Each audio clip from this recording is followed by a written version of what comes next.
Are you a brewhead? I'm a brewhead. Are you a brewhead? I'm a brewhead. Y'all are brewheads? Yeah, we brewheads. So pour a glass of craft beer, we can do this. Yeah. What's good, y'all? This is Cee, certified brewhead.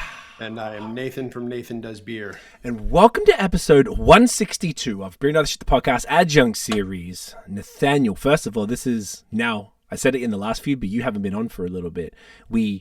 You did episode 159 of the original podcast series when it was all in person. And now we've finally eclipsed that, which is nice. I'm glad. I was a little worried that if I had been on that one, that might have been a bad omen because that was the last of the original series.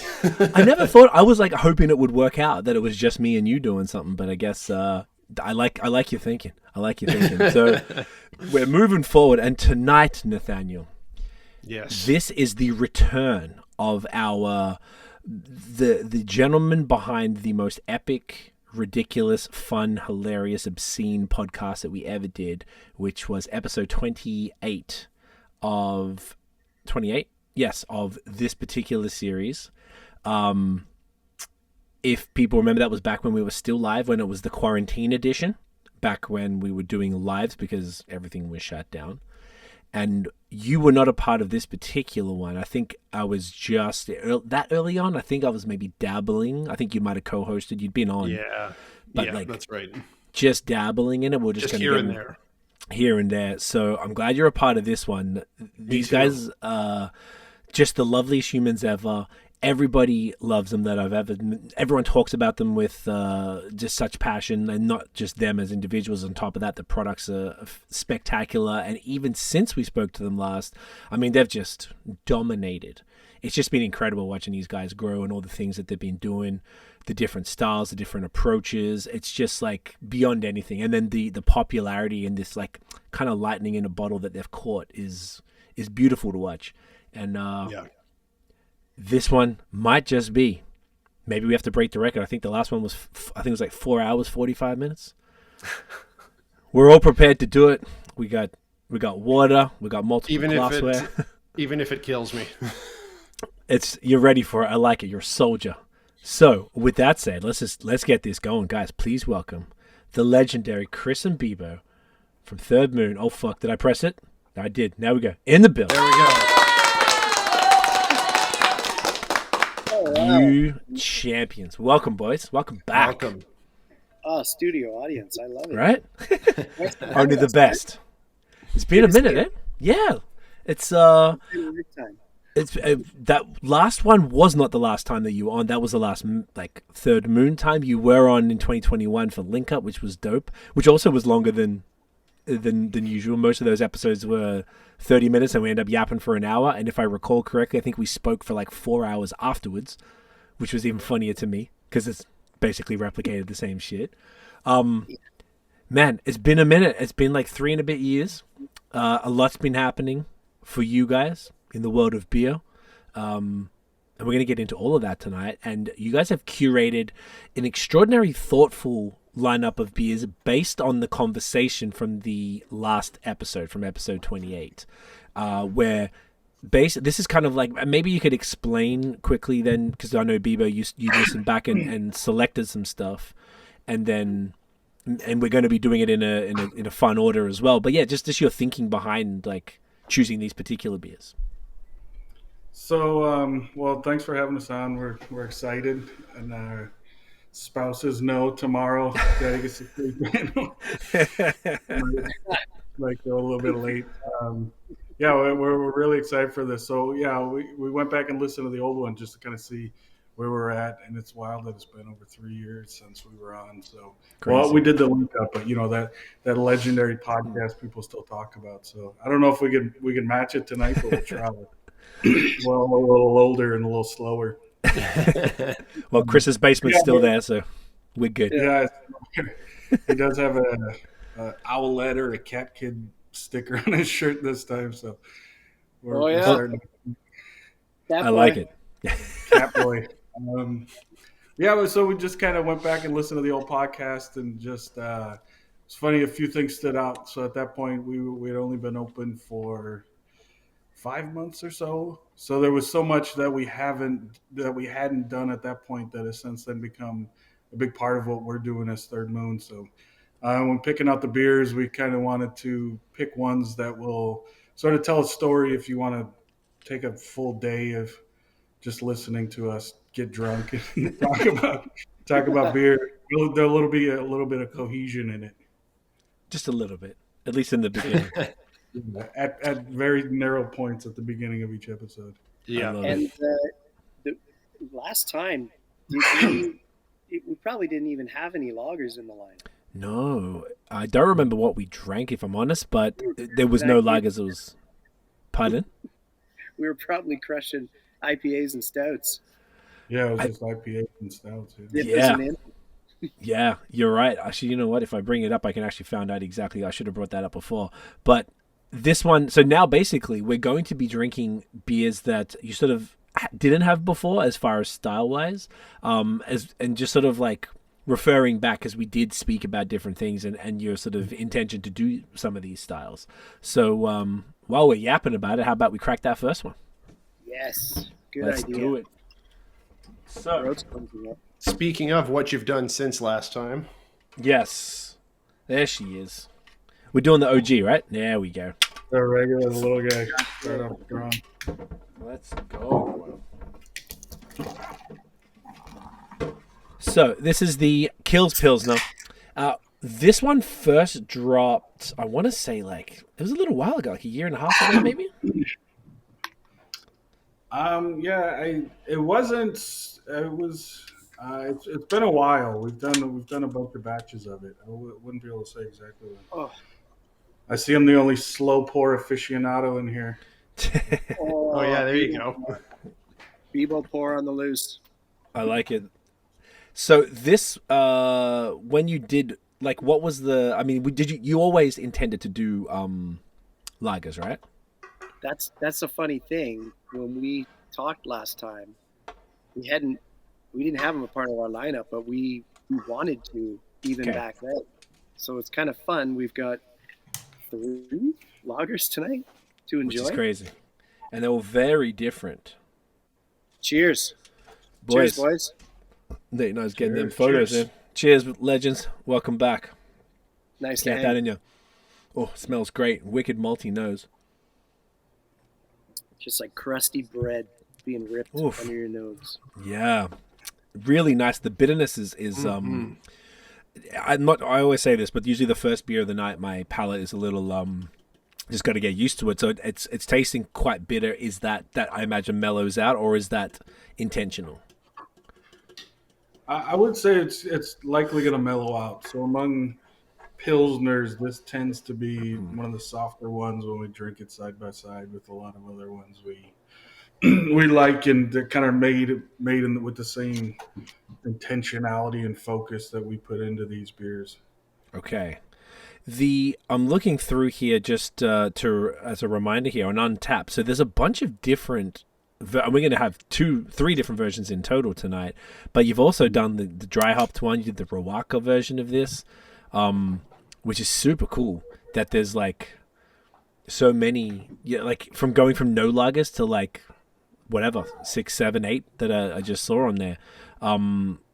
Like, what was that? Was that like a learning curve for you guys as far as like going from making straight up just haze and pastries and then moving on to sort of doing something that's, arguably completely opposite, like, restrained and delicate, whereas the IPAs are kind of, and pastries balls to the wall. They're very also, like, I don't know if delicate's not the right word either, but like they're just like perfectly made as well. So it's just a different skill set, I guess, is what I'm getting at, to make the 2 different beers. So like, how was that adjustment for you guys?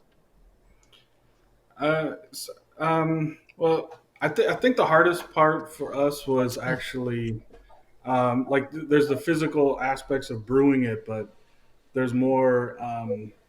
You can make lagers, like quick lagers, or kind of take some shortcuts, filter or centrifuge or whatever. We do it the very traditional way, where it's just in the tank for a very long time. So Gotcha. the most important thing for us was physically being able to get to the point where we had enough tank space to afford to have one of our tanks just out of commission essentially for a few months, just Yeah, that's sitting there. always the key, isn't it? Yeah. So when we first opened, and when I assume when we talked, we had only had 5 fermenters, and since then we've gotten 6 more that are double size. So once we got fully up and running with enough tank space, then that made it easier to get into this. And it is a different animal in terms of the brewing process, but I think that the like focusing on sourcing the best ingredients, care and intentionality with the approach. That I think that flows through all our beers. So I think there's probably perception among people that like a hazy IPA you can just crush them and rip it, but like we put as much effort into sourcing the best hops we can for our IPAs. Same with our stouts, finding the most niche single origin chocolates and coconut that we could work with, and the best coffee. So that approach follows through when we're brewing lagers. So it is different in terms of water and malts and time and process and stuff. But I think biggest thing is just like letting all of our beers get better by learning from any one of them. Gotcha. That makes sense. I love that. I didn't realize you'd more than doubled in size too. That's amazing growth for you guys. Well, we kind of when we we're starting out, immediately you realize you got to get revenue in the door, or you're done. And and so trying to guess how many tanks is the right number of tanks is hard. The timing of all those beers, on a homebrewing scale, you don't usually have half a dozen beers, going at the same time. So it's pretty crazy to all of a sudden see that in motion. And for us, starting with 5 fermenting tanks, we could only have 5 beers on the go. And very quickly, we just looked at each other and said, we're never going to be able to make any money. We're not going to be able to pay ourselves. There's just not enough beer here to we got to keep turning this over and selling it. So with that in mind, tying up a tank is you can't do it. So as a brewery starting out, you usually would see, that's a good thing that IPAs are the most popular style to drink, because that's what you need to do is crank them out and get the money going and hang on to the tail of that wild ride that is cash flow, and just try to sleep at night. So one of the good things about the pandemic, if you can turn lemons into lemonade, is that we got some relief on having to pay monthly loan payments. And so we were able to turn some of the revenue into new tanks. And that was absolutely critical for us to stay alive through these past 3.5 years.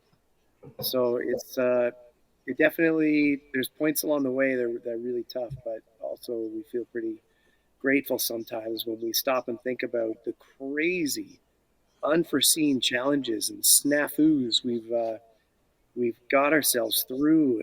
I don't know. It's just it's definitely one that you have to develop a tough skin doing it. Yeah, beer helps. That's for sure. It doesn't ever. On the beer itself. So this is a Pilsner specifically. Do you guys want to talk about the actual, it's a Czech style Pilsner if I'm not mistaken, the actual approach?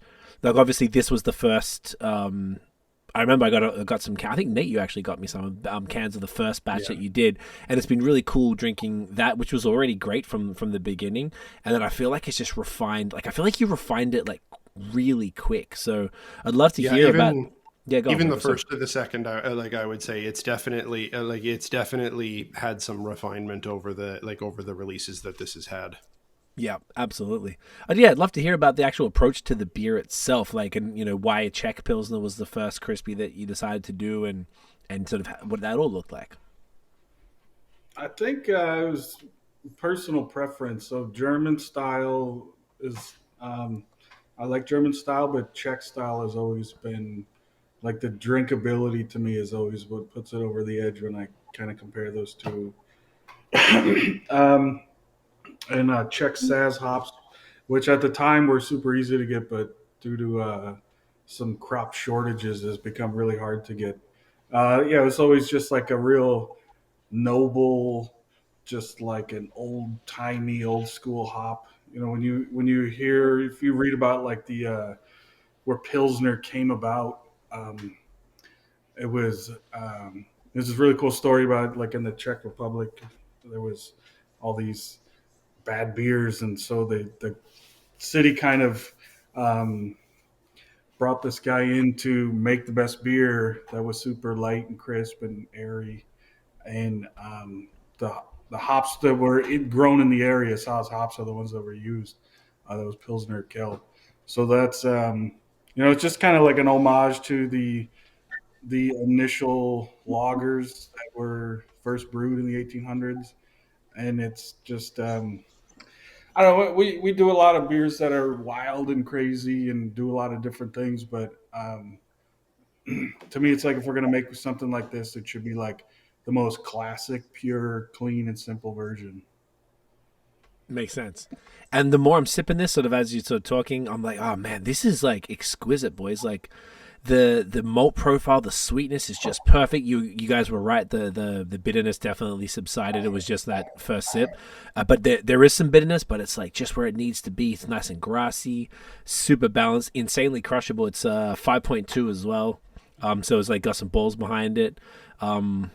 It's genuinely phenomenal stuff. I feel like there's like I mean, this is probably like a question about this beer, but kind of both for you both, like overall since we spoke last, like it's like the quality of all the things that you've done has just been so insane. Like I can't express how dope you guys are. I'm sure you're well aware, but you're probably also quite picky with your own stuff, which tends to happen, I imagine. But like, how does somebody who had specialized essentially in two styles primarily? I mean, I don't know if Epoch, the smoothies, were before this or after.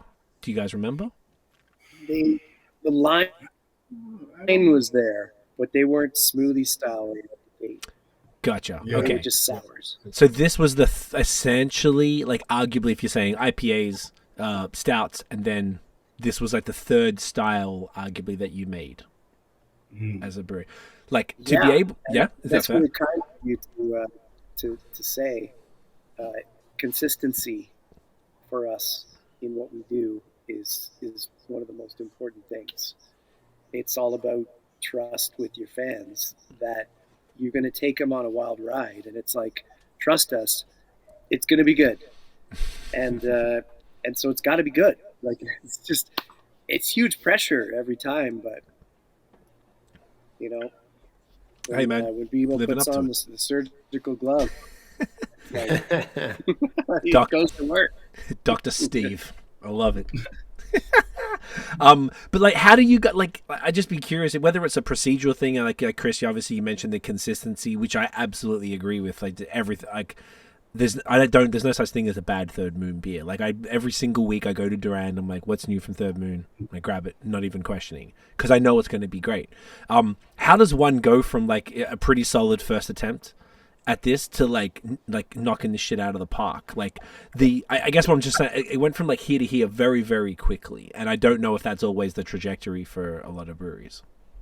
You mean with this beer? With this one specifically, like the first, this is a lot better than the first. Like I've had every time it kind of dropped, I pretty much would have grabbed the can at least. But from, I guess I'm more thinking back to the very first one. I was like, oh man, cool. The People boys are doing. Talk about that. Oh no, batch 2 was way better than batch 1. Yeah, So funny. they do. I've heard that a lot, but I feel like the more you've done this, the better it's got. And then like the Rawaka was probably my favorite one. That was phenomenal. We'll get the other two that we're having tonight. To be honest, one of them specifically is insane. I'm just curious, like how did you? It's almost more the mechanics, maybe, or the thinking behind it is where I'm kind of getting at. Like, how did you guys figure out to be like, all right, we did the first one, all right, these are the things we need to change, and then change it, and then get from here to here in this style? I think in an IPA, arguably, and maybe I'm simplifying it, it's a little easier to improve faster with a series of 1% tweaks, but from what I understand, like brewing a Pilsner is a whole different beast, and it's a lot more complicated in other ways. So I'm just like, I feel like, I guess it's out of the ordinary to go from like this good to like this good in a very short span with this style. I don't know if you had any thoughts on that, or am I just... No, well, thank you for saying that. That's really thoughtful. I think I kind of read this motto, like a lot of times our first version of a beer is just never as good as it could be. So like our first porter was good, not great. Our first IPA, Cut Me Down, was good, not great. The second one was a lot better. So it seems like whenever we introduce a style, as much as there's a lot of time and effort that goes into designing and brewing these. But we kind of have a rigorous approach of like, trying other beers, comparing, benchmarking ourselves against other beers, and just like not having an ego and just being, what can we do better? What can we do differently? Like, for example, our coffee stout, Each Beast to God, we've done like 14 or 15 versions, and each time it's slightly tweaked, it's slightly better. So you don't always see it, and you don't always taste it that there's that much of a jump, but the tweaking process never stops. And so I think you learn a lot when you do something for the first time, but I think if you don't have an ego about it, and if you are open to constructive criticism and self-evaluation, you can't help but get better. And Bebo has been brewing for like almost 15 years now. So on the homebrewing scale, when I used to go hang out at his place and drink his homebrew, I would ask him these kind of questions. And I found that Bebo was always really methodical, and he would make sure he's consistent with everything except the one thing he wants to learn. And then he figures out kind of the bookends of like, what's the max, what's the min, and then from there it's just dialing it in. And I think when you gain some experience doing that, you kind of know what levers to pull. And it's incredible from the start to finish of brewing a beer how many different possibilities can be in the result. Change one little thing, one little step. Infinitely many possibilities. It's absolutely, there's I talk about this with people all the time, and he'll say there's some black magic to it. Like it's you could track everything, and that documentation's another important thing. Notes, so you know what you did last time. You know what you could tweak to learn something instead of just taking shots in the dark. But there's a little bit that is just things need to line up, and I feel like the second time that we brewed any beer, even like I think of some of our, usually when we bring it back to for the first time and repeat it, it's we look at each other and we're just like, oh, that's it. And it's so exciting to be able to, one brew at a time, get closer to realizing the vision that we have and the hope that we have that beer will be worthy of the artwork that our artist Casey makes. It's like a painting for everyone. So we don't take it lightly, and it's a grind each week, releasing new beers every week. But it's also nice to have a couple core beers, which we also didn't have last time we were here talking with you. We now have 3 beers that we try to have all the time. And we've got a lot of beers that we've done once that we can bring back. So the body of work it keeps growing. I'm glad you brought that up. I was going to ask, actually, from the last pod, and I know we just spoke about this over Messenger when we were chatting, but remind me, did you guys from the beginning intend on having one, a flagship, and two, beers that you continued to bring back, or was maybe the intention more to do like a series of one-offs? I don't remember. It's kind of, we knew we would get to some regular characters, but you know, we wanted to let the beers show us which ones deserve to be in our core lineup, and so Bone Tree, it's the second beer we brewed, and right away we looked at each other and we knew, oh yeah, and then Rise Pale Ale, just we're gonna drink it tonight, so I'll save the notes on that. Spoiler alert. Yeah, and then Kills Pills. Okay, that's the third. Okay, gotcha. So we've got just 3 beers as a core lineup, and it took 2 years to get there. So it's really only this past year that we've even had that. So the vision was, it just makes smart business sense. You've got different types of customers, and most of the people want a different ride every time. But there are people that when they find a beer they like, for some people that's just so hard to get to. When they find one that, oh, I like this one, they want to keep drinking it over and over again. And we don't want to disappoint those customers who show up in our tap room either. So got a nice mix of regular characters, and it ramps up and gets pretty silly after that. We've got some heavy hitters on the list, but okay. So on that was that, like a barrel-aged something just to finish the fight. So on that, like the last time you guys were on, which was in October of 2020, and you obviously weren't serving people in the tap room at that time, and a lot of time has passed since then. And when you talk about and like with kind of the, for lack of a better word, hype crowd that that you guys tend to draw. Have you found that there's been a shift in what the clientele has wanted in that kind, whether that's a shift in who is coming through the door, or just kind of the way things have shifted as things have settled into normal business, that that people have been more down to to wanting something that they can get every time they come in? Because I know that probably back in the time of 2020 and and probably through 2021 as well, it was probably the kind of thing that a lot of people were wanting, just what's the newest thing every single time. Yeah, they still just want the new thing.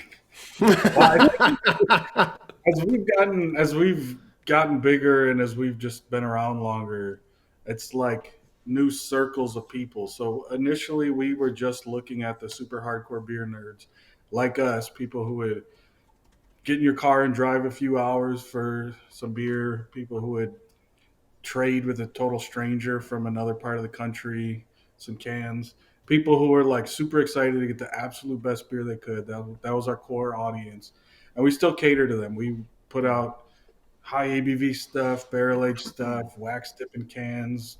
We do all that, and we're never going to not do that. That's like the core of who we are. Yeah, exactly. It's the bread and butter for sure.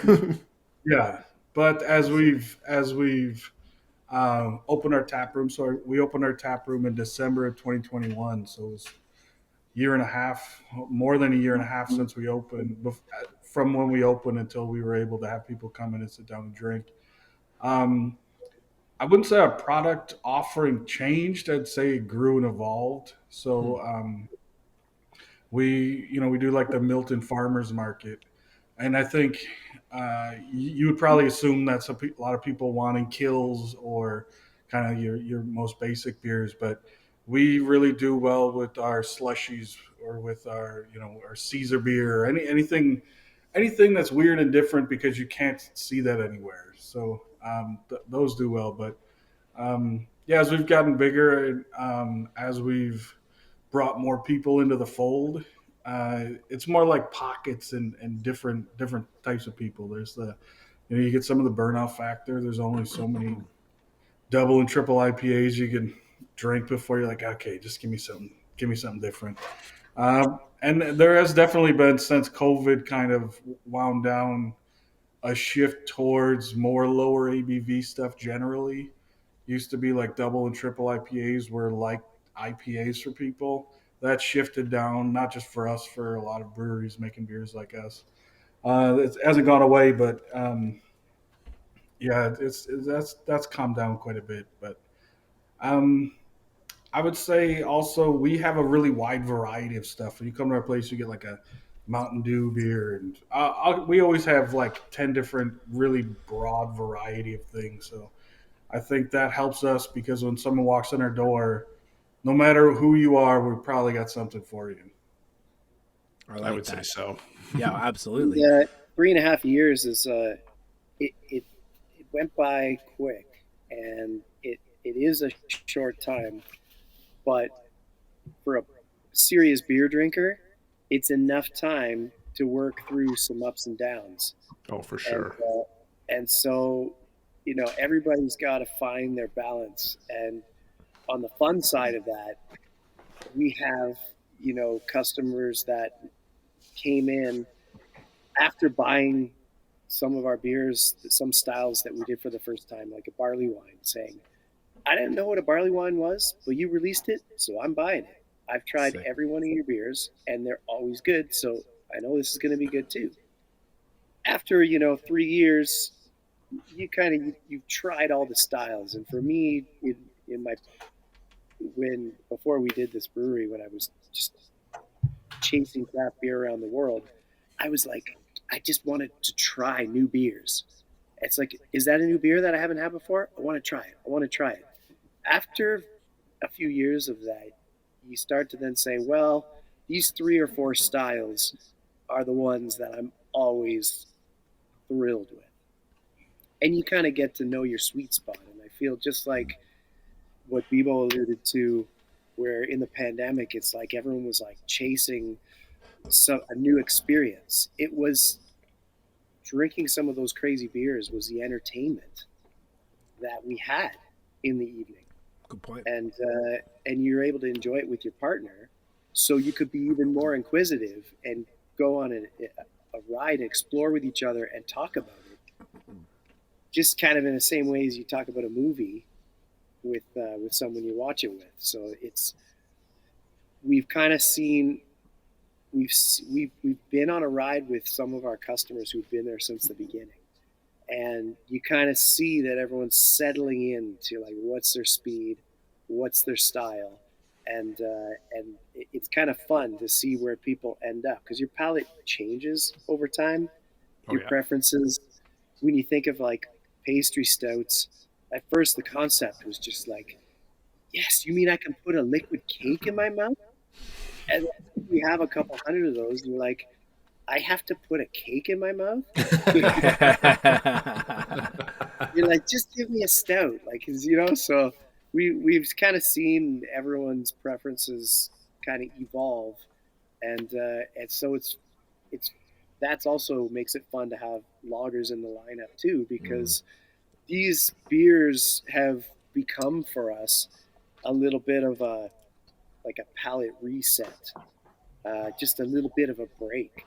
And I personally don't like to drink IPAs back to back now ever. I just don't trust my palate.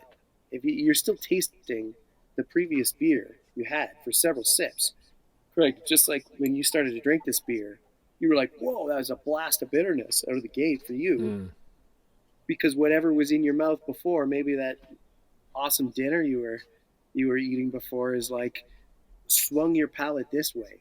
So that's kind of how we approach making these beers, is like big flavor. There's no mistaking what's going on there. You get lots of it, just nice and generous. So you really get into it. And so it's fun for us we've got a whole bunch more lagers planned, especially dry hopping with different hop varieties. It's fun. It's exciting. It's kind of a different dimension than, picking hops for your IPA.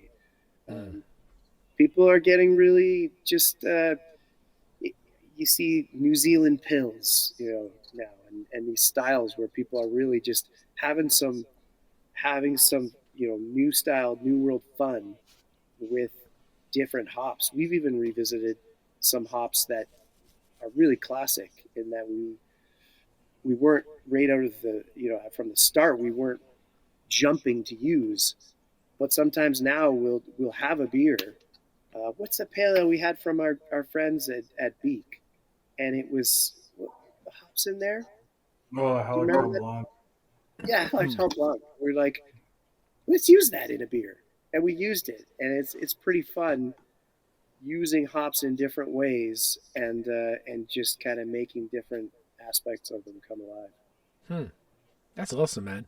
I hadn't thought about that back-to-back IPA thing because typically, I guess I do it, but I started to do like say on my Saturday nights if I'm really going hard, I'd like start with a crispy, and then I would like if I'm saying do 3 IPAs, I'd try and slide like a Westie in the middle to try and like IPA like haze, Westie, haze to try and like and I have a full glass of sparkling water between every single one. Someone told me that I forgot who it was.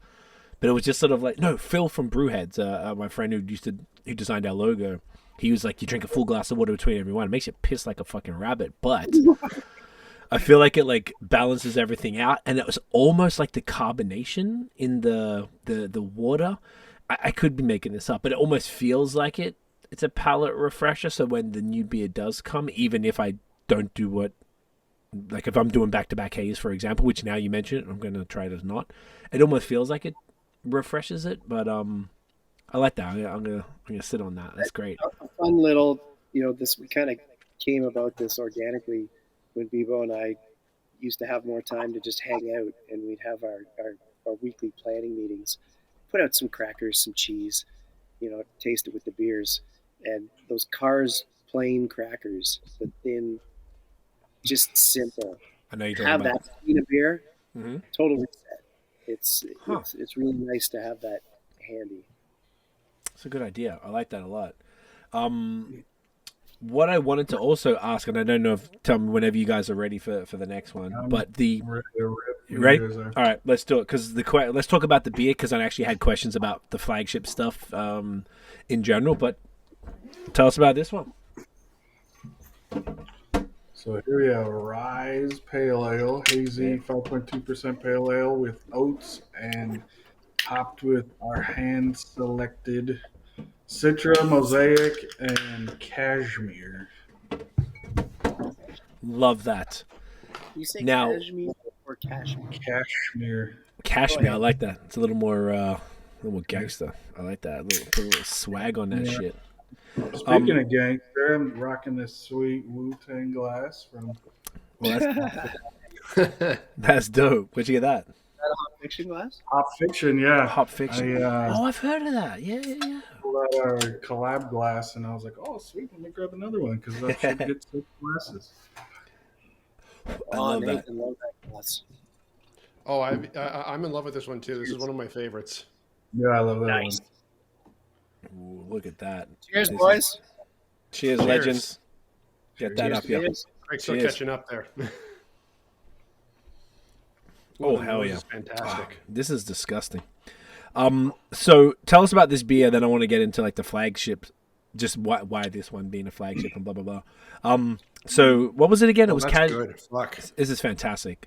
Cashmere. Citra, Mosaic, Cashmere. Citra, Mosaic, Cashmere. And 5.2, but the body is crazy. You guys got the body situation is It's a generous pale. Yeah, I could have said that this was 6.5 if I hadn't known. Yeah, for sure. Like no question. Yeah, we'd like our pale ales to drink more like an IPA than a pale ale.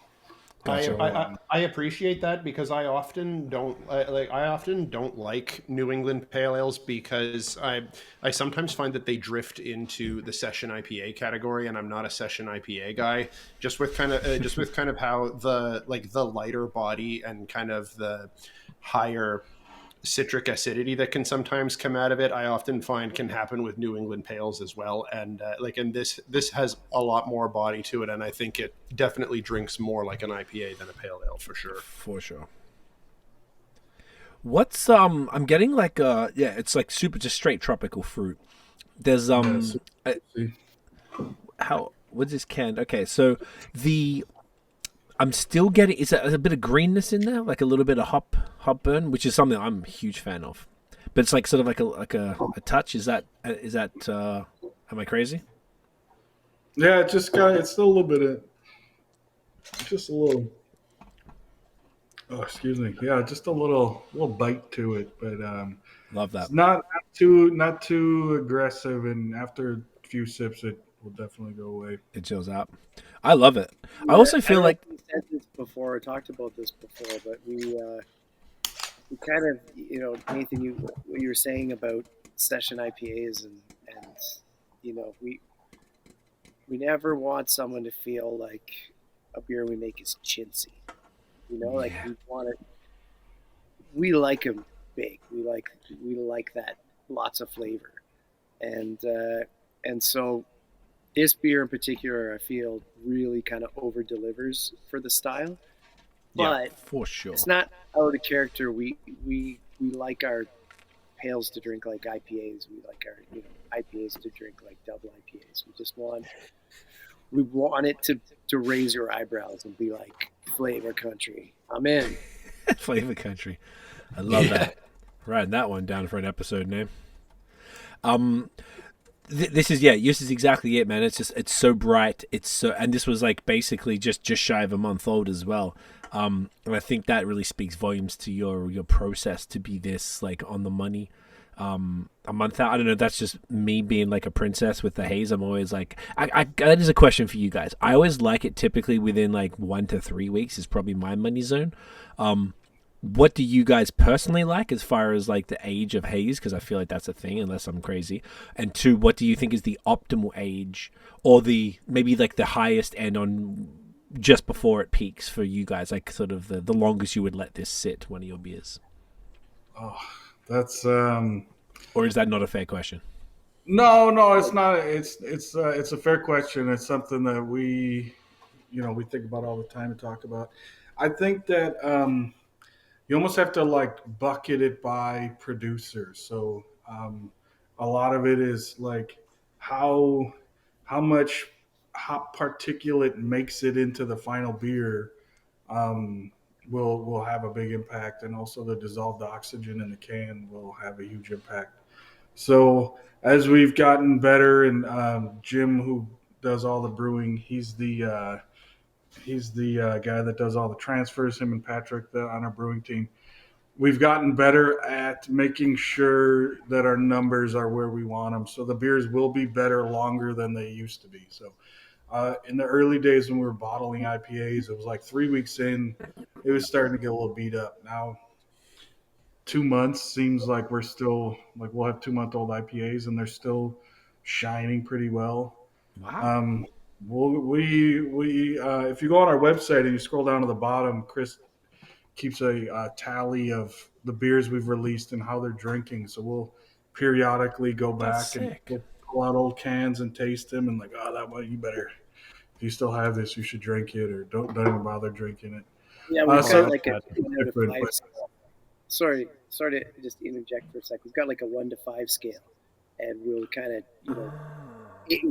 we keep at least a dozen, 12 to 16 beers, IPAs, like hoppy ones that where freshness matters. We'll keep them. You could still see the tasting notes. You can still see the food pairing recommendations, which are basically me trying to see which dinner I have that night. It really uh, is elevated by the flavor of the beer, and that elevates the beer to create an experience that both things together are better than each of them on their own. Hmm. That information, we kind of want it to stay there long enough that people can drink it. And so beers inevitably get lost in the back of people's fridges. They pull them out. And so some beers we sell out of quickly, and then that's our way of helping people figure it out. And what I love to tell people to do is whatever dinner you're making that night, look in that section on our website, just the very bottom of the main page. Yeah, I And, can see all that. That's so cool. This is dope. I love this. and then see what you're eating And there's probably a beer that we have that goes with that, that might be in your fridge. And it's also the little nudge to say, okay, drink it up, drink it up. Uh, Definitely the first week a beer is has, from packaging, it's green, it's more bitter. But as time goes on, that bitterness calms down and the sweetness from the malts increases a bit. They meet in the middle. And for us, I kind of feel like you're not really getting prime drinking until a week in. Huh. But we keep trying these beers all the time to make sure that what we're selling is still is tasting right to us. Um, Anyways, sorry, Bebo, I interrupted you. Remember where you were Yeah, I was just going to going? say I personally, I used to be a lot more like, oh, this is a week and a half old, I'll dump it. But we get stuff, we try beers from all over. We try hazy IPAs from everybody we're trying. And anything less than 2 months, I don't even bat an eye. If it's kept cold the whole time, that's totally fine. Wow.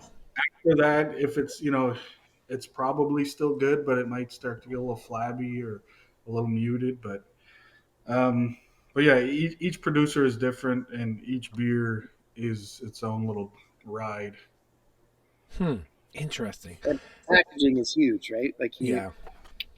we have a mobile canning company, Northern Canning, who comes out once a week. We're in their calendar, so they show up every week, and we're a team with them in making sure that this precious liquid that our brewing team has worked so hard to get to that point, that we're going to do it justice by packaging it with as little oxygen, which means filling the can to the brim, higher than industry standard, and making sure that we're happy with what we're delivering.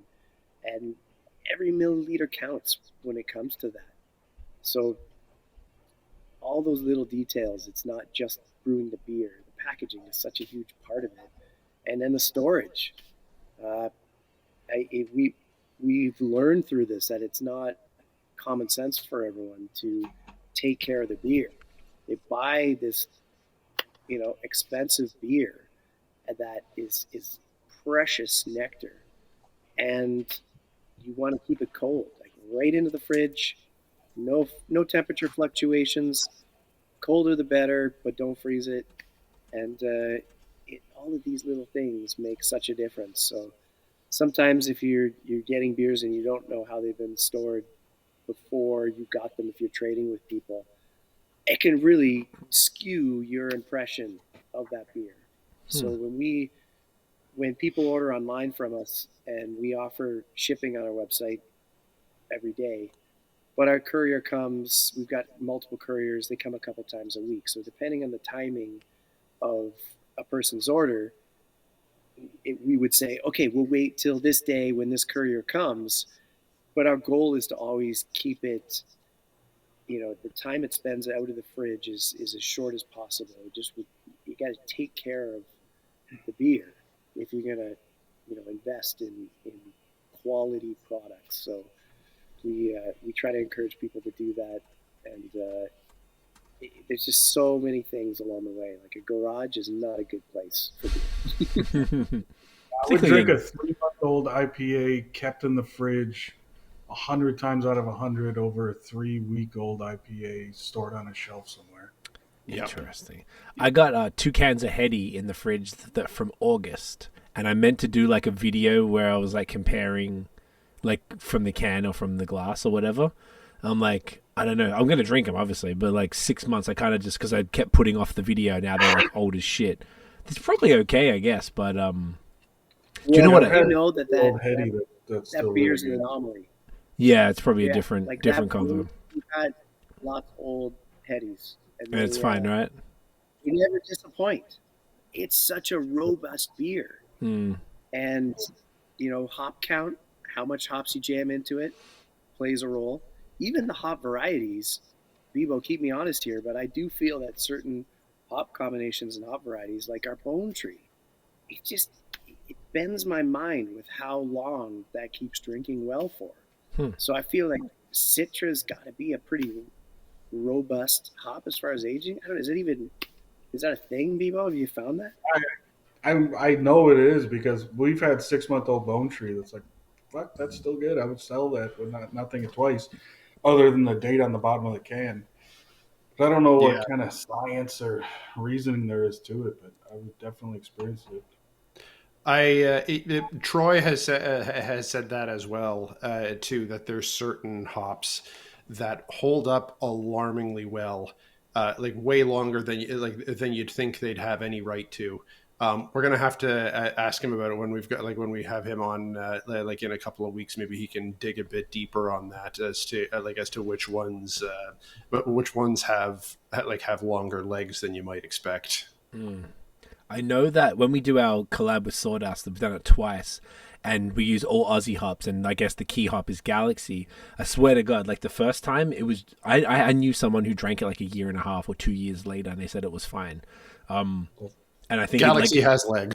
yeah, I think Galaxy is definitely one of them because even the latest one, it was still drinking pretty decent at around 4 or 5 months as well. So it's kind of interesting.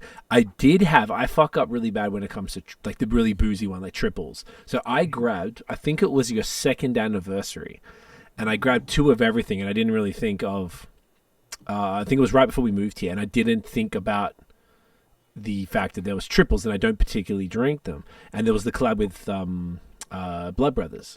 So I think I ended up drinking one relatively fresh, and I forgot about the other one in the fridge the whole time. And I drank it recently. I had a whole bunch of them. And I was telling Troy, funnily enough, about it. And he's like, just like take them all out and then just drink a little bit of all of them, and like not just all your beers. It was a mix of stuff, and see how there's some from Sir John and like all different people. And the one that held up the best was the I think was it Triple Bone Tree? Is that what it was?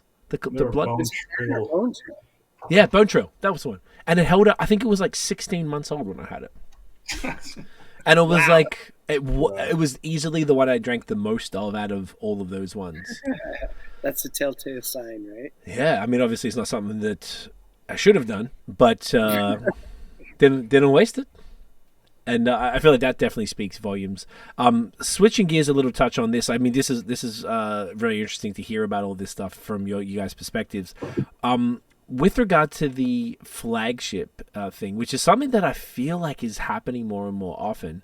How did you guys decide? And this is coming back. Something you said before, Chris, was like, "Oh, let the beers show us which one is going to be it." Like, how do you guys determine, therefore, which of now you got those 3 flagships? Like, how did you determine those ones? And or was it something that you're like, we definitely want a Pils, or we need a pale ale? Like, how did that kind of come about?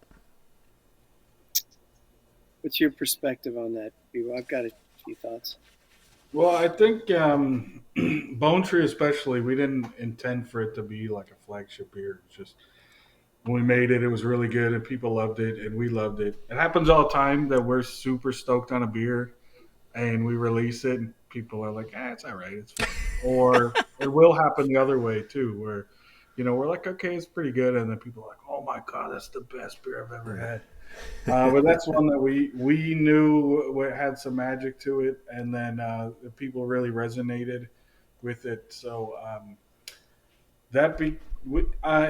so it just became a beer that we would brew semi-regularly. Every like 2 or 3 months, we drop a new batch of it, and then really, when we started thinking about how we could evolve as a company, it seemed like that was a good way to just make beers that more casual people who aren't always chasing the hype new stuff, they could just have a beer that they know they like. They could have a beer they know when they come to our place they could get. We could entertain doing things like having a permanent tap line at all the Beer Town locations. So it made sense for us to just commit to we're just always going to have Bone Tree no matter what. So it came out really organically. Well, I mean, that was your favorite hop at the time. Yeah, right? It still is. It's all citrus. I mean, how can you not love Citra? Even my mom was like, I like this Bone Tree. This is my favorite. This one. So that's how you decide if Chris's mom fucks with it. Yeah. With Rise, we sorry, Bebo, I think you were still talking. No, go for it. Oh, Rise Pale Ale. So we had Bone Tree in the lineup already, and so for us, 6.5%, which is our speed for IPAs, 8% for doubles. Like that's my wheelhouse. We love it, but there are a lot of people who find that to be a little strong, Mm-hmm. and so we the kind of thinking behind Rise was how do we make a lower ABV beer that still drinks big, and we've always loved the Citra Mosaic combo, and so does everybody. There, that combination of hops is behind so many flagship beers and more importantly winners for breweries having those hops. Like how do you go wrong with those two? And we had been really enjoying using cashmere, and now I can't decide whether to say cashmere or cashmere. It just kind of adds the cashmere blanket to the hops, so it gives it this kind of regal quality, this silky mouthfeel. And my experience with that hop is that it sort of highlights the best parts of the other hops. On its own, it's it's not a. I think of some hops as like the ones that are the main, like the front man of the band. They're the show. But then there's other hops that do a lot of good work in the background. Like Columbus just gives it that substantial body. Uh, helps give you something to chew on with that beer. And so in a similar way, Cashmere just really for that beer, we love what it brings out in the Citra and Mosaic. And it using Citra in a beer is it's so easy to get into. There's so many people that still, even now, have an impression of IPAs as being too bitter. And if you give them a nice, soft New England style Citra IPA, something good is going to happen in their experience. It's going to take them in the right direction. So we always knew for Rise we wanted it to kind of end up tasting like that. And it was actually the beer markets that committed to buying a beer which is Rise. We made that. We did about 5 different pale ales. We used our Conjuration series to figure it out, and that's a series where we it's our playground. We take risks. We try to learn stuff, and then the best parts of those beers sometimes will like spark ideas for us to create an entire series of beers from. And we tried like a pale ale that had, I think, Nelson Sauvin, and it was too edgy. And we thought that's a beer nerd's pale ale. For Rise, we want it to be just so easy to get into that anyone who thinks they don't like IPAs is going to taste it and say, "Oh, I like this one." So that's how we got the lineup of the 3 main beers. Nice. And the That's Pils such a smart approach, I think. Yeah, it's really balanced and really like definitely very, very thoughtful. And for the Pils, I guess that was kind of like you guys were saying earlier, like it kind of rounded it out. I mean, I agree with you, Mo. The Czech style is just there's so much to love. Yeah. There's so much interest. There's so many different things to enjoy. Whereas a German style, I always think of as like super refreshing, like a laser beam, just like crisp, refreshing. We love drinking, those pills, but good lagers in that style because they deliver so much. And the beers that we make, I always think of it. Imagine if you were at a party talking to a bunch of people, or you were having a meal with people you care about and enjoying the conversation. You always want to have like something in your mouth that you're kind of swirling around and savoring and enjoying. It just makes the conversation even better. And so that style for me is like something where I'll actually get distracted from conversations and just be like, damn, like that is so good. What were you going to say, Bebo? Yeah. One other point I was going to say about Rise is that was a label that Casey had finished. Like it was before we even opened. That was like a finished label he had, and not obviously as a pale ale, but just as like the design. And we have like a shared drive where he will upload different label ideas, and eventually he brought that up. He's like, guys, what don't you like about that label? And we're like, it's the opposite. Like we haven't made a beer yet that is worthy of that label. So we knew, whereas Bone Tree being a flagship came about organically, Rise, it was more like that beer. There was some thoughtfulness behind it to the point where we're going to be like, okay, we're going to have this available all the time. So we knew the label had to be great. So it was really the label came first for that beer, and we had to get our company to a point, and our brewery, our brewing skills to a point, and kind of our marketing and sale. Everything had to be to a point where we could take that label and give it its just due.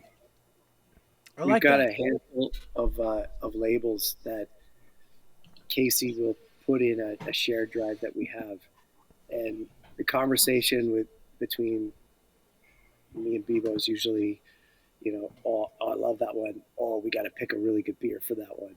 Yeah, And like some labels were just like, oh, we just want to do it justice, and I want to be able to bring that back again and have the ability to slap down that gorgeous art with tasty liquid inside. I a fun novice thing I can share from my impression of what making beer in a brewery would be like. I just thought, back when we were drinking Bellwoods, it was like one of the only good breweries that we had in the local area close to us that we could go to, and we'd be we'd be drinking those IPAs, and and I thought you kind of, when the beer's done, everyone comes together and sits down, tastes the beer, and while they're drinking the beer, everyone's like, "Oh, like, what are you getting? What are you getting? What's inspiring you? Like, what should we call this beer?" It's like, you know what? Like these notes and everything. They're like Rouge River or whatever, like Gangster King. I love that beer. You taste it and you're like, how did they know what to name this? Like, it's just perfect. Yeah. But then when you're making the beer, immediately I realized what an idiot I am. Like, we don't have time to make the label. We got to sell the beer. The beer's ready. We got to sell the beer. So you've got to count it back a couple of weeks and make sure you got the artwork done and make sure there's no mistakes on anything and send it to the printer. Different printing companies take different amounts of time, and it's got to be in your hand on the day of packaging if you're the type of brewery as we are, in that we have to wait for the mobile company, canning company, to come to actually package the beer and put on the labels. Otherwise, we're doing it by hand, which not happening. No. So it's like you've got to kind of take a chance sometimes when you get a good feeling about the beer and just go with your gut. And those ones to me are like really special when it comes out and I feel like we've nailed it. Like artwork is awesome and the artwork matches the way I feel when I drink this beer. And that's something that you can't engineer. Yeah, man. Never thought of it like that. Like, had to make a beer that's worthy of the label. That's cool. I mean, I guess it's makes sense from. I feel like the breweries that are like that take a lot of care with with their labels, like do similarly. Like I feel like Saint Baron also do that. Like they're like Jacob's obviously very thoughtful with like with his label artwork, and I feel like he said that before as well, that he kind of wants the label to really fit with kind of what the beer makes you think of, like when you're drinking it and whatnot. So The breweries that are known to kind of take their label art very seriously, I feel like that's a pretty common thread. Great point. Yeah. It's so cool.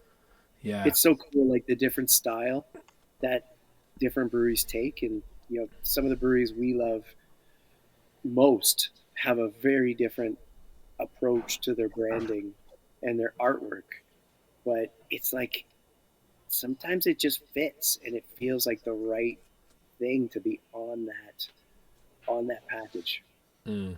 Yeah, that's really cool. Speaking of that, one of the things that you guys did, and this because we were just talking about it, that Nate and I actually had a podcast with Jen from Beer Town, and the 4 beers that she chose to drink were your collabs with Sawdust City. I think it's the coolest shit in the world, where you basically did, Bone Tree, Lone Pine, Lone Tree. And I kept them all here. I just thought it was the coolest fucking thing in the world that you did this. Yeah, that was fantastic. It was just like it's Good job. it's just so cool to me. Like, I don't know if you guys want to speak to this, because you not only did this amazing collab with the 4 beers, the other incredible one was the what is it, Orchestrated Chaos. Yeah. Defenestrated Ego and Orchard of Change. I want to ask about that in a second, but I actually finally got, because I got your beer when it came out, and when we did our collab with Sam in July last year, he gave me a can of his side because I never got it. So I didn't get to try the black and tan, but got both cans finally in the end. So first of all, just love to hear how this one came about as far as the 4 beers, and it's, the sort of, how did that all happen? Because it's fucking genius.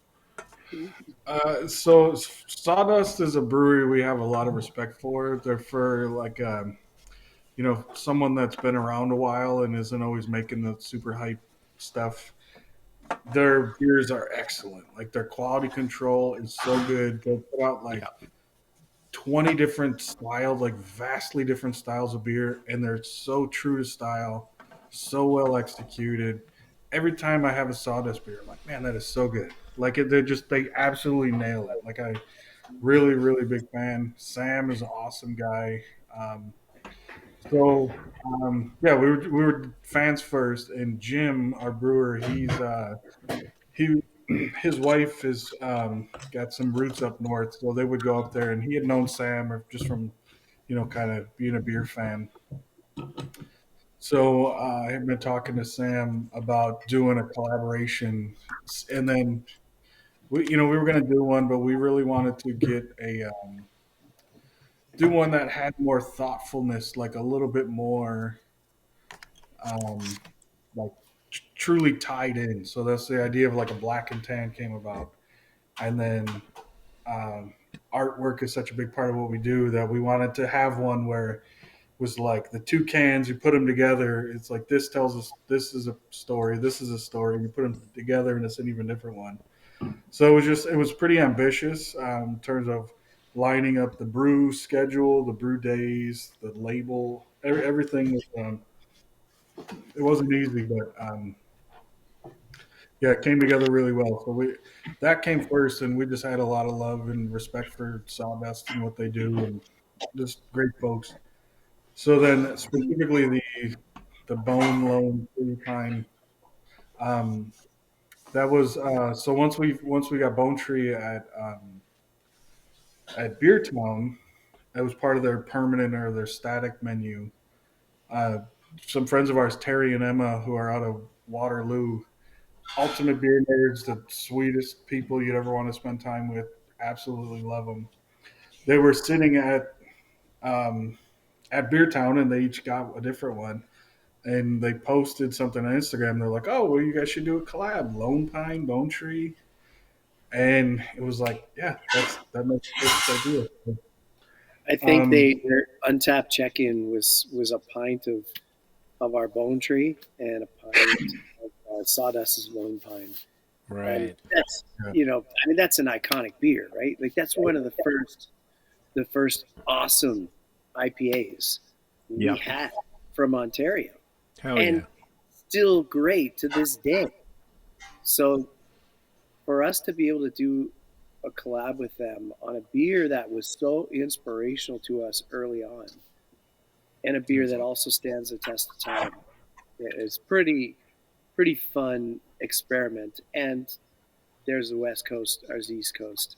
So there's that spin on it too. So we actually swapped malt bills, used each other's malt bill for the recipe. So it was like a half of ours, half of theirs in both of those beers. So it's That's I so pretty love sick. that. Is there a possibility of, I guess the last combo is what, Lone Bone and Pine Tree? Is there a That's the final frontier. Well, I was gonna say it was an awesome idea, and it was fun because it came up so organically, and it just like made sense. Like even though there was absolutely no attempt to like replicate Lone Tree when we or Lone Pine, we're making Bone Tree. Just the names just happened to a lion? Bone and Tree and Pine. But then, so we came with this. We talked back and forth, and then Jen from Beer Town was like, "Hey, if you guys really want to do this, we could do it as part of our like collaborative series they do quarterly, and we'll run it at all the beer towns." So they would commit to buying some, and we get exposure wouldn't otherwise. So it was like, okay, it was a no brainer. But then I remember when we were sitting down to have the first brew day, it was like, which one is this? Lone. No, that's yours is. It was so confusing, and and we aren't even the Beer Town staff having to pour it for people. All four of them on tap at once? They had you wanted for a while. They had all four beers. all four. Oh, that would be a nightmare. It's confusing, so for you guys, it had to be a nightmare. But yeah, Lone Tree was great. We brewed a lot of batches of that, and it was a beer we absolutely loved, and it was it was our real first chance to like dig deep into the West Coast IPA style, and yeah, when that kind of wrapped up, because normally a collab you just do it once. I think we brewed 12 batches of that, and when the last one was done, it was like, oh, I'm gonna miss it. Yeah, like a West Coast IPA. Yeah. So many people who ate at Beer Town enjoyed our West Coast IPA. It was just so cool to see the legs of that. And it's no secret, hazies are what sell. And, but we love having a West Coast IPA in between hazies. And like you talked about, yeah, I think that's what you were saying you do, Craig. Yeah, Is try to. like that does shake up your palate going to West Coast style. And but the West Coast style is more bitter and dry, which are some of the characteristics that some people don't like about IPAs. So to see us have to make that many kegs for people to enjoy, it felt like we were doing something good in the it's like, yeah, just have a West Coast style as often as you can. It's delicious. Definitely. Couldn't agree more. You're preaching to the choir here. Oh, Before yeah. I want to get to the next beer, I just want to ask one last question on these collabs. The one with the black and tan. Like, how the fuck did you guys come up with the two names and then figure out that if you put the cans together, it had like orchestrated chaos? Because it was like so insane to me that came together. Like, was it like a fluke or is it like a known thing? Like, how did it work? That was we were at Indie Stout Night, so we had kind of been loosely chatting about it, and Jim was talking to Sam, and we kind of knew like, okay, we wanted this to be this and this to be that, and you put it together, and it's this third thing, and like nothing more flushed out than that, like no names or anything. So I talked to Sam at Stout Night, and we kind of like, okay, let's make it. We gotta get moving on this. So then he actually came up with the idea of orchestrated chaos, Okay, as the final name. as he was like, well, this is it's gonna be like, it's a good name because if it's orchestrated, you make one, we make one. Black and tan chaos. But it's like a hazy double IPA. Like, it's the whole idea, the whole premise is a little weird. But the thing is, I think it was whatever. There's only two words in the English language that end in that. It's orchestrated and defenestrated. So when you put the beers side by side, it would spell it out for you. Yes. So Yeah. the words we wanted to achieve, we had to tag team to get there. So we got like the second half of the two words, Yeah. and some of us took the first half of the two words. And when you're trying to think of Yeah, words, there's only two. I'm pretty sure there's those are the two. Oh, because theirs was like orchids of change, Orchard of Change. and then defenestrated egos, and then it's sort of like orchestrated. So the ORCH is strated, and then CHA, and then the OS of the egos. it's Yeah, like exactly. a Mad magazine. Yes, Yeah. Mad Magazine, the folding. Yes. Yeah, that was kind of inspiration for that. But Fuck, then the that's reality so of trying to come up with words that would actually work. We were going through the dictionary, and we're like, whew, this certainly is a challenge. I think we got the harder problem to solve here. We're like, well, out of this. I think Sam said that. He's like, I think the only other word is defenestrated. So I was like going online and finding these websites and doing all these like, you know, use the wild card search term or whatever. And I'm like, I'm sure there's someone watching this right now that's like, oh, you idiot, there's this one. But Yeah. that's really all we could find with a unnecessary amount of research into it. And then that was funny too, because theirs was a Baltic porter. So true to Sawdust style, they did it properly where traditionally Baltic porter is a lager. So they brewed a lager. And I think we went up there 2.5 months-ish before it was to be released. So at that point, we kind of flushed it out like, oh, we got time. And then it hit a point where we're like, oh, shit, we got to like get moving on this. And but it was pretty stressful because it was like our artists and their artists, but they had to come together. It was like different printing companies. And the whole thing was like so much more planning and coordination than any other collaboration we've done. Like we had all these meetings with it was like so much extra work for this to make the cans line up. So, but it was fun, and how the beers worked out, where the one sits on top of the other. It was really cool. Hell yeah. And imagine the artists, what we put them through. They're like meeting each other and then trying to do this dance of like compromise to get to a shared vision, which they're getting from us. And Bebo and I usually have a vision for what we want. And the challenge is like trying to articulate that to the people we work with to make sure that it comes out that way. It was really it was definitely it pushed everyone to the next level, but yeah, we loved it. And the black and tan was just such a nice nod to tradition. Yeah. And some of the beers that originally got us excited about beer. So it just felt like such a cool thing to do. I love it.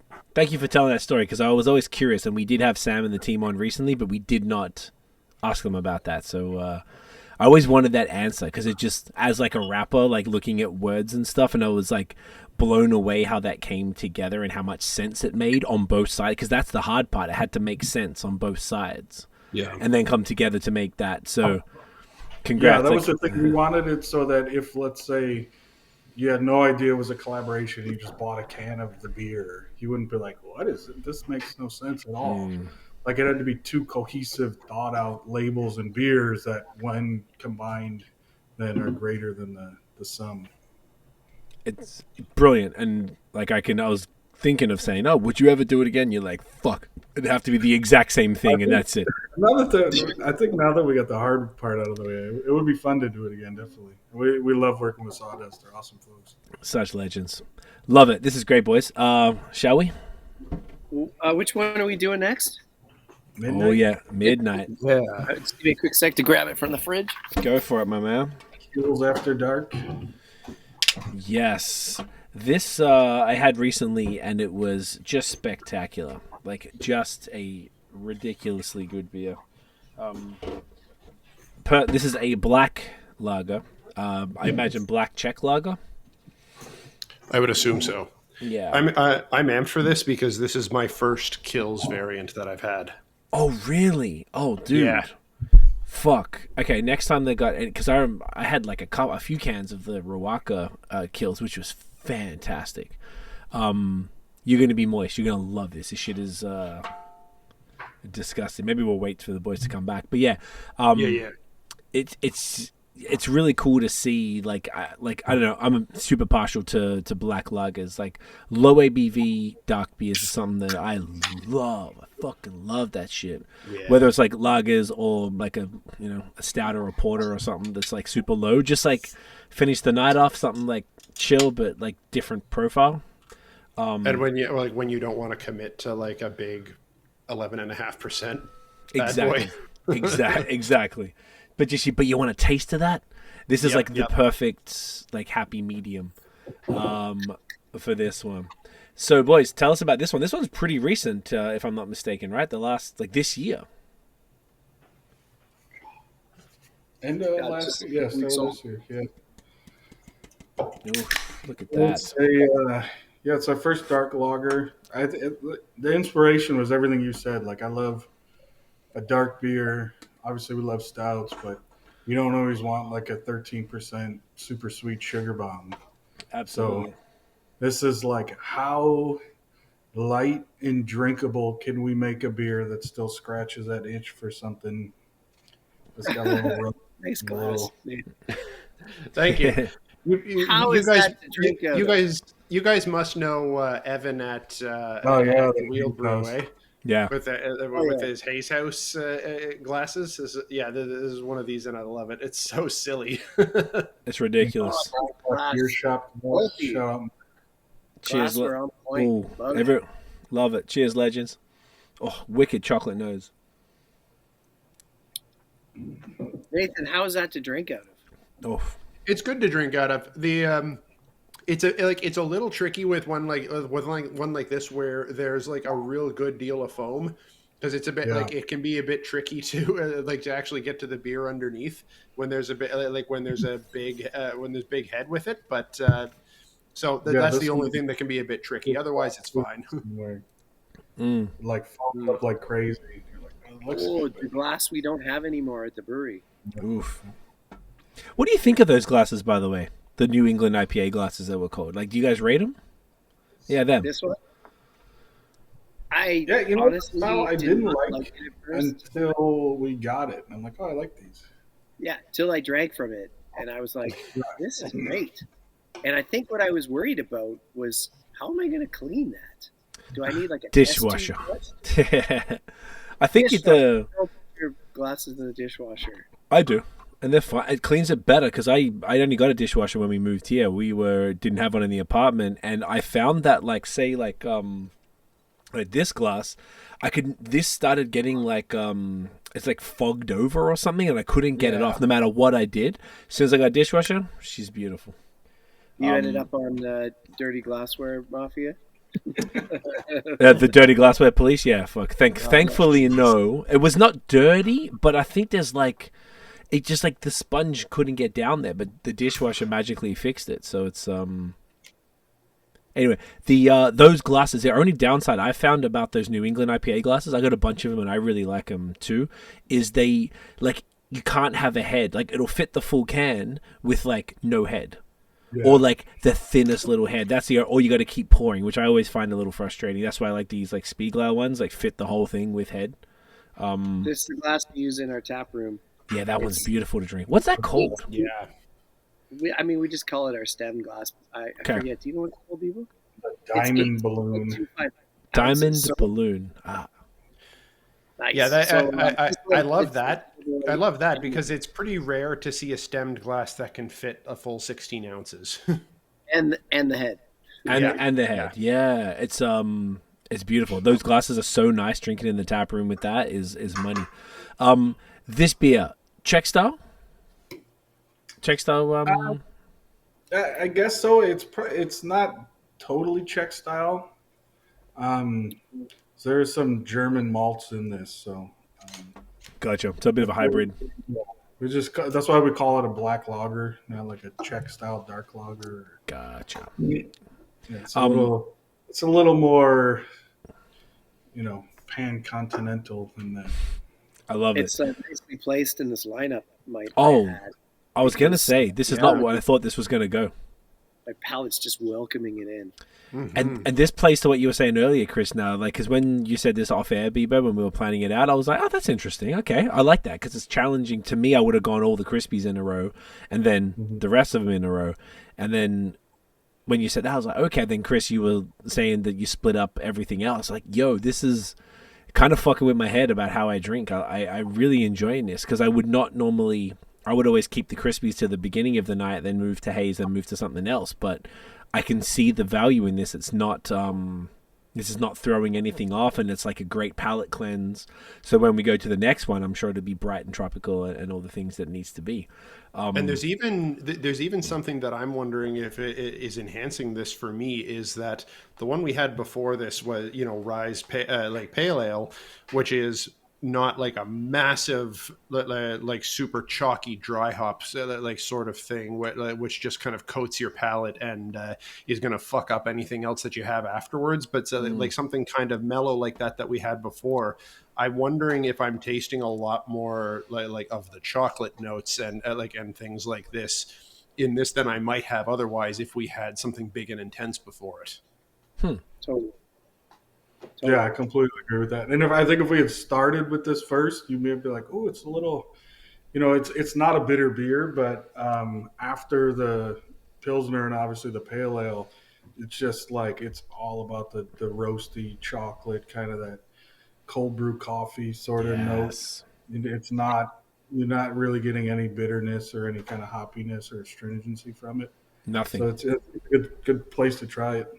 It's And perfect. the ordering of the beers in a flight or a session like we're having here is so important. Yeah. We now sell a thing called Flight Night, where you pick 6 beers, and you can pick random ones from our fridge, make your own 6-pack essentially, and it includes taster glasses. You can get either 2 or 4, so you can actually set up a tasting at home with your friends when you have them over. And that's been really fun for me to think about, those experiences that we're creating with doing that. And I almost wonder if we should include there, like, kind of, I guess there's like so an many ordering. limitations, but it's fun because the order that they choose to do it in is going Makes a to difference. impact the experience so much. Will hugely impact their experience, I would say. Yeah. Especially because, like I was saying, I don't know about like Nate, about you, but I would never have put it in the order that we're doing this in tonight. And like we're all saying, this is impeccable. This is working so well, and it's to the point. Like, yeah, go on, bro. There's a couple things we like to do. Okay. And that's usually when we're having beers for the night. We line them all up, whether we're hanging out, and everyone brought something. It's a bottle share. We'll line them all up, and generally speaking, we'll go lowest ABV to highest ABV. And the thought there is, if you drink a bigger beer before you drink a beer that's maybe a little more subtle or doesn't hit as hard, you're not going to really be wowed by that second beer because your palate there's too much white noise going on. So whenever we find a beer that's got some delicate nuances to it, we'll do that on a fresh palate and maybe start with that beer and build up. Like, Quintuple Bone Tree that we're finishing with today, or Quincy Bones as we like to call it. And like, obviously that's the last beer.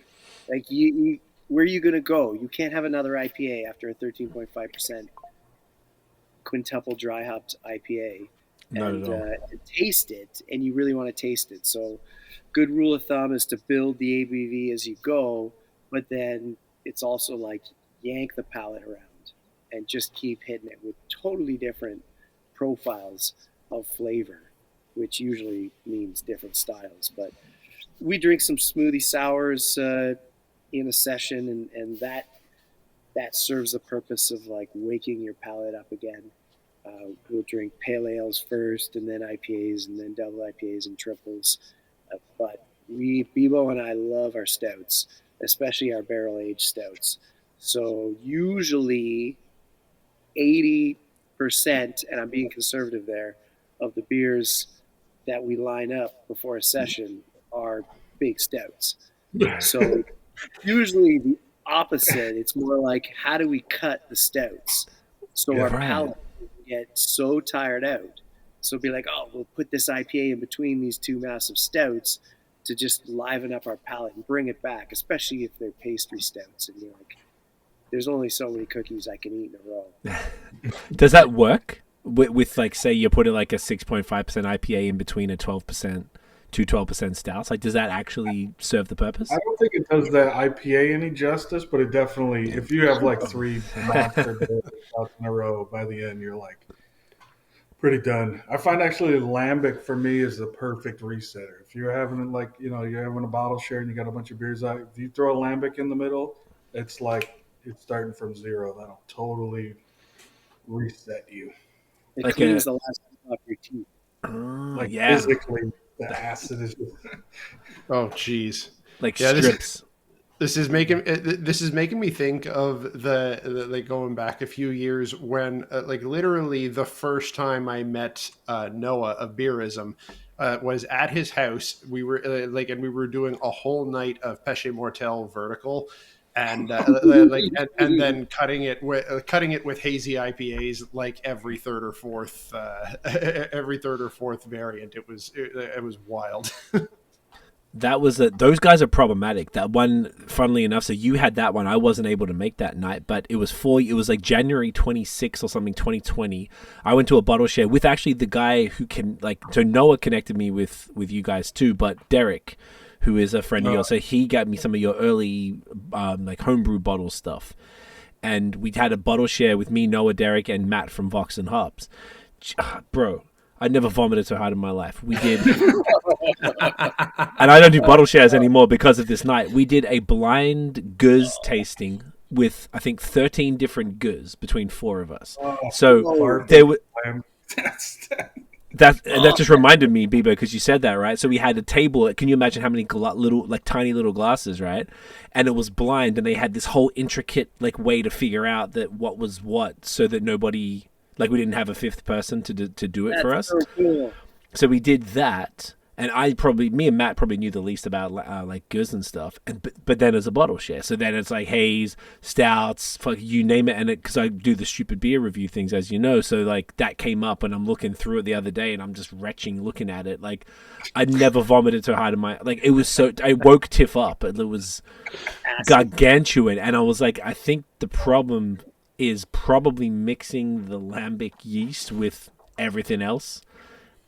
Just fermenting.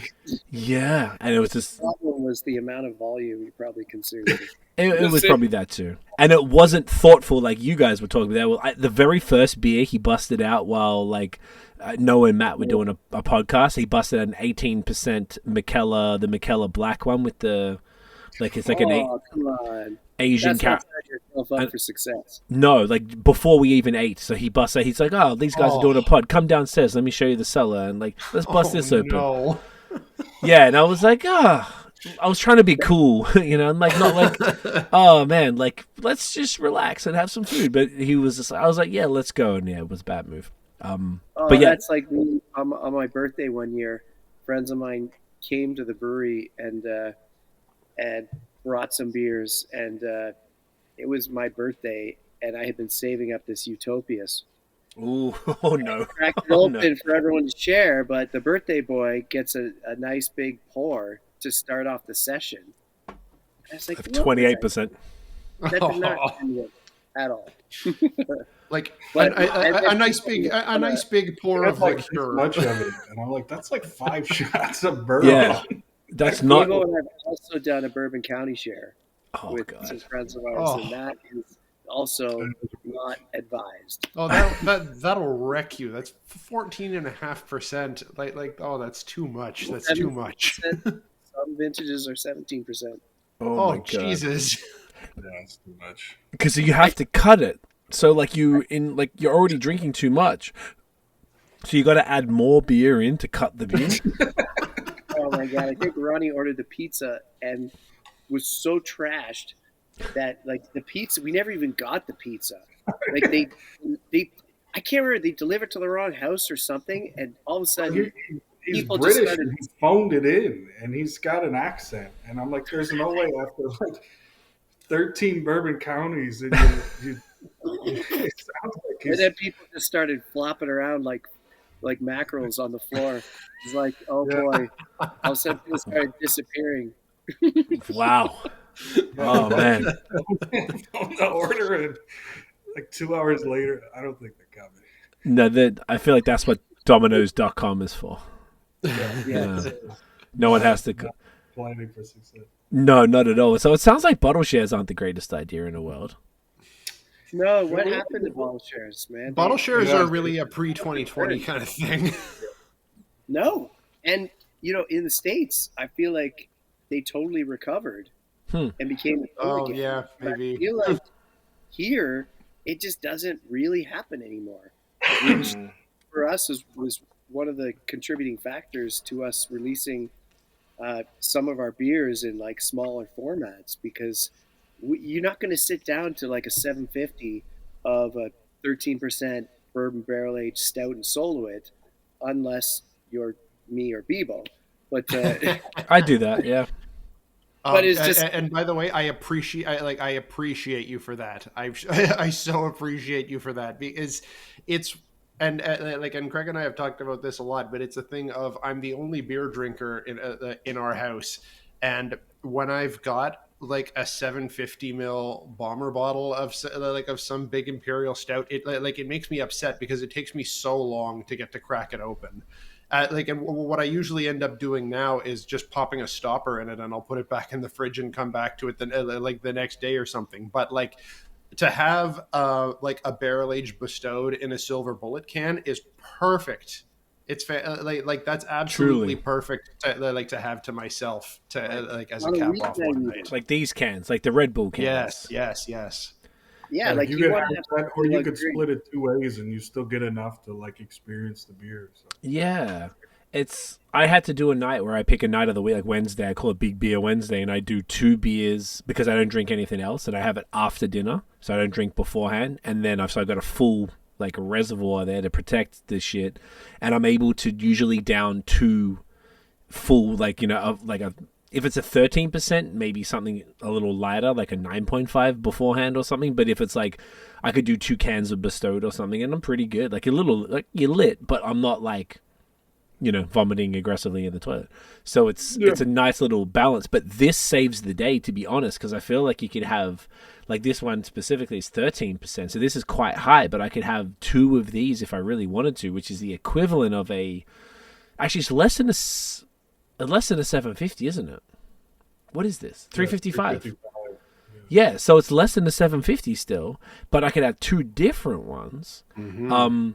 And sit on them, whether it's the Red Bull size or like just a regular shorty, doesn't matter. It's just like Nate, like Nate was saying, something that we talk about a lot, because it's the reason we all have cellars is probably because too many big beers come in 750s, and I understand why. A lot of your other beers are in the bottles. Are they 500 or are they 355? Like say Time Takes Time. 375. So those are great too. Yeah, that's so still great. Well, it's 20 mils more than this, which actually like visually doesn't make any sense, but here we are. And I was like Nate said, like we appreciate that, as far as like it's like it makes it very like doable to get through, whether you share it or whether you take one to the face or do what I do and have like a night. Like I'm not gonna have 5 beers and then let me rock one of these. Like I'll have that night, and I've found that like by doing a dedicated night to like just barley wines or stouts, like super high stuff, I really appreciate it. Like I look forward to that night every week because I only get to do a couple of them. Most people, almost everyone, if you have a 750 of the super sweet big bourbon barrel stouts, by the end it's not enjoyable. Like it's just not fun. It's like a chore to get through. So the producer, it's not what you want someone to feel like they have to drink it or they end up pouring it out. So because that's just a shame when that happens. The move that I've moved towards now is following Noah's lead again, which is when I'm going through a big bottle like that, I'll have it on like a Sunday afternoon, crack it open at like 4 o'clock, and just nurse it over like 2 or 3 hours. And I'm finding I enjoy it much more that way. And like when you have that amount of time to get through it, you also get to experience it as it warms up to room temperature, which with those kinds of beers, like especially with with barley wines and and especially barley wine stout combos and things like that, you get such a such a varying experience as the temperature changes and and things like that. So that's been my move lately. That's great. Yeah. Room temp, they're always the best. Like it's always where you want it. So Yeah. when we're doing a bottle share, we'll pull all the stouts out and just leave them out. Like they're totally room temperature when we crack them open. So Interesting. I totally support that. And when it comes to bottle shares, it's good to pick, a number of participants where you're going to get, you don't just have a thimble full. Yeah. Because you don't even know the beer at that point. No. So for me, I'm like, if I can get 250 mils minimum of the beer, I can get a good impression. Yeah, I think that's probably the minimum. Like a cup. Yeah, that's a good. I mean, like, how many beers that are like whatever double digits could you do in a share like that if you get 250 mils of? Ooh, it's different for people. Okay, that's a good point, because I don't know how many of those I could do if it's a share. Like, yeah, and also style too. Like, whenever Bebo and I are drinking together, I always know the rule is we don't start with a sour. okay. Because if we do, Bebo's going to be having heartburn. I get heartburn. I'm going home. I'm going to bed. You're just not going to enjoy it. You got to know yourself. We'll set a base with a bourbon stout, and then we'll go from there. But if you drink too many pastry stouts, then I find all of a sudden I get to a point where my stomach is just done having it. And it's just like, okay, too much dessert. Like, I don't know what's going on now. So yeah, everyone's different. Everyone's got their different parameters. Yeah. I mean, remember when we in the earlier years of drinking, when it was like, oh, you have a Guinness, and then there's some people who say, oh, it's like it's a meal in a glass. Heavy. And you're like, actually, it's lighter than. But what matters most is the experience and the impression. Yeah. Whether that's truth based on,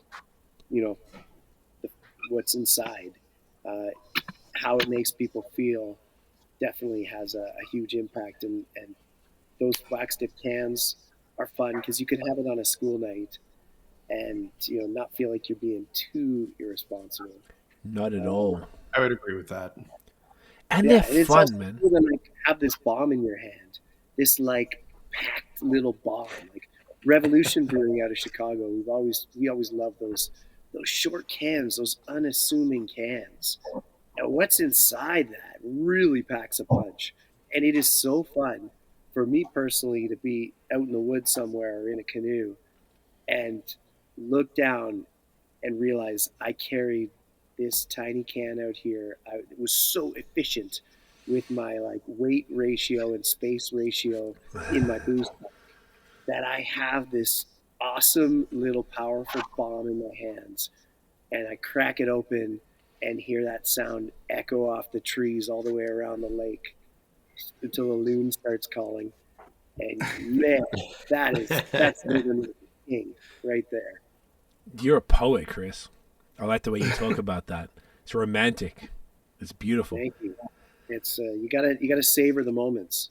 It's so fun talking about these beers with you guys because we don't really get a chance to stop and smell the roses. There's just too much going on, and we can't yet afford to hire all the labor that we need to have.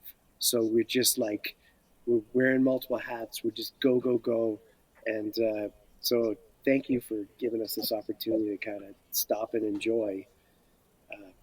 It's like rare for me to sit down and drink like a full Third Moon beer and like think about it and be like, oh my goodness, like I'm tasting them all the time, but we're always tasting at the brewery and like, checking in. How's this beer developing?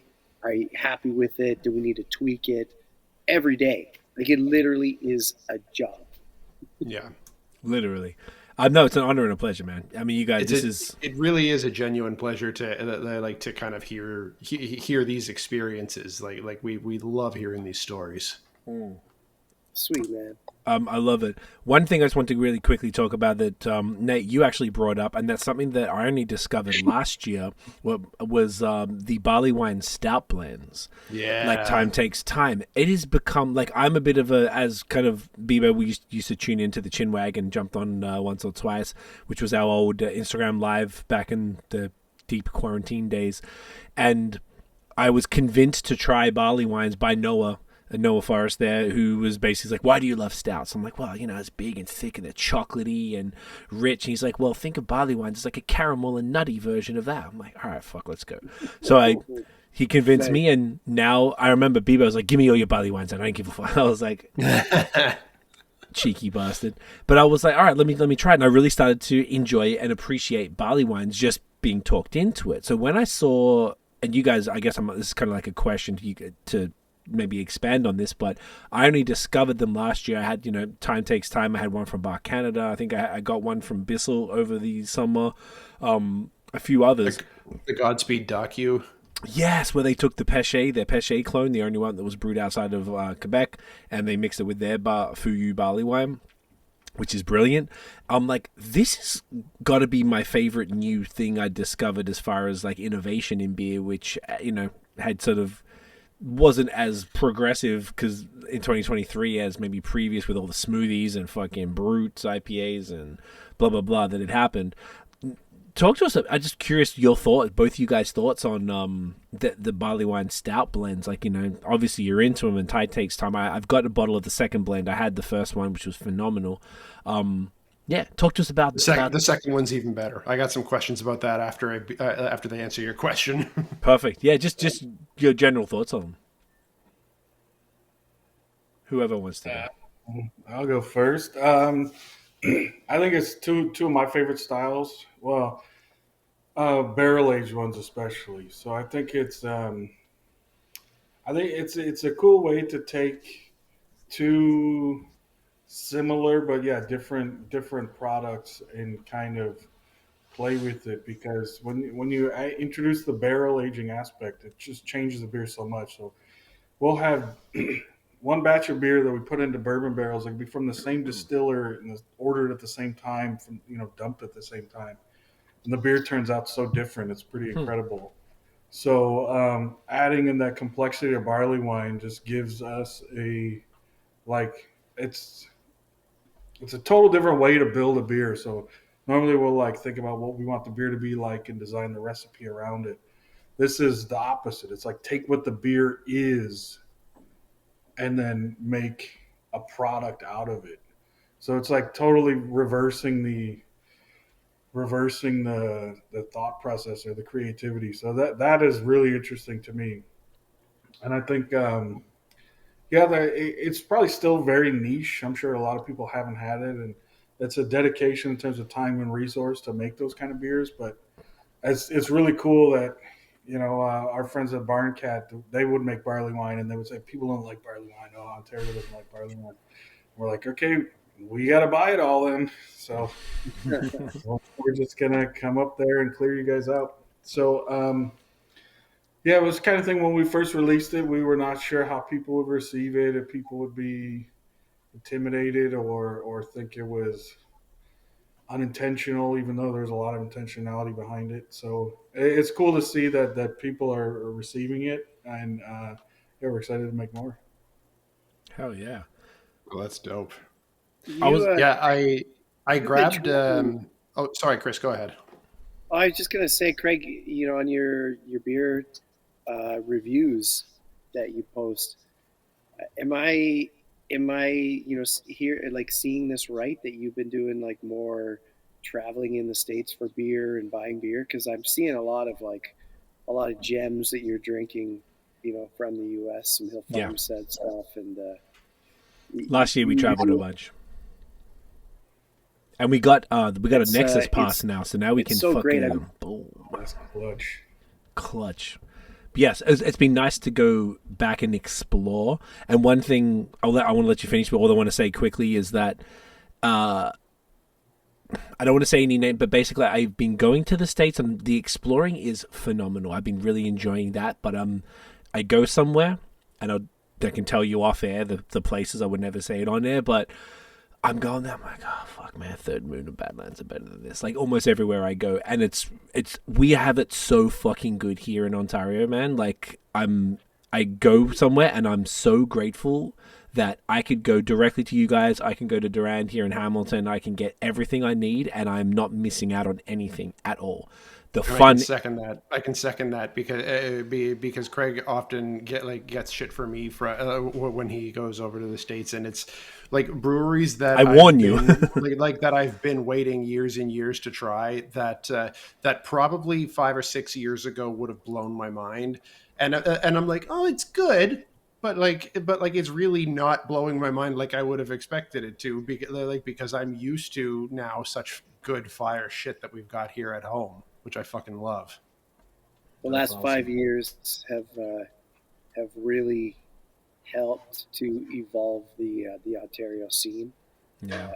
All Ontario breweries have just been upping their game. Insanely. From when we started till now, it's like everyone's making better beer now.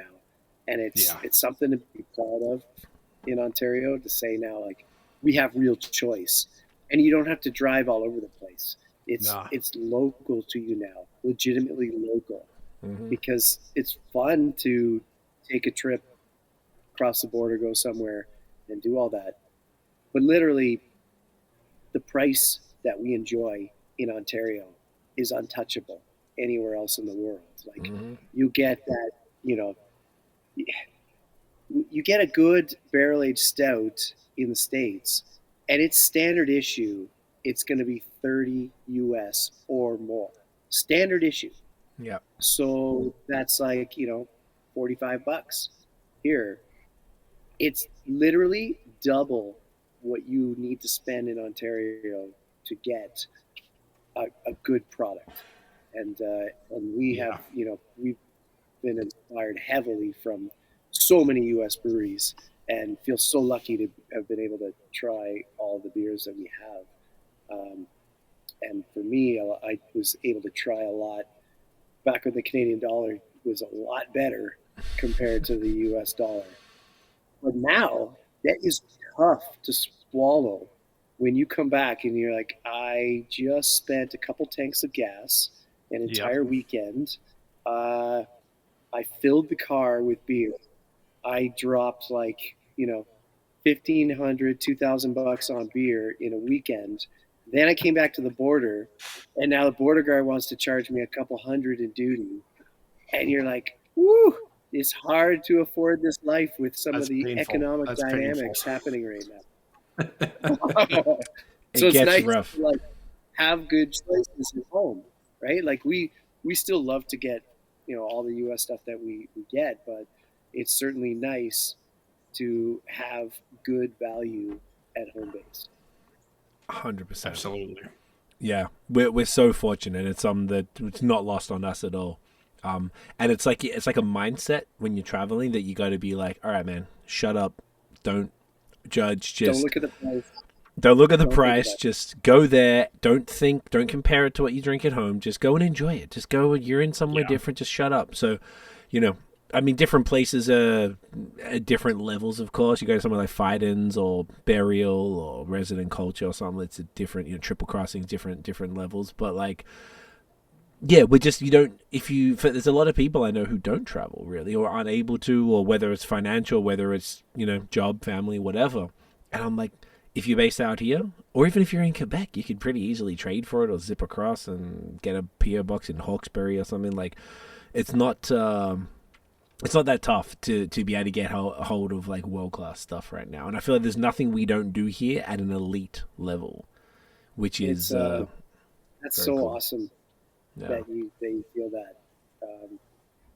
It's certainly an eye opener when you like buy beer outside of Ontario, or Quebec, compared to other country. It's a real eye opener that literally you would pay twice as much or more than what you need to pay in Ontario to get Yeah. a product that's in a similar ballpark of quality. Yeah. Yeah, It's absolutely. It's so No, so it's well. crazy. Should we do the next beer? Or I know we were talking about something. I know we're on tangent. This is tangent hour. I love it. We're in a tangent Yeah, of a tangent. and I know with this one we're like I don't have to be too worried about keeping things tight for time. So Yeah, I'm gonna come that's right.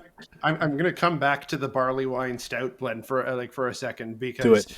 I got that bottle of Time Takes Time Volume 2 when Craig and I met up at Durand over the holidays, and had that one at my parents' place while we were on Christmas break and whatnot, and something about the experience was just phenomenal. And what I was finding with that one, there was so much complexity to it, and and flavors that were coming out that really surprised me. Like there was something to that one where I was even getting kind of like a baking spice kind of vibe to it, like even like a cinnamony nutmeg kind of quality to it, and that was the level to it that I really wasn't expecting. And I don't know if my palate was just whack, or if the experience was just I was just enjoying it that much. Am I way out of left field in how I interpreted that, or or have you heard or have you had something similar with that one with I Volume 2? actually, that was for me. That experience when I was smelling that beer was like dry coffee grounds, and so maybe that's like your experience was what you just described, and for me, but there was that crazy complexity to it, and Yeah. you did the right thing. You drank it fresh, and Mm-hmm.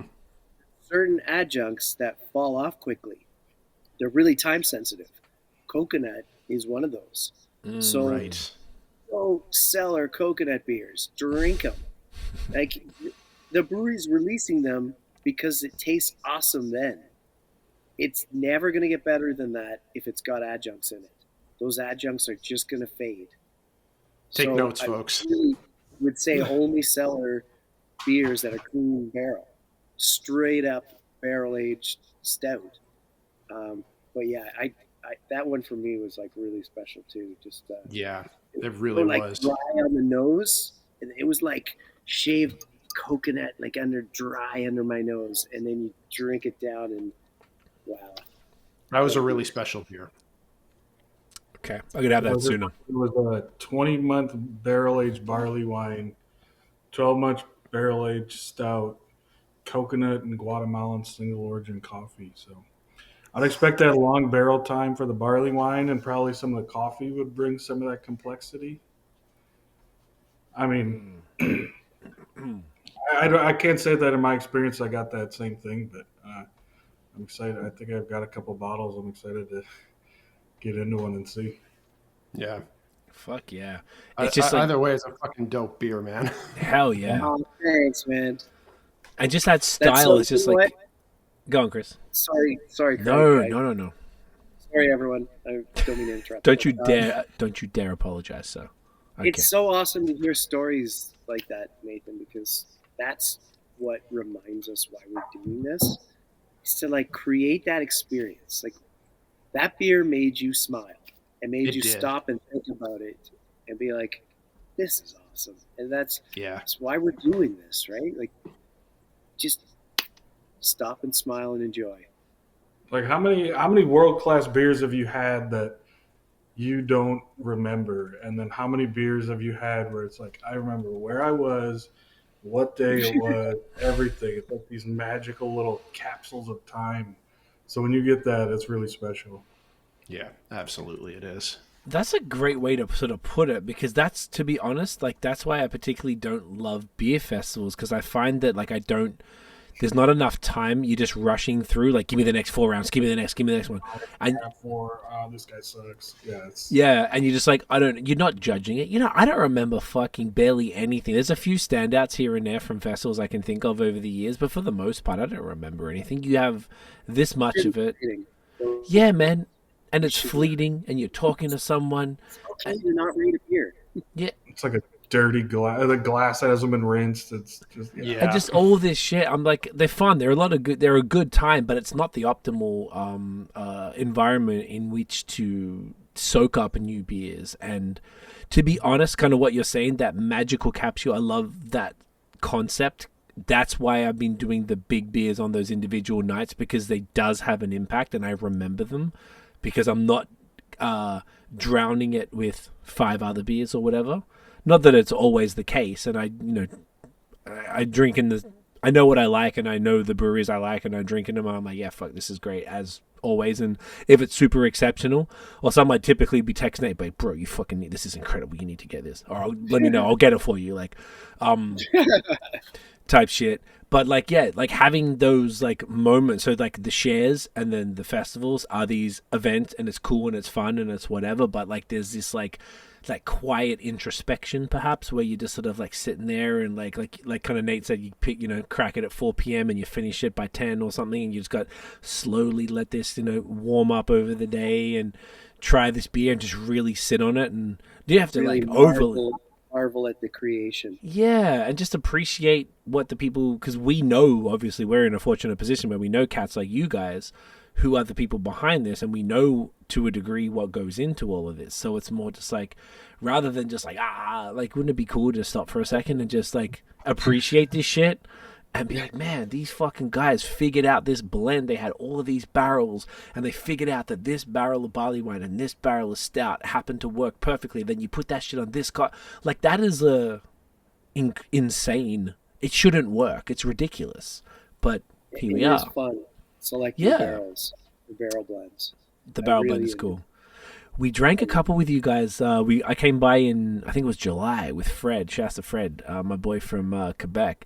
And what did we drink, Chris? I think all of us, we went to those other rooms. Yeah, and you guys were showing us around all the other rooms, and we pulled some nails on some barrels and shit. I don't know if that's one of those was the barley wine that was in the time 16. Okay, that's what it was. Because whatever it wasn't out at the time, and I just don't remember what it was. But yeah, even just seeing that and doing small things, you're like, oh, okay, cool. This is like, it's just really thoughtful, and it speaks volumes about, to what you guys are about. I love it. And speaking of volume, shall we crack a can? Yes, we should.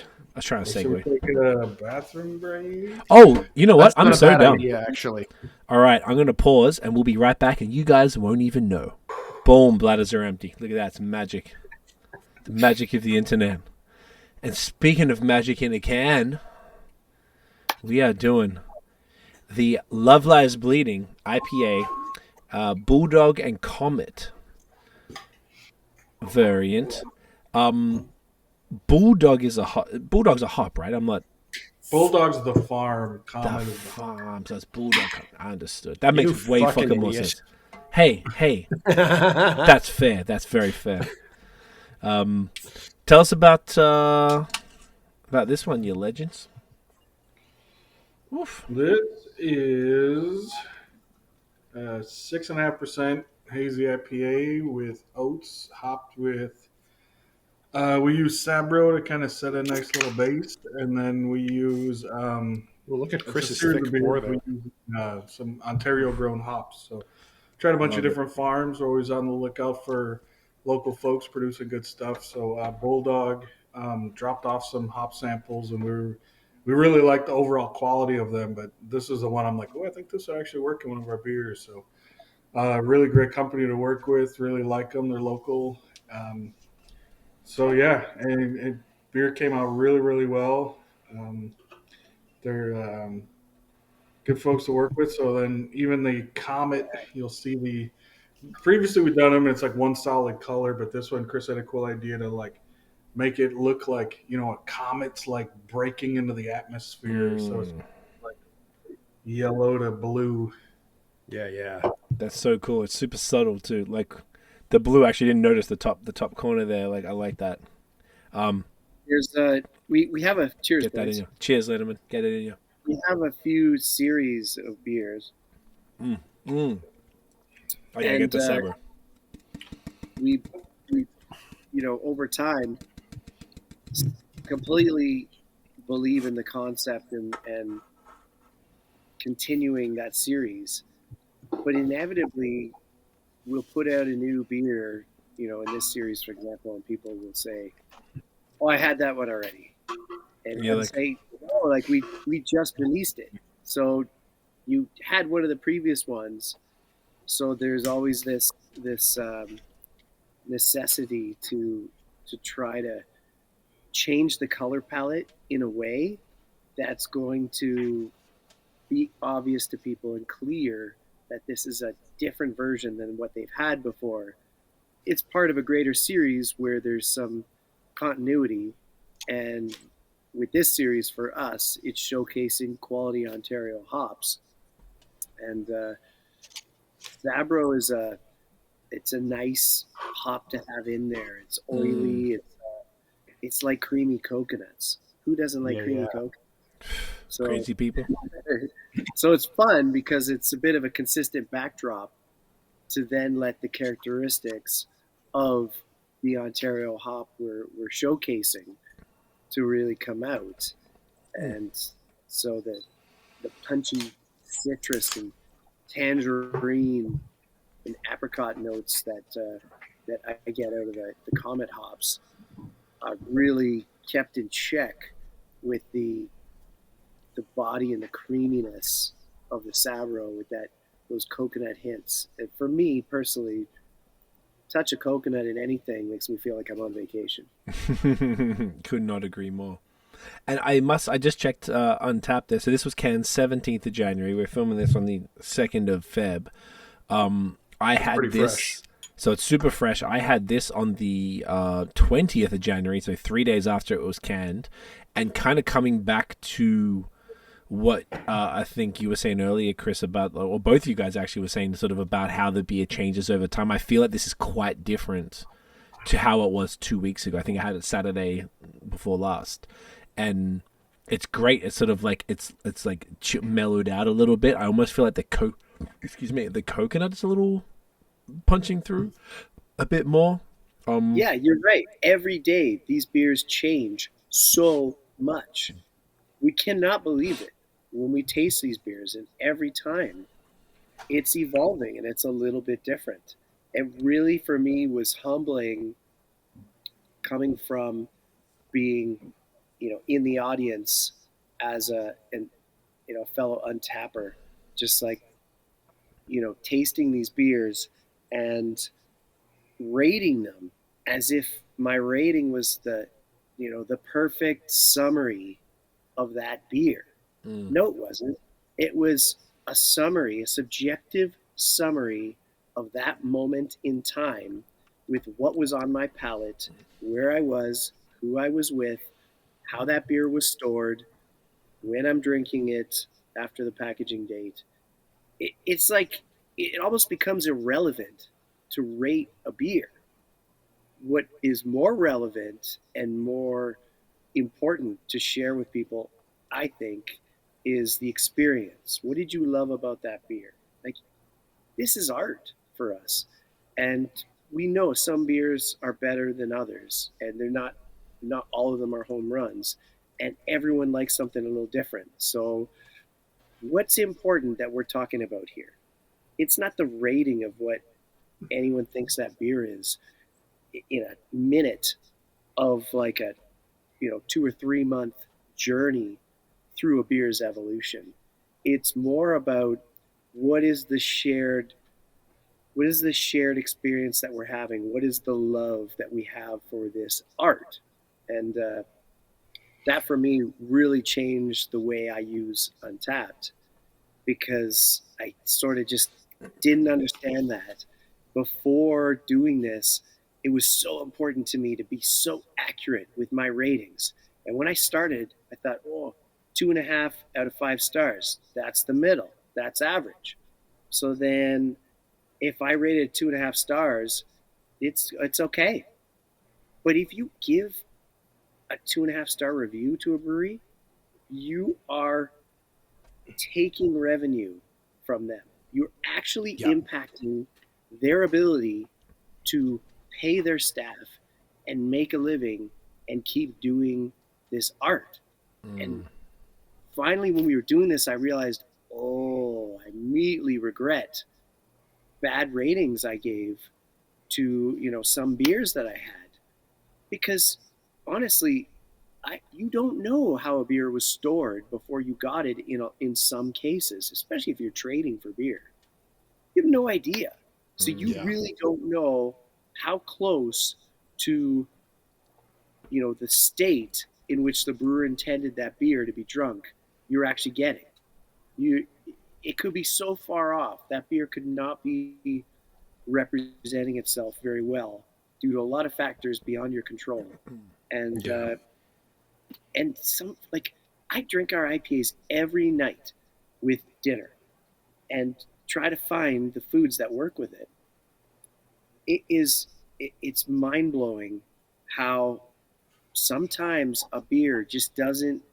It's like the combination of the IPA I had before it or the food I had, and that beer's just not working for me that night. The very next night, I will drink the same beer, and it will be harmonious with my meal. And I'm sitting there thinking, what? How is that even possible? But it really is such a subjective experience. And how sensitive your palate is too, to so many different factors. Totally. And you bring up a great point too, just on how you're with your whole thing of thinking like 2.5 is is the middle of the road. That's like a solid rating. It's this whole thing of like when you're using Untappd, if you've got kind of just this personal definition of what each rating means, and like that might mean something to you, but what that really means for this brewery is something completely different, because it's one of those things of bringing down that rating from the average of 4.5, whatever 2.5 means to you. Bringing that average rating down will literally hurt their business. It doesn't matter what it means to you. If you think that means it's solid, it doesn't objectively mean that for them. That will hurt them. Yeah. This is crazy how much power that is. Yeah. And I have so much respect for now, because of my experience and what I've learned in doing this, that even if I don't love another brewery's beer, I respect that they've given their entire life to this, because that's what it takes. It's working every waking minute. So anyone who's crazy enough to do it or gets fooled into doing it, then that's it. Like I, I hope that they can find a way to make a decent living, because they're certainly contributing to art and making something that has good intentions of bringing joy to other people. Yeah. How do you guys then feel like, I didn't even think about getting into this, but like, how do you guys that now with that context, how do you feel about Untappd, being that previous to Third Moon you were big Untappd users, both of you were traders, with the homie God, that it was a big part. And I noticed, Chris, whenever I see your check-ins a lot, you don't rate beers, you just post that you have them. You usually post some thoughts and a nice photo or something, and I'm like, oh cool. I always look in like a market that we're not dabbling in. It's like, that's when you put a rating. Yeah, like Canadian beers, I'm not rating them, because I don't want to do that to my fellow brewery.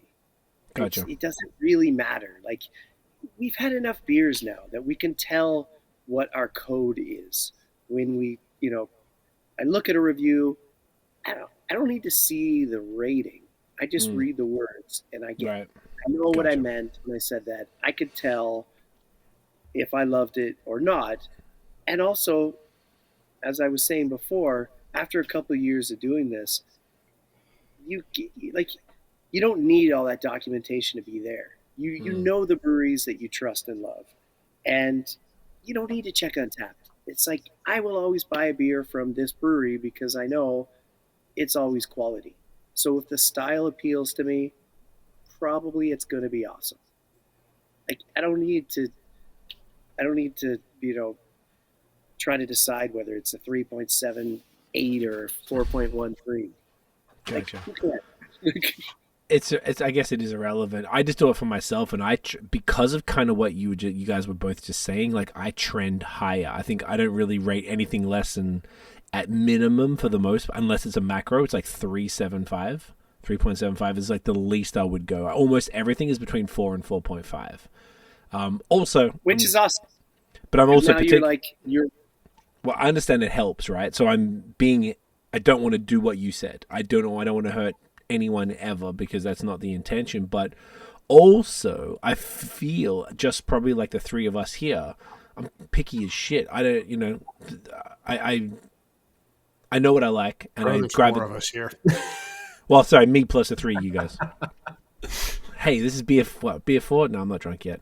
But you know what I mean? Like, you know what you like, and you sort of gravitate towards that. So, like, I very rarely drink something that isn't good. And if something really isn't good, if it's really not good, and I know the brewery, I probably wouldn't even check it in. I probably wouldn't review it. But that doesn't really happen, because it's I can't even think of the last time it happened. So I guess my question for you guys is, like, in this, being that Untappd has this level of pretty insane power, like, name another fucking app that has this much power over an industry. I cannot think. That's insane.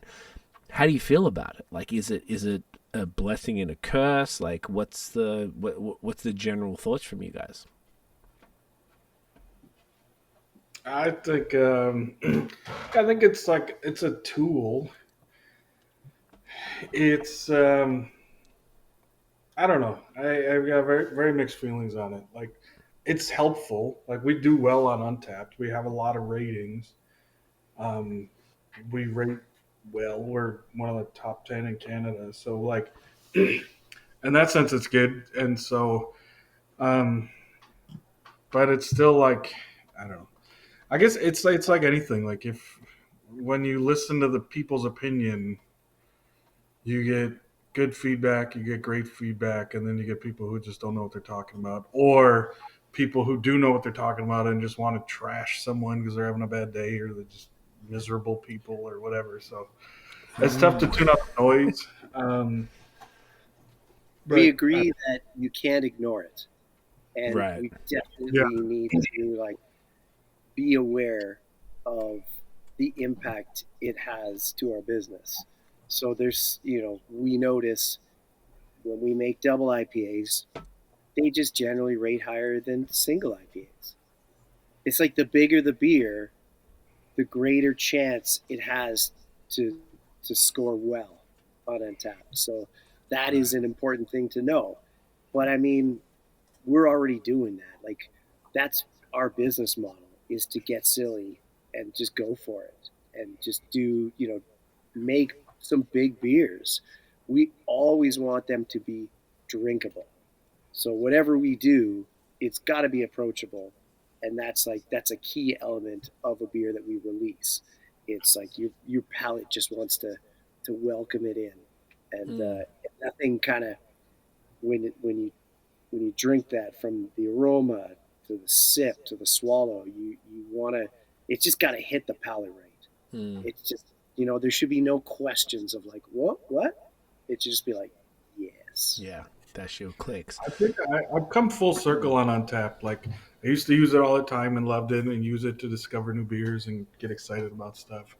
And then when we opened Third Moon, I quickly grew to hate it because of the negative reviews. It would just, like, completely tear me down, and I just hated it. So I went, but now I've come back around fully, where I feel like I've talked to a bunch of brewery owners and brewers who just completely written it off, want nothing to do with it, think it's the dumbest thing ever, don't look at it, totally ignore it, think it's like a feather in their hat when a beer doesn't rate well because everybody who drinks is an idiot. And I'm like, but this is the people that buy your beer. They're telling you what you think of their beer. So as much as like it would be easy to pick any beer on that app and find 10 reviews that are just like total head scratching, completely stupid, and maybe 1 star and it could be a 5 star. When you look at a brewery and they or a beer, or let's say a brewery, and they have 100,000 reviews of the beer, and they're at a certain range, chances are they're probably good or not good. You know, like Bach Canada, I don't know how many reviews they got, but they're 4.3 overall. And you drink their beer and you're like, that's very, very good beer.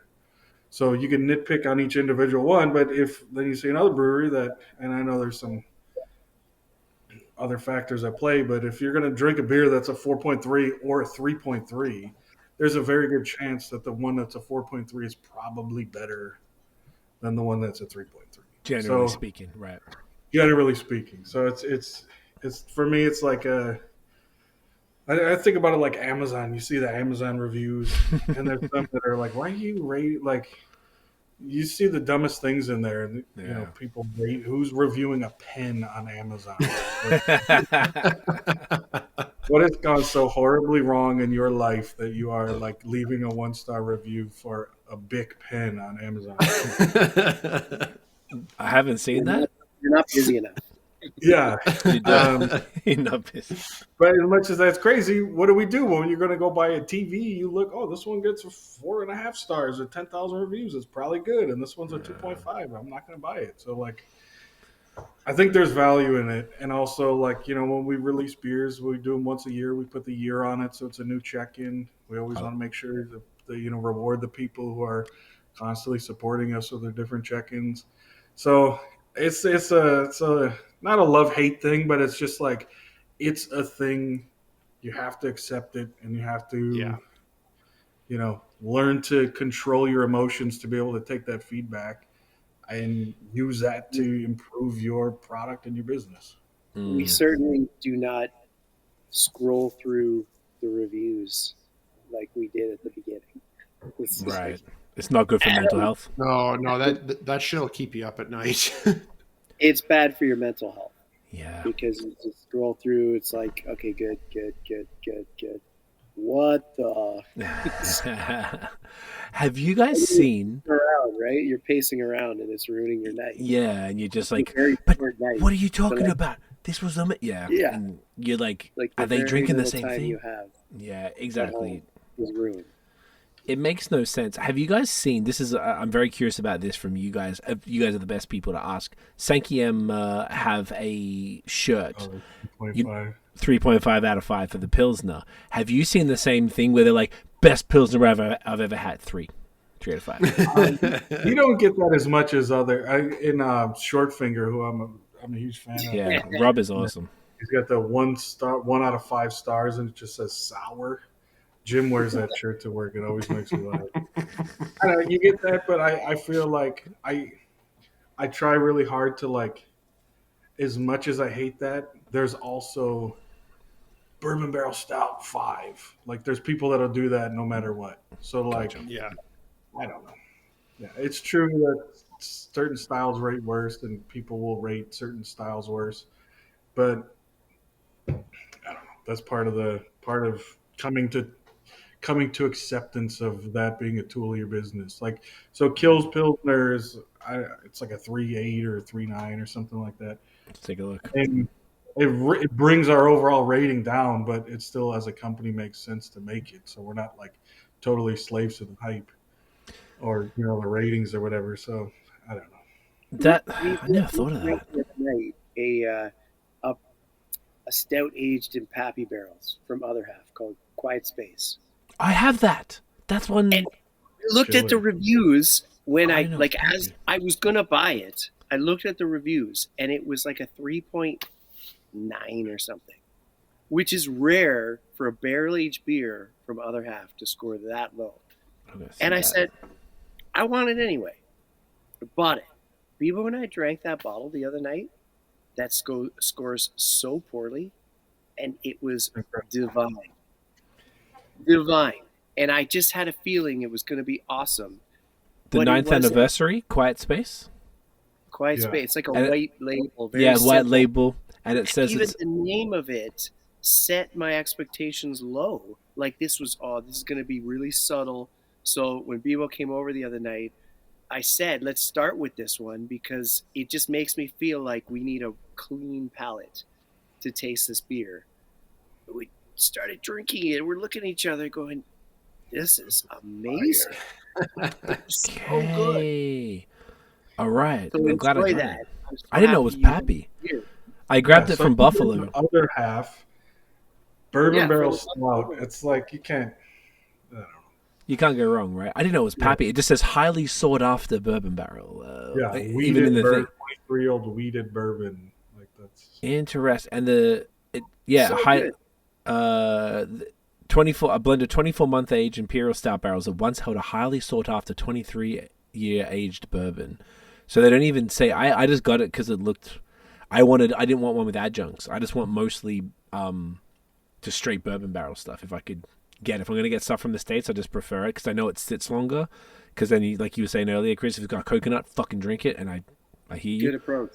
Right. So I'm thinking if I'm going to spend the absurd amount, like you were saying, the American amount plus 30%, I might as well get that. But that's interesting. So, like, I don't know, all that- personally. Yeah, go. Please go. Yeah, all that to say, like, the rating isn't the be all and end all. And so likewise on the higher end, which is awesome that I love your positivity, Craig, and I really appreciate that you always like, it feels to me like you subscribe to the same thing that I now try to do, which is if you don't have something nice to say, don't say anything nice at all. Always. And when I see a rating on Untappd of like 4.6 or higher, don't believe it. Like it's like people who spent a lot of money and a lot of effort to get that crazy loon. So if they don't rate it a 5, they're basically admitting they're an idiot. It's like after working so hard to get a beer, it's just got to be awesome. Yeah. And there's that sensation. So they overrate it. Like, I'm here in this moment, and you guys aren't.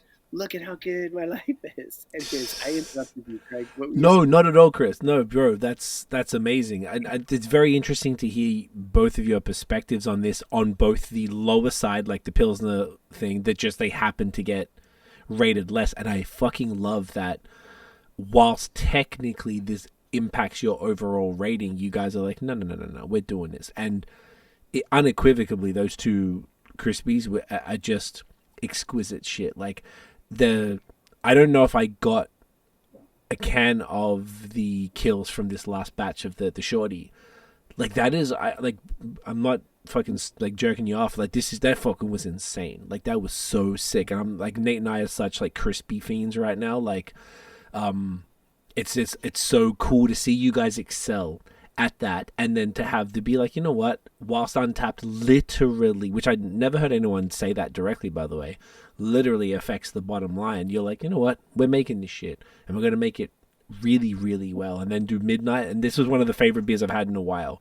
It was very cool to have Midnight a second time. Midnight is fucking dope. It's just really, really good. The Midnight Kills and the Bourbon Barrel Doppelbock we just released are my two favorite beers we've done in a long while. Okay. It's so fun to do some traditional styles. Yeah. Now have the space, the tank space for one, and to have built up a portfolio where we have more than a dozen different beers in our fridge across at least half a dozen styles. It's so nice to be able to feel like, as we continue on this path, we always want to be brewing the beers that we like to drink. That's part of our business model. We're brewing the beers we like to drink. Like, it's not like the beers we release, people are like, oh, how do you like that? Oh, I don't even like stout. I don't drink stouts. We like these beers that we make them because we love to drink them. So it's really fun. And it's also fun to be at this point where we can have not just one lager, but multiple lagers in our fridge at the same time. And I was looking at the beers we're drinking tonight, and I got excited because there's 3 lagers. It's What so the cool, hell? man. Like, I drink predominantly double IPAs and bourbon barrel stouts, and I was like, this is gonna be really fun because we're drinking like 3 different lagers. Yeah. So that's the evolution of the beer maker. You get wowed up front with the big like chocolate cake and all this like crazy adjuncts and whatever, because it is fun and it's exciting, and Super. that's I think one of the alluring things about drinking craft beer. It's like, oh, my taste buds are going on a flavor ride. What's it gonna be? It gets so exciting. But then after you drink beer after beer and after beer, you start to get to the point where you really appreciate the subtleties and the simple things. It's like that, that quiet room where you get to sit in there with 2 speakers you love and listen to a new album for the first time. It's like just focus and enjoy what's happening right now. Hell yeah, man. Well said. The interesting thing about what you guys are saying here is that you're making beers that you want to drink, and the Doppelbock. I feel like most of the things that Third Moon have done are what you would consider on brand. You know, you got the Crispies now, obviously all the haze. You've done some fantastic Westies. When I came and saw you in July, I had that. I think it was called Left Hand with Nelson. Yeah.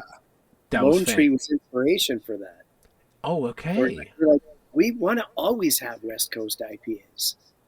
They just don't sell as well.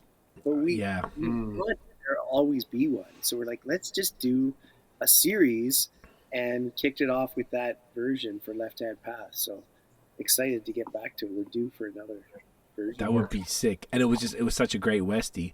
It was. And then the others, obviously you've dabbled in the porters. You had the porter with the barrel aged one in the Red Bull can. Obviously all the barley wines, the blends. The Doppelbock was probably, and tell me what it felt like I was like, oh, they did a Doppelbock. Okay, interesting. Like, how was that received? I haven't had a Doppelbock in a minute. So I don't even remember necessarily what them bad boys are like. But yeah, like, how did people sort of respond to that one? Because that, to me, like, were you worried about a bad Untappd rating or something? I mean, obviously not, but because you did 2. Yeah, talk us through the thinking behind that. I thought that was like a really interesting decision. Yeah, it was not probably. It was more like, so when, let me think how to formulate this thought. So there's like the beers we want to make, and then the beers we have to make, and then having some fun in between. This is definitely kind of the having some fun in there, but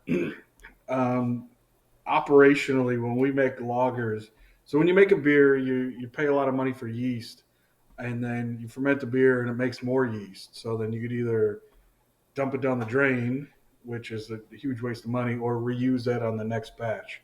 So that's a lot of our brew schedule is determined by yeast availability, when yeast is ready. So you pay $1,000 for a jug of yeast and use it in one beer, it's $1,000. If you use it in 10 beers, now each one costs, has $100 worth of yeast in it. So lagers is a total other type of yeast. So when we make kills, we like to stack up 3 or 4 other lagers that we will sort of brew in tandem. So, okay, do this. Next week we do another one, then another one. So just to keep that cost from getting too explosive on a beer that we like to have often. So that was kind of when we went into that thought process, that would unlock, okay, what other kind of lagers do we want to make?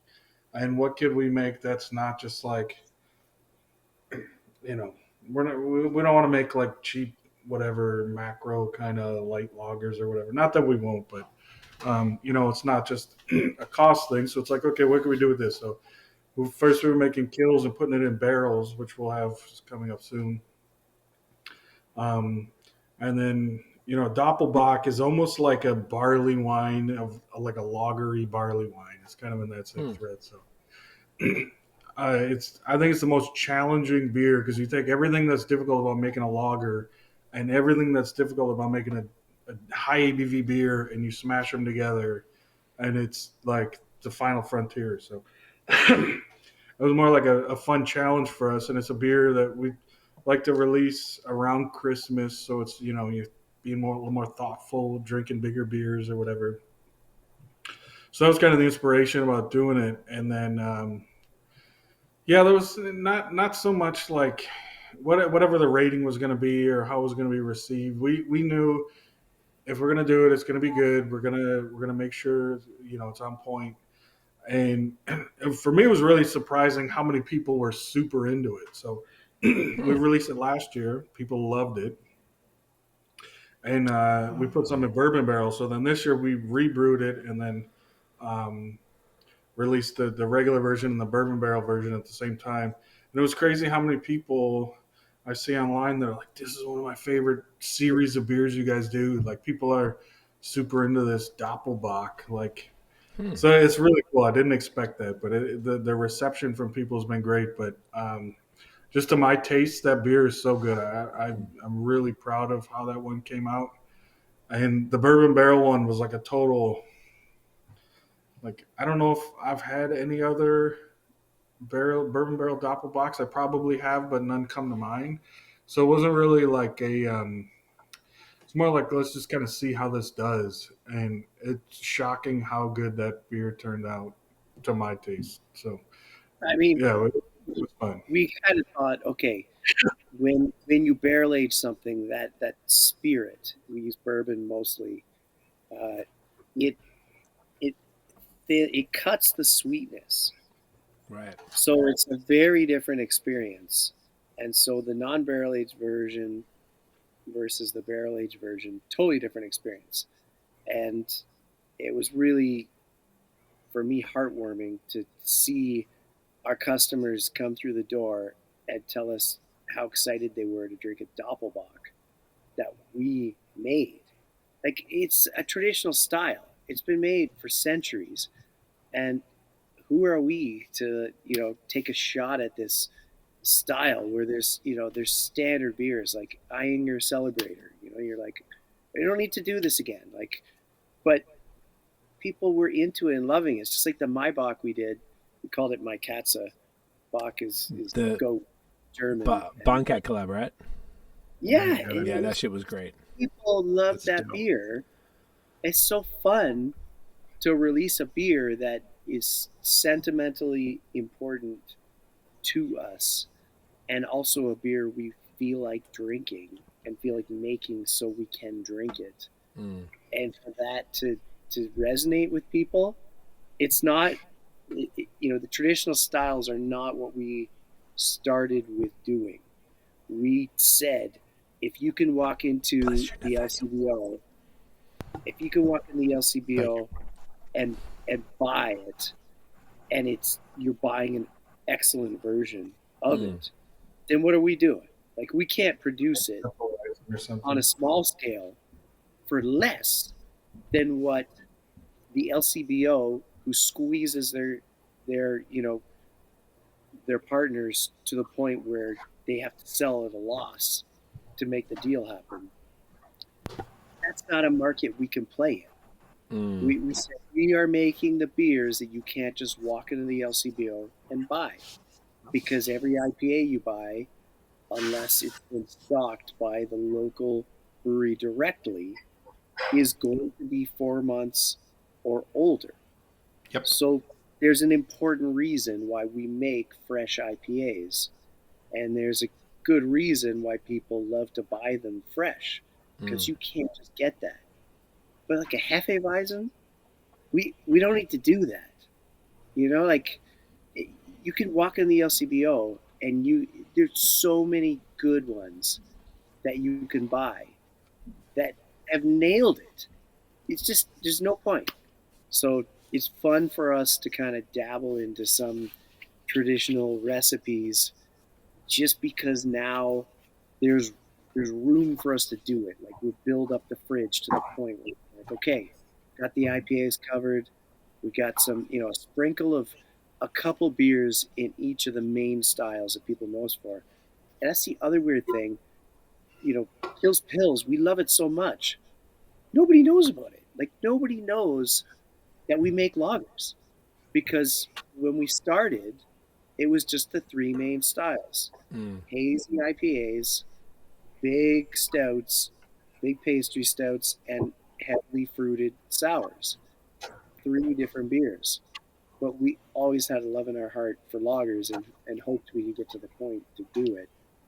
And to now be able to dabble in experimenting further with growing our barrel program and starting to play around, like, the possibilities that we're creating now. It's so There's so much depth to the portfolio. Where at the start you couldn't do it. You can't survive if you're going to start with it. Oh yeah. I think I just don't like. I think there's probably a perception of us or breweries like us that it's just like a hazy IPA. That's all we pump out, and big stouts or whatever. But like, we're beer fans. Like, we drink a lot of those kinds of beers. It's not all we drink. So we're really trying to push ourselves and our business to be more than that, like more than just pumping out super sweet stouts with just, some other combination of chocolate and vanilla and coffee or whatever. So like, our barrel program, I always had a vision of our barrel program being more than just super sweet, heavy bourbon barrel stouts. As much as we love those, and that's going to be the bulk of it. Like this week, we just released a bourbon barrel aged black IPA. Super, super good. We're stoked on it. It was funny how many people seemed like taken aback. Like, why would you guys even do that? And it's like, why wouldn't we do that? Why wouldn't we just try Indeed, why wouldn't you? Good question. Yeah. So yeah, for us, for us, we're just trying to be more than just doing the same thing over and over. Like, last year we did like a Caesar smoothie and the Milton Dew, like the sour soda ales, and our slushies or smoothie beers. We're doing more and more funky and weird combinations and ingredients. We're just trying to, like, okay, we're comfortable with this. We're not just going to keep doing this. We have to evolve, and we have to keep going and try new stuff. So yeah. Even the non-alc stuff too, like the moon water plus the Leviathan. Leviathan, that's the one. And like, Yep. Sorry to cut you off there, Nate. It's just like the portfolio is broad. Yeah, for sure. The you mentioned the Maibach, and I hadn't thought about that one in a little while, because like Maibach is a style that that has a little bit of a soft spot for me, and that one that was really intriguing to me because it was a collab with Barncat, and Third Moon and Barncat, both breweries extremely known for haze in Ontario, in particular. And if you were picturing, if Third Moon and Barncat were to collab, what's the style going to be? And I'm like, no, you know what it's going to be? It's going to be a Maibach. and that just fucking cracked me up so much. And I love, never pick it. I love that you guys both went there with that, and to kind of to think behind the scenes of the styles that you guys are into. And we had going back a couple of years now when we last had Jeremy from Barncat on the pod, and and he mentioned at one point he would love to just brew nothing but barley wines. And as much as of course they love their haze, and they obviously do, but they've brewed some fantastic barley wines over the years, and it's kind of funny to kind of know what what the breweries that are known for haze, or that is at least the most hyped of what they make, what they would brew if they could brew just their one favorite style the whole time. To know that for Barn Cat, it's like they would just, like Jeremy would just brew nothing but barley wine if he could. That just cracked me up for some reason. And like it's kind of along the same line as what we were talking about here of, you know, going down the line of brewing a Doppelbock or brewing a Maibach, and and all of these things coming from Third Moon. It's like that just warms my heart. Yeah, it was funny when we started talking, and I was talking to Matt, and I'm like, "So you guys are, you know, what are you thinking?" And he's just said, "No hazy IPA." So I said, "Okay, a hazy double IPA." And he did not think that was funny. We'll do my mock. Yeah, and you know what's funny? To tie it back to the earlier point, you know, we're talking about Untappd ratings in the. As much as we could think of 100 different reviews that are kind of, you know, get under your skin or whatever it is. The last time I checked, and I'm never going to check again. I'll just assume it's going to be the same for all time. That was the highest rated Maibach in Canada. What was it called? There you go. Let's see. Yeah. Double check. Do I think it's I'd the believe best that. Maibach this country's ever produced? I do not. 4 exactly. But it's you know, that's a product of that hype where people like in their mind it's rated this before whatever. So The great beer. it's not always a bad thing. Untappd. Yeah, I guess it has its place, and I think it's really like, well, I feel like it's interesting. Maybe people don't know, like I guess I assumed it had a thing on the bottom line because people had, like, maybe you guys had told me or other people who have similar breweries would be like, oh yeah, people come in and like, oh no, that one's less than 4, rated less than 4 and Untappd, I'm not having that. And I was always like, are you fucking serious? Like, who's doing that? Because I definitely don't. I don't look at the ratings. I use it for my own personal diary to see what I've had, and then some. And I don't mind. I like seeing what people have to say when people write something. Like if they don't really write something, I don't really even look, and I never look at the number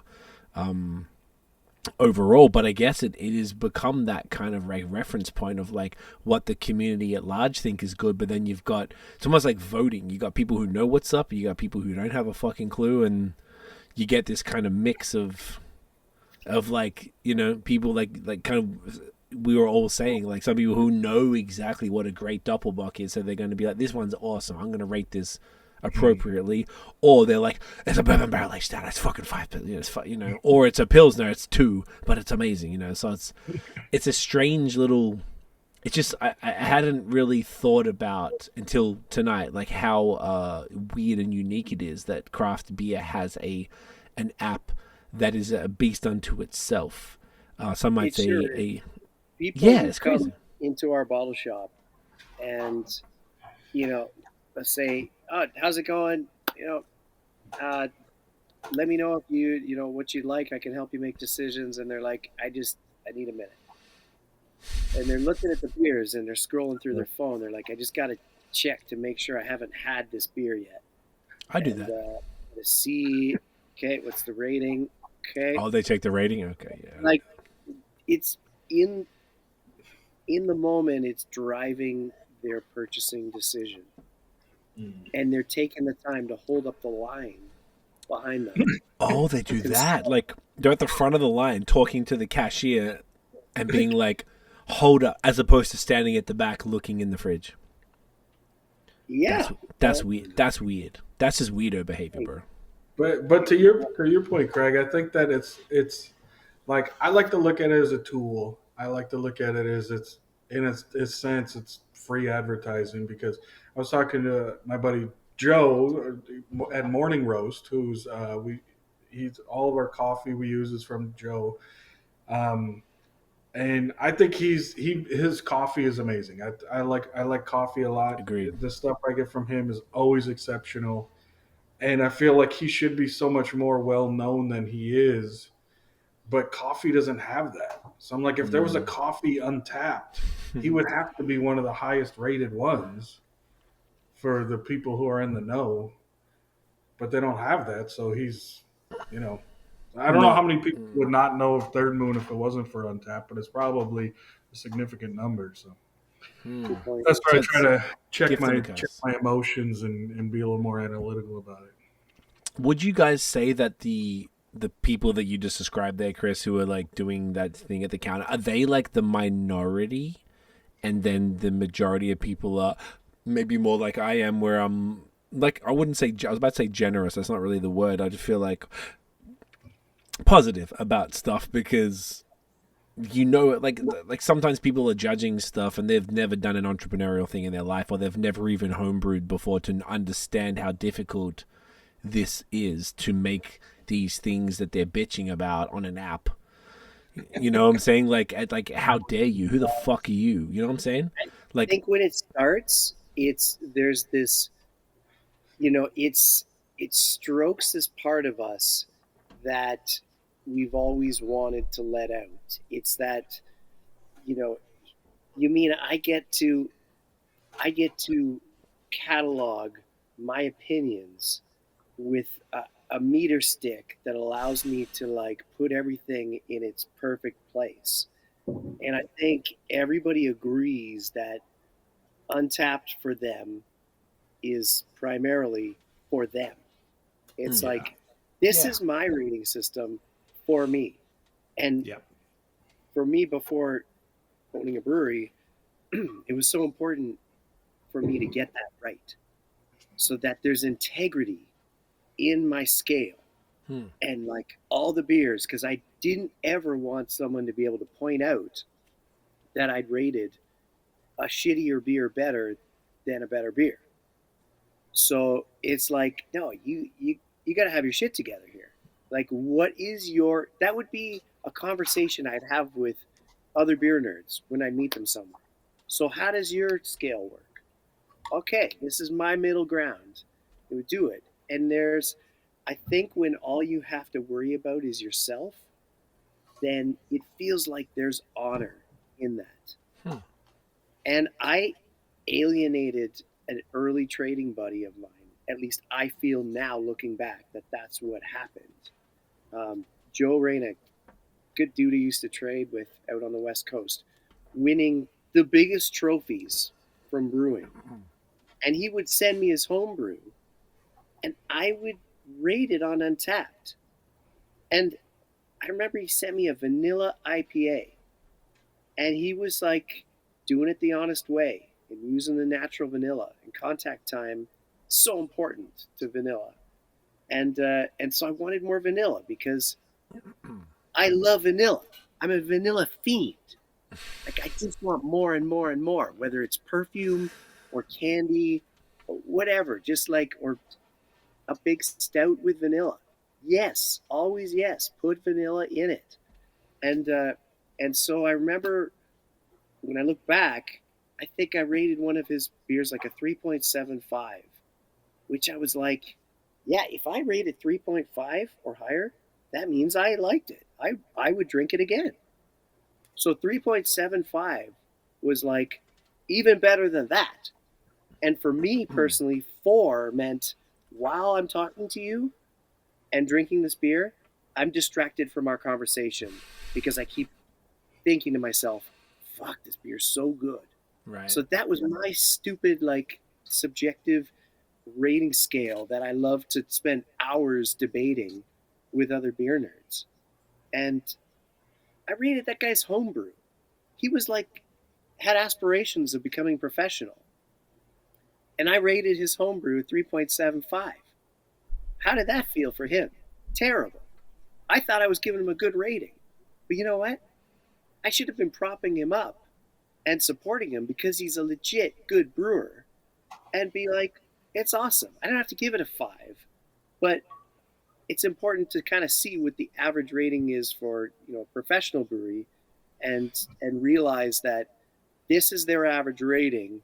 So when I throw my rating down, how does that compare to it? Because that's kind of what they're going to feel. So even these days, I kind of like, I'll rate beers that, in other markets outside Canada, that I know my rating, like if I really love it, and especially if I see it's an underrated beer, like this Quiet Space beer that we drank the other night. When I check that in, I'm pumping that shit up. I'm going to tell everyone, this is underrated. You're all wrong. This beer is amazing, right? But that's a much better thing to do than to rate it below the average and really pull that brewery down. So Yeah. I agree with that. I realize now that who gives a fuck what my personal rating system is, because it's public and I put it out there.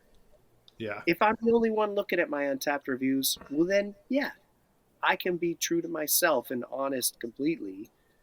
But you just can't forget, whether it's on Untappd or social media, that what you're throwing out there is being seen by a lot of people. And science shows, the math shows, it is, you are changing opinions with your opinion, and you're driving buying decisions by throwing down your opinion as if it's gospel. Yeah. So I just, you know, I've been really humbled by this, and have some regrets in life, but those are, you know, better things to regret than, I guess, bigger things. That's a good point.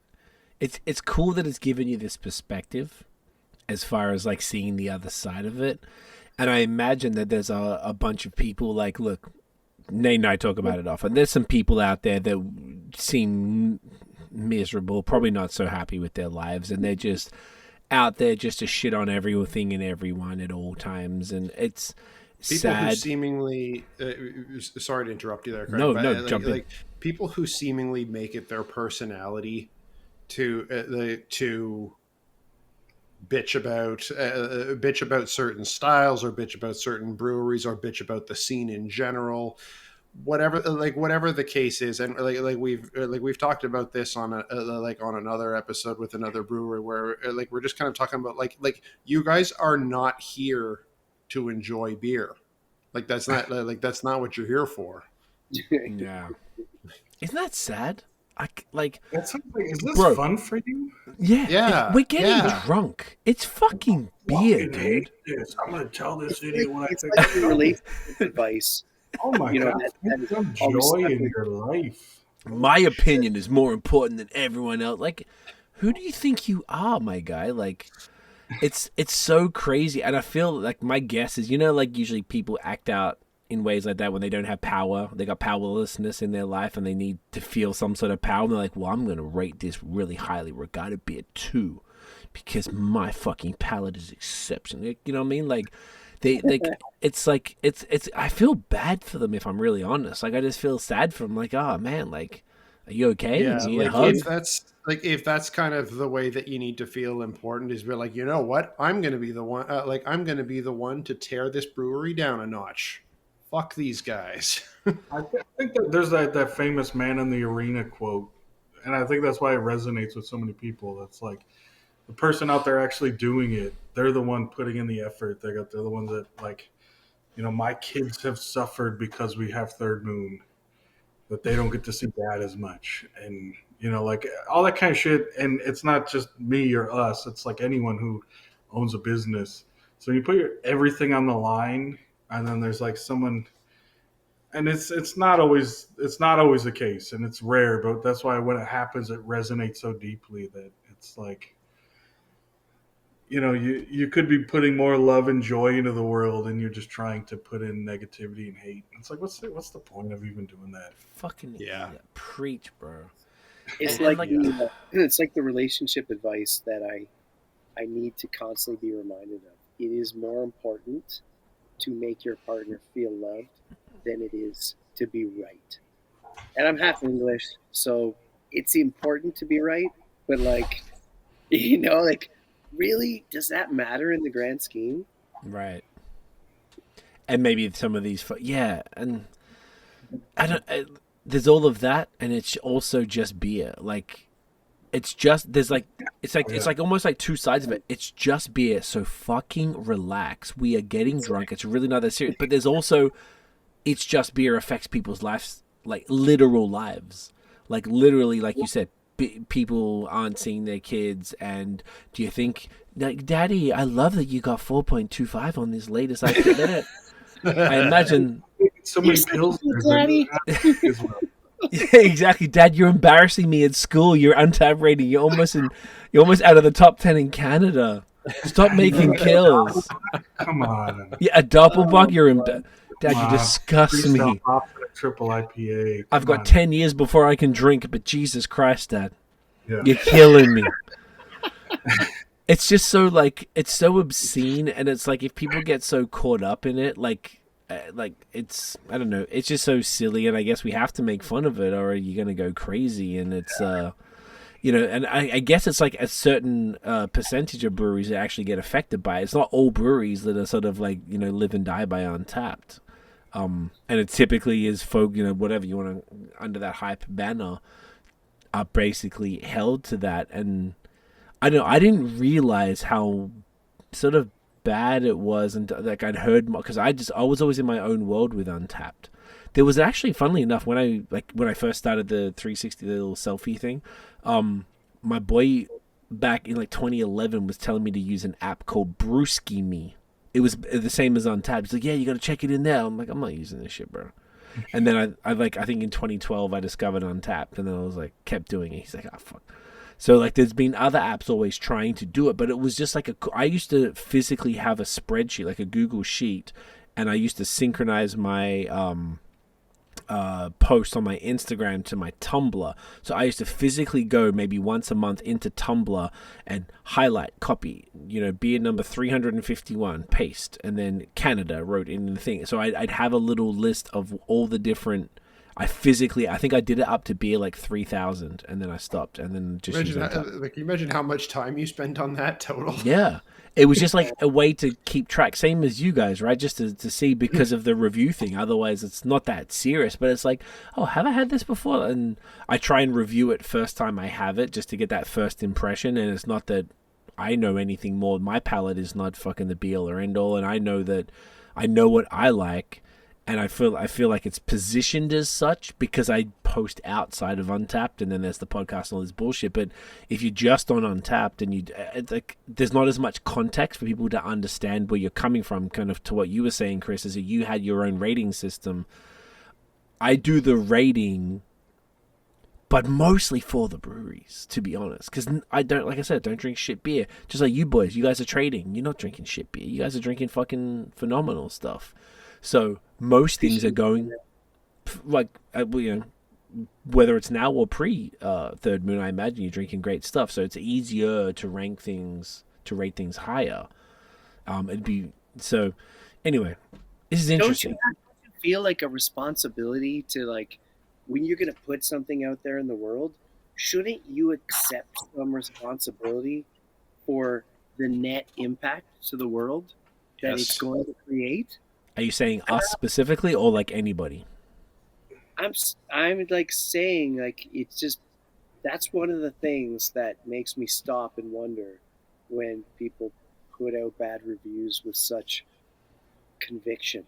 You know, and you're just like, what the hell? Like, yeah, I agree with that. Watch the evening news, and you could see, like, we fucked this place right up, and things are like, we're in the downward spiral. Like, the empire is crumbling. Like, everything that we do to combat the evil by putting a bit of love out there, it makes an impact.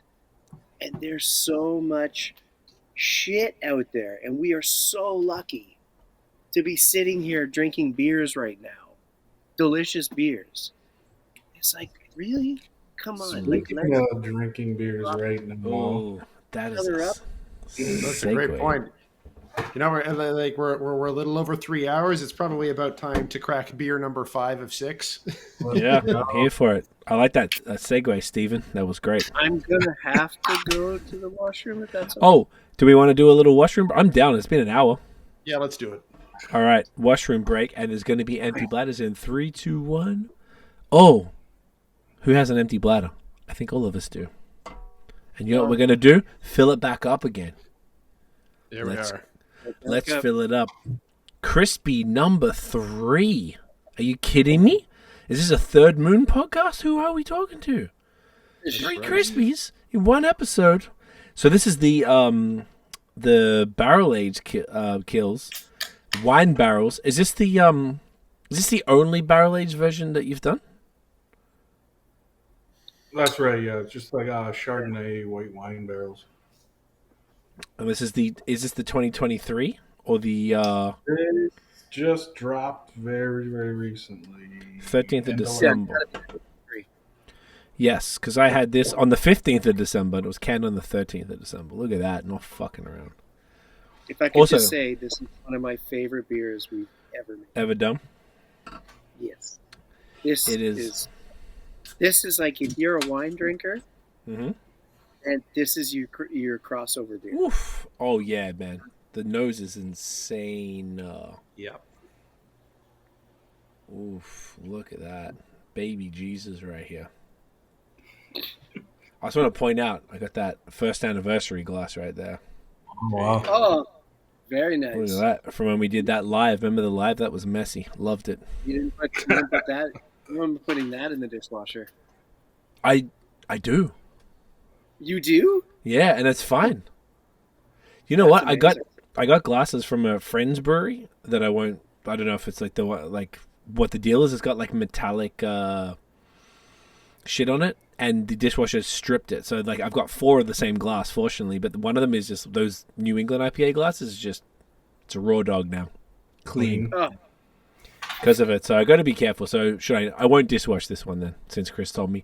And with that, gentlemen, put that in you. Cheers, fellas. Cheers. cheers, Oh, the gents. nose Oh, is the nose crazy. is wild. Yeah. Come on. Literally wild.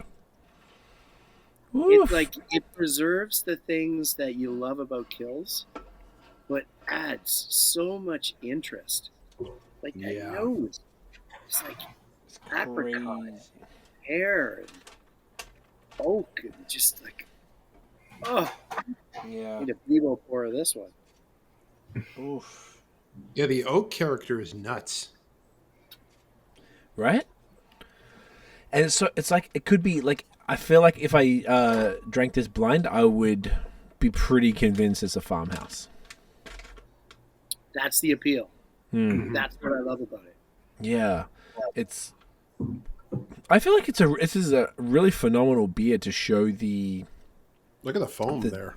Yeah, look Yeah, at that's that. a rocky, beautiful head on there. Yeah. Look at that. Meringue head.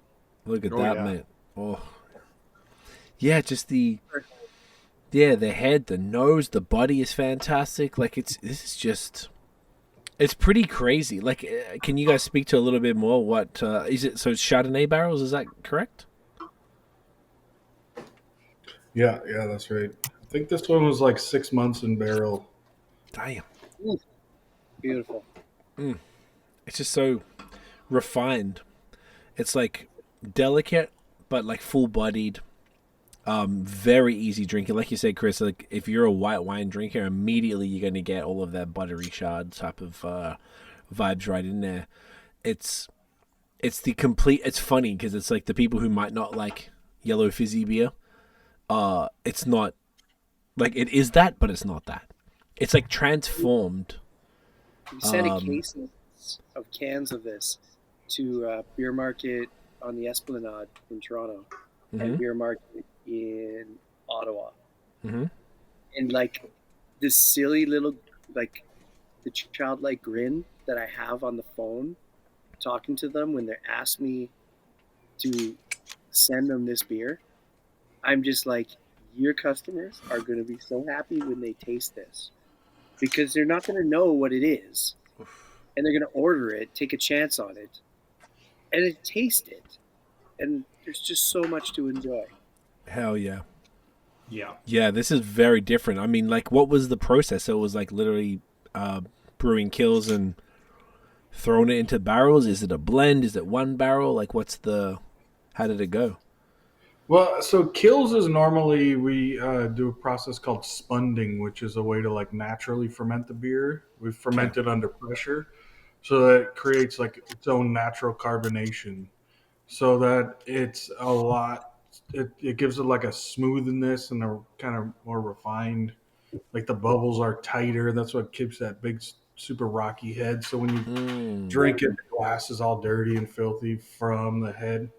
So this one, when it's going into barrels, we can't do it like that. So this is just fermented to, fully fermented and then add it to barrels, and then we carbonate it after. So it's not quite the same, but the up until that point, everything's the same in terms of the the malts, the hops, yeast, water. So we'll add it to barrels. So this is 4 wine barrels blended together. Like I said, it's about 6 months in the barrel. Okay, and it was all shard? All Chardonnay, yeah. Shards Did of you shard. shards of shard? Love that. Where from? Was it a particular winery or was it? It says California. That's all I know. They're a Okay. little bourbon Vague. barrels. They'll you can nail down the specific distiller and even the specific type of bourbon. Hmm. Uh, Wine sometimes, not generally, and then things like rum. It's just like Caribbean rum. Right. It's more vague. So I don't know if it's they know and didn't want to say or they didn't know, but yeah, just Chardonnay. Gotcha. It's what made you guys choose a Chardonnay barrel for this? Because this is a beautiful match. It is. There's not many different barrel aged white wines. So typically, um, wine barrels are like barrel aged wines are going to be red wines, um, but Chardonnay is one of the only ones that at least that we could get access to. I think it's the only one we could get access to. Riesling, we like. I guess that was the must. That's a good point. So it was like, but why white wine? Say over, I don't know, anything I else? love white wine barrel aged beers. They're Okay. so good. Yeah. And all the years of my early years of craft, enjoying Mikkeller beers, were Oh yeah. like the Chardonnay barrel aged ones. Just loved it so much. It's like you get the fruit, and so for me, I'm picking up passion fruit and like honeydew melon and like just like pear, apricot, like it's gooseberry, lychee fruit or lychee, however you're supposed to say that. It's like I taste all that stuff, and it's so fun because you get it in the wine, but you also get it from the hops. So then you're left in this beer, specifically, I'm left wondering what's what is contributing more to the flavor rise here. Is Yeah, it what am I really tasting? hops? Like it's fun. We could debate it for as long as this beer's in my glass. For sure. It just works brilliantly, and I feel like I don't really see or have many barrel aged lagers, but when I have had them, Jesus Christ, they're good. And this was Yeah, it's an exciting when I experience. saw this. Yeah, it really is, right? Whether it's just like a neutral oak to give it a bit of like barrel character, or something like this where there's the oak plus that those kind of, like you said, Chris, like gooseberry and all these like beautiful white wine flavors that are kind of like, you could probably describe this as funky a little bit. Like I said, if you had your eyes, you did this blind, you could probably say it's a farmhouse of some description. Yeah, I'd And say so. it's probably the closest thing to a farmhouse that I believe you guys have done. Is that fair? Yeah. Yeah. Would you ever? So farmhouse saison, that's a style I really really love, but everyone I know that brews them very well talks constantly that they don't sell. Unfortunately. I mean, R.I.P. Steelfields. Yeah, so we yeah, not to say we would never, but I would love to have some kind of wild, funky, sour barrel aged program. But even the bigger breweries that we're friends with have talked a lot about their winding, their barrel aging, their wild, sour, funky barrels programs down significantly. Hmm. So it just seems like the kind of business we're more content to just buy bottles of than produce. It's also Interesting. risky as shit. Yeah. As far as like the bugs getting out in the brewery. Totally. Yeah, we spent a lot of time and effort to make sure there's not that kind of shit in our brewery. So to introduce it, I mean, I think we would have um, that's not the main reason. Like, we could have separate gear and separate. We have enough space that we could do it, but it's really just comes down to even like Bellwoods, Blood Brothers, Short Finger, like I was saying, it's breweries that are making a very, very high level seem to just, people just don't really buy them like they used to. And even, I saw in the news, I read online a couple of weeks ago that like even Three Fontaine in Belgium is like slashing production and all this stuff. It's just, I don't know. I think the market for that isn't what the what folks thought it was. So Yeah, I did hear back in the day that like Cantillon was some random ass sort of like, I don't want to say shitty, but just some sort of like not anything like big anywhere brewery, and then all of a sudden, excuse me, it's like the American market is what hyped up Cantillon globally for what they're doing, and then I don't know when that was, but I guess that now if you look, the like you said, people aren't interested in that. Like, there's so many breweries that are either winding it down or actually if they built their business off that. Like, I only had Stillfields recently, and I was like, oh, this shit is brilliant, but it's so good. And I had Hill Farmstead, like you mentioned earlier, Chris. I went there last summer and grabbed some bottles and I had some on New Year's, and I was like, why don't I drink this more often? And it just always, you know what I'm saying? Like I'm having it. And I'm sharing it. Tiff even had some, and like I got the Hill Farmstead glasses. We actually hung out with Sean, so it made it like a real more like special thing. He was a G, bro. He's such a good guy, and like, like we hung like an hour and a half just talking all sorts of shit. Like I didn't expect. Yeah, he didn't like. We connected with a friend of a friend type of thing, and yeah, it was super cool guy. Like, I went and bought them all. He didn't give them to us, but, went and bought everything afterwards. And it was like after talking to him and understanding maybe the ethos and a bit more of the origin of the hazy IPA, which essentially is traced back to him from what he said directly. And then having the beer, I'm like, oh, man, this shit is spectacular. This is why they've been voted the best brewery in the world many times. And, you have stuff like that or Val or whatever. And yeah, you get that name, every now and then, because now my mother-in-law hooks me up, so I get their good farmhouse stuff a couple of times a year, and every now and then I'm like, okay, yeah, like it's crazy, right? Like this is what that shit is about. And but you also get at the same time that with places like Stillfields and whatnot, like holy shit, like it's a rough time to be getting into that kind of thing, because like we've been talking about, that is not what people are buying right now. Yeah, even people that love it, like I do, I know Chris does, I think everybody here, you drink literally 500 hazy IPAs to every one farmhouse beer. 100%. So it's like, it's, I don't know. Like, it has to be a passion project, and there's so many places doing it so well. Yeah, man. Why do you guys like my only theory was that most of these farmhouse beers that are that exquisite comes back to the stout problem. Like they're in 750s. Now the difference is they're 5 to 7%. So it's very easy to crush that to the face, and you have no problem drinking beers before and after. Like I had that bottle of Hill on New Year's. Tiff only had one glass out of it, and I had the rest, and I had beers before and after, and it was easy. But I'm like, it's still that 750 has this maybe like hold over people that it's like this, you're either going to hesitate to buy it, or if you do buy it, you're going to sit on it and hesitate to crack it because it just seems like an ordeal to consume it. I don't know, that's the only theory I can think of. I guess in the price point you also. Get Arthur, nice fresh Arthur. That's what I had. Arthur with NZ Cascade on New Year's. Double dry hop version. Get the fuck out of here. God, it's so insane. And you're like, yeah, this is what I should be drinking every day. Honestly, it's just so clean. It feels like there's no calories. Like it's, it's just what? It was grisettes.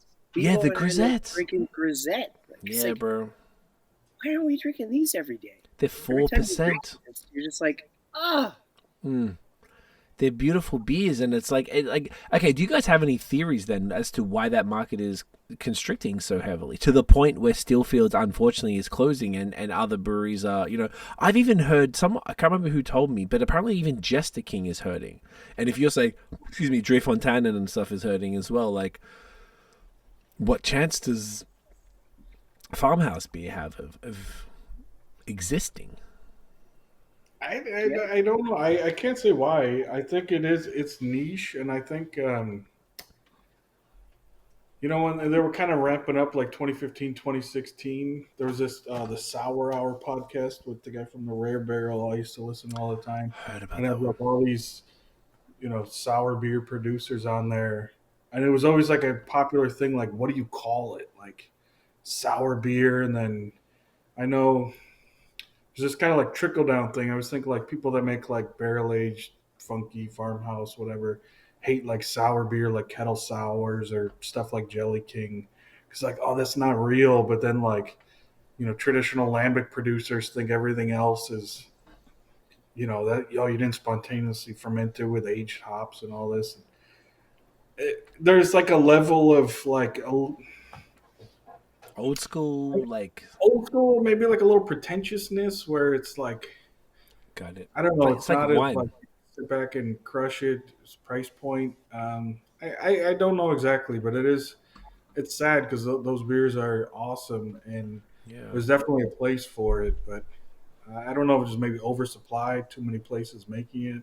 I think everyone who's into sour, funky beers has had some horrendously terrible ones. So, It's true. I don't know exactly. They're more demanding on the palate. Right. Like if you're going to buy beer anywhere, you are more likely to buy multiples of an IPA than you are to buy multiples of a sour. Facts. Definitely. You're like, Definitely. I will have my fill in one. I will buy Yep. one. I will be satisfied. Yes. Yep. Whereas an IPA is more of like you just think of it more like a daily drinker. Right. So that's a good way to position it. Whereas the farmhouse, maybe for the fact that like you can really not get a farm. I heard Saison Dupont is in cans now, which is kind of weird. But like for the most, yeah, I saw pictures of it and people were saying, "What the fuck's going on?" So it's like a bottle feels like a special occasion, right? Like whether it's your Totally. right, and then it's This like is why beer is always seen on a lower level than wine. right. Like this stigma. So then you can't price a beer that's 13% the same as you would a wine that's 13%. Mm-hmm. It's like, what is going on here? But it's these rituals and the packaging choices that have just driven this so deep into our psyche Yeah. of what is worthy of spending $1 on. There is something very psychological about it for sure. Yeah.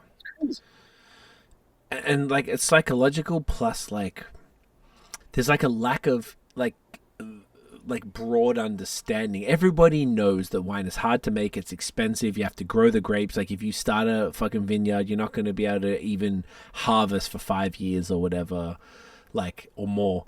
So like with beer, they don't see the same thing, and there's a lack of understanding of the styles and what, like we've been talking at length tonight about, like, what goes into making these things, whether it's farmhouse stouts, IPAs, lagers, whatever, like you name it. So it's like beer was always this commodity in a can, and cans were looked down upon as in like, oh, it's cheap and nasty, and they wouldn't do that. And then like, and now that's probably why a lot of beers, when I first got into it, you guys I believe were into it before me. I was around 2011 here in Canada, when basically everything was still in bottles. Like Mad Tom was in bottles, and Lone Pine, when I first had it, was in bottles, and Bitter years. exactly all of that shit, all the Yeah. Amsterdam stuff, exactly all that, and like it was in bottles because it was probably trying to match up to that wine sort of perspective, or to at least say, hey, like, we're worthy of something. And cans were always like PBR and Bud and all that bullshit. So it was, beer's always been fighting against this like norm or norms that are essentially unfair to craft beer, because people are really applying what is, what's applied to like domestic lagers to everything. It's strange. And how do you break that? How do you explain an adjunct barrel-aged stout barley wine blend? Like, how do you explain that to the PBR drinker? Like, it's sort of, there's no comprehension. Those words don't mean anything. No. You know what I mean? And part of like what Bebo and I wanted to do from the beginning was to make as much beer in cans as we could, because it's more accessible to people. People can ship it. People can put that in a box with a box of Smarties and fire it over the border.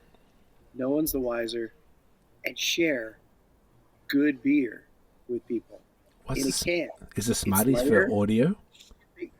Yeah. Oh, fucking that's genius. You don't hear the sloshy slosh. Oh, fuck. I just got a connect point in upstate, like in Western New York, so I don't need to.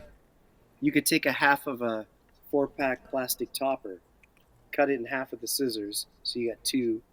Clappers. Put a couple of bottle caps in there, and just put some quick tape over it, duct tape or clear tape, doesn't matter, and you create an instrument that'll throw them off. Jeez. You know, but Chris has got the fucking pro tips here. like Just for the beer, record, Chris never It's illegally losers. shipped beer in his life. If anyone like doesn't. trading beer by beer mail it's a loser's game. Like, you have to pay shipping both ends, and the shipping is killing the whole thing. It's driving you to make stupid decisions. It's driving you to negotiate harder to get what you want, when really the whole point of it was to share beer. Here, I'll get my local, you get your local, and let's swap. But cans they don't weigh as much, so cheaper shipping, easier to travel with it. And that's important to us, because that's how we have come to be able to enjoy some of the highest rated beers in the world. And we are just trying to return the favor and throw something out there that might not be accessible to someone any other way. And if someone who's near us can take our beer and trade it for beer from Boston or Vermont, like, that would be the highest compliment. Yeah. And also, that's awesome. Yeah. Get the art out there. So we just thought, if we put more beer in cans, it will end up in farther places than it will if we do it in bottles. Does it feel full circle, being that you guys were both traders and now people are trading the shit that you make for other things? Does that kind of trip you out, or is It doesn't feel like that for me, because, man, like, my cellar sucks now. I had so much good beer before. I was just buying it all. And then, like, you start a brewery, and then you can't afford to buy beer anymore. So we just drink our own beer and the beer that people bring us. So, like, I've drunk my cellar dry. There's not much left. we're still going to do a tour? Trust me. It's all good. No one doing that anymore. I know I was talking to my boy Jared at Mortalis. I thought it was just sick that, like, cause I think you guys actually met the guys at Mortalis when you did all that stuff. Like, that's so sick to me that, like, I known him. He came up to hang out. He wasn't even brewing. He came up and hung out with us at our launch in 2018 in Montreal, because we did a collab with L'Espace Public, and the original one, the Vacances beer, the creamsicle sour we did, and he went and saw Montreal, then kept in touch, and now he fucking working for Mortalis, and now he's like working with you guys and Badlands and stuff. It's cool to see these type of, like, things happen with, like, just good motherfuckers. Like, I like that a lot, even like that cross-border thinking, and that's what I think you guys do really well. Like, Bellwoods with the OGs of thinking ahead like that. Like, Luke's life was pretty spectacular. He just traveled with his long-haired children across the country, across the continent, and went to Pennsylvania and Virginia. I didn't know that his kids have long hair. It was because he used to always post, and it was always like, I'm out here doing a Pen Druid collab, and I'm here with Triple Cross, and I'm here with fucking Monkish and doing all these collabs. I'm like, fuck, man, like, you got a life, my dude. I think everyone's cut. Maybe they're short and back in sides right now. They're back in action, but 2018 or whatever, they were living the life, bro.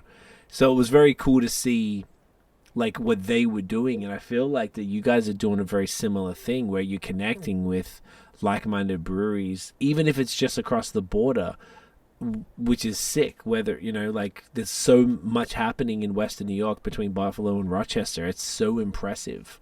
I think it's dope. We got a Yeah. collab with Fifth Frame dropping, I think this week or next week, or coming up really soon. Hell yeah! Can you talk? Well, this by the time this comes out, it'll be well sold out. So can you talk about it? Because I want to know, because I'm going to get it next week. It's a triple IPA. Moon babies. Yeah, Moon Babies. Yeah, I didn't go, unfortunately. We had a tap takeover at the Beer Temple in Amsterdam, and I got like as sick as I've ever been in my life, like for a couple days before. And we were gonna go, and then we're pouring at Van Mol Festival in Amsterdam or in Netherlands, and I had to bow out. I just couldn't make it, so Chris had to go do all the heavy lifting on his own. So it was a joint tap takeover with Fifth Frame in Amsterdam.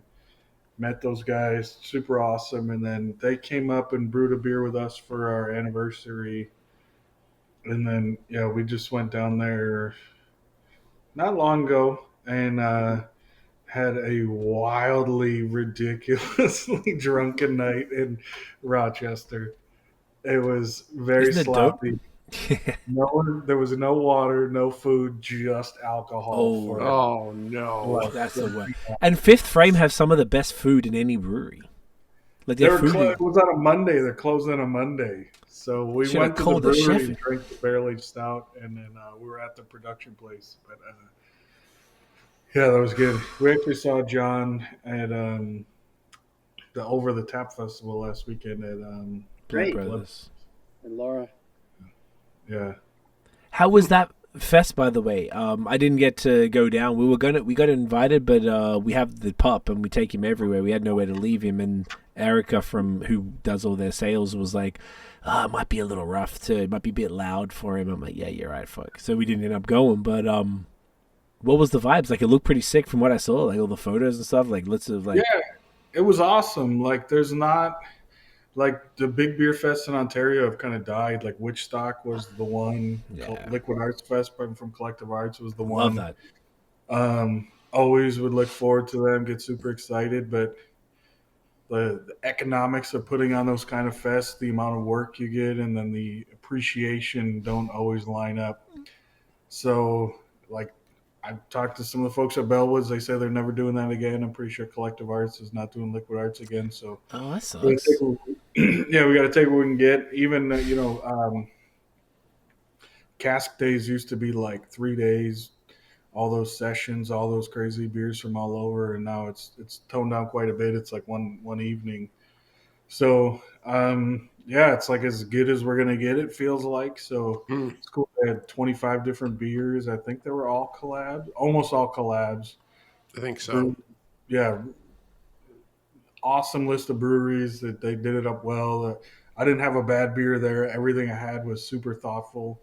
The Blood Brothers guys, Chris and I, when we go to do our hop selection, we like live in a house with them for a week, and we're really, really close friends.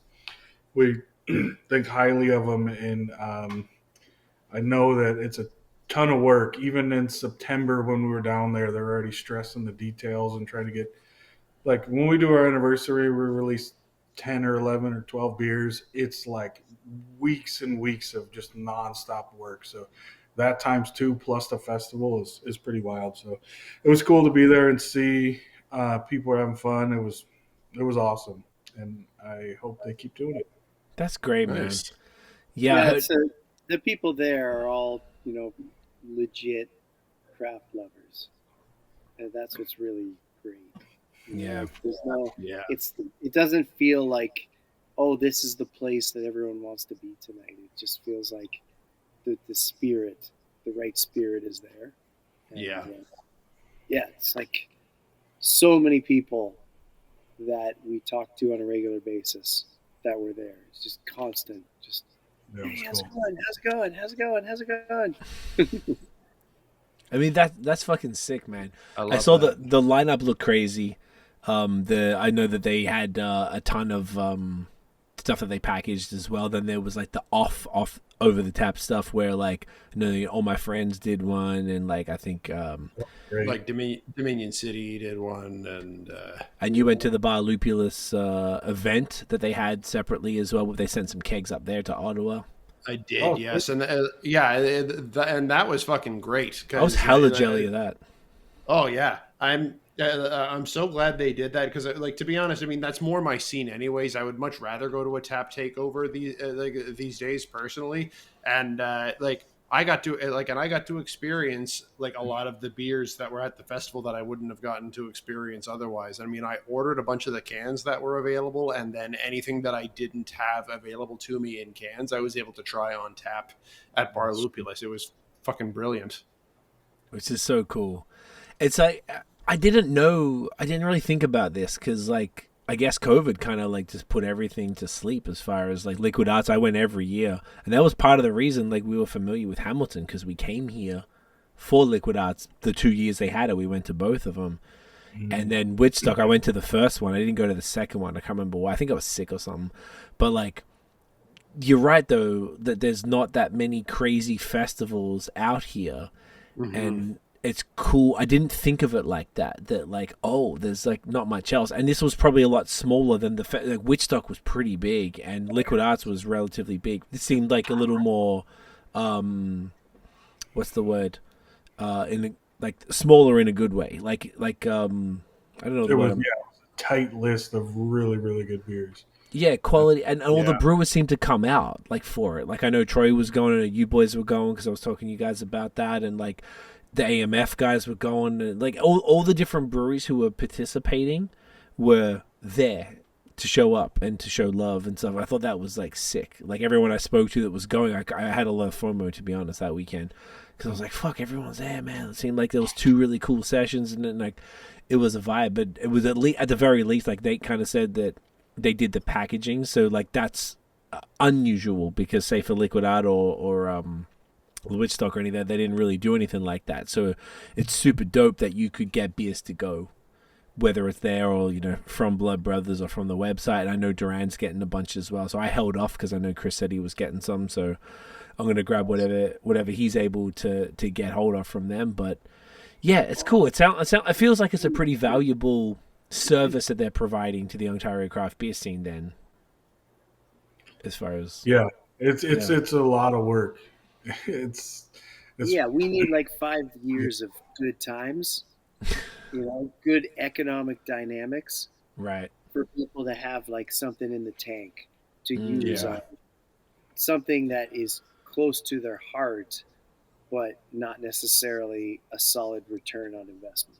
Is that what you think Yeah. this was? Maybe more of a passion project than a financial reward for the guys? It's a pretty cool thing to do as a brewery to It's be like, massive. we're throwing a party and the best beers on planet Earth you can get are here. That's that's what you want to be able to do. Like you think of Dark Lord Day at Three Floyds, and it's one of the coolest events that you could ever have Hmm. as a brewery. So I feel like it would be a point of pride, and it's a way of giving back because distribution is the hardest part of this whole thing. And so the people that make the money are the ones that are connecting the beers with the customers because they're only going to do it if they make the profit that they're going to make. Mm. But for the artist making the beer, we're the last ones to get paid. So the beer goes out. We had to spend the money a month before, make the beer, send it out, convince people they want to drink it, send it to them because they say okay. And then they want to have 30 to 60 days to pay you, but they made the money when they got the beer from you that you paid for 2 months earlier. It's like the whole thing Yeah, doesn't make sense. When you look at it through a business lens, it doesn't make sense. So we just sent some beer to Poland. It's going to Poland for Beer Geek Madness, which is a apparently it's one of the biggest fests going in Europe. we were asked to go, and we were like, it's probably not worth it. But when we went to Leeds in the UK in October, it was right around the time we got invited, and it's a lot of time and money and sacrifice for our families when Chris and I go on these things. So we were in Northern England, and we went to Scotland, Manchester, Leeds, and Dublin. It was awesome. Like, okay, Third Moon brought us to Manchester, and we're brewing a beer, and we're talking to all these people. It was awesome. But we're like, I don't know if it's worth it. But when we were at the sort of the brewer only pre-festival thing, all these European brewers are talking about Beer Geek Madness. They're like, oh, this is the best one. And Chris and I were like, we were just going to turn that down. And they're like, you can't turn beer. You're going to not go to Beer Geek Madness? So we're like, okay, we're going to fucking Poland, I guess. And to qualify what people are saying, like when we say, I don't know if it's worth it, what we mean is when you're a young, small business, like if you can't make the black and white financials work, you don't have a buffer in the bank account. Yeah. So you can sink the business so easily. Yeah. So By going on a trip. do for a week or whatever. It's got to pay for itself, or you can't do it, right? And it's like we want to be at every event. Right now, we have an invite to a festival in another country that I personally we would love to do, but we're in the winter right now, and like it sucks right now for cash flow. Yeah, it's the hardest time of the year. Hardest time of the year, and we're getting asked to fly to some faraway place and spend a bunch of money we don't have and sell our beer to that festival at a huge financial loss. All these festivals, you send the beer at like a massive discount, and just so we can be there, and obviously want to bring our best, so we've sent kick-ass beers that we're so excited to like be there and talk to people and have them. We want to do all of these events, but we got to be so careful because right now we're shooting this now in early February. And we've had a month of winter already, and it is not as strong as the summer. I'll tell you that. Yeah. So it's like, where are we going to be in 2 months? I don't even know. But there's no padding here. It's like every month we live it and breathe it, and we know if we're in trouble or not. And it's like every month we somehow are making it work. But as you survive throughout the first 5 years of a business, you just have to demonstrate increased responsibility as the funds allow. And Yeah. it's like we have a family of employees now. Like we started with 2 employees. We have 15 employees now. Yeah. 3.5 years in. You cannot do this on your own. No. And we're now responsible for the rice bowl of 50 people. Half of them are full-time, half are part-time. But like either way, every day we're making a promise to our staff that we will pay you for the hard work you put in to make Third Moon a success. Dang, and help to And share and like grow our vision. The vision that we had originally. And that's an impact to more than just those 15 people. That's those 15 people's families as well. Yeah, we just had our Christmas party, and it was so cool for me to see partners of our employees come out, because they're the ones who are bearing the brunt of the sacrifice that our employees are making to spread Third Moon across the world. Totally. It's important, and we all know from what we've, the time we've spent at home through the pandemic to the then return to normal life. And it really puts things in perspective with how much time in a day we spend doing certain things. And, it's good to stop and reevaluate that the amount of time you spend in a day on certain things are in line with your values. Because we talk about them like they're one thing, but we live our lives like they're two different things. Yeah. And, so it was so cool for me to like be at our brewery having a Christmas party with not just our staff, but also their partners who have also given up things for Third Moon. Right. Very cool, man. 15, like I know. Things for Third Moon. We doing it? Um, Okay, we're doing it. Yeah. While we're getting this poured, before we pivot too far off the topic of of collaborations and whatnot, because I gotta shout out a brewery that's very important to Craig and I, and I mean, we're now past midnight, so we're now into February 3rd, but we started this podcast on February 2nd. When a very special collab was just dropped today from our good friends at La Ketch in Saint Levy, Quebec, with Third Moon, like a double collab, Captain Bebo and Captain Chris. Let's go. And isn't La Ketch just the fucking bomb? Isn't Guillaume the best? He's fucking love that dude. Actually, during the pod, Guillaume, like 2 hours ago, Guillaume texted me, "These two beers are the best we have ever made." So. Whoa. Okay. Amazing. Nate, can you please text him immediately? I honestly, like, I've got a in draft message because I was in the process of texting him earlier while I was giving my son lunch today, and I didn't get to finish it yet. I'm gonna get on that to make sure we get some. Yeah, it's Bebo. yeah, it's the coolest shit. So like, it's coming Monday now. So. Hell yeah. Talk to us about that, because we had him on the pod, and right after, that was the time when we were all supposed to meet up and go to Maddie's from Vox Knox. Yeah. I didn't even go to the show in the end, because I asked him, I was like, so I can go to the show, but can I talk to you? And I was like, but I want to talk to you. And now he was like, no, come during the day. So we met up at Bellwoods and did a bit of beer trade, talked to him and his mates and whatever, and we hung out and saw the tour bus and shit, then went to the show. I was like, it's not really my scene. But I just wanted to see Matt. And what was my point?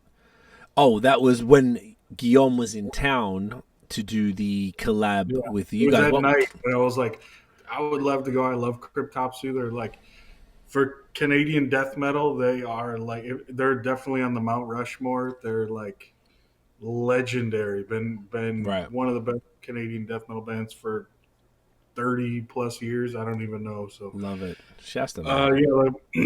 Yeah. Fucking I love that band. Matt's an awesome guy. He's the best.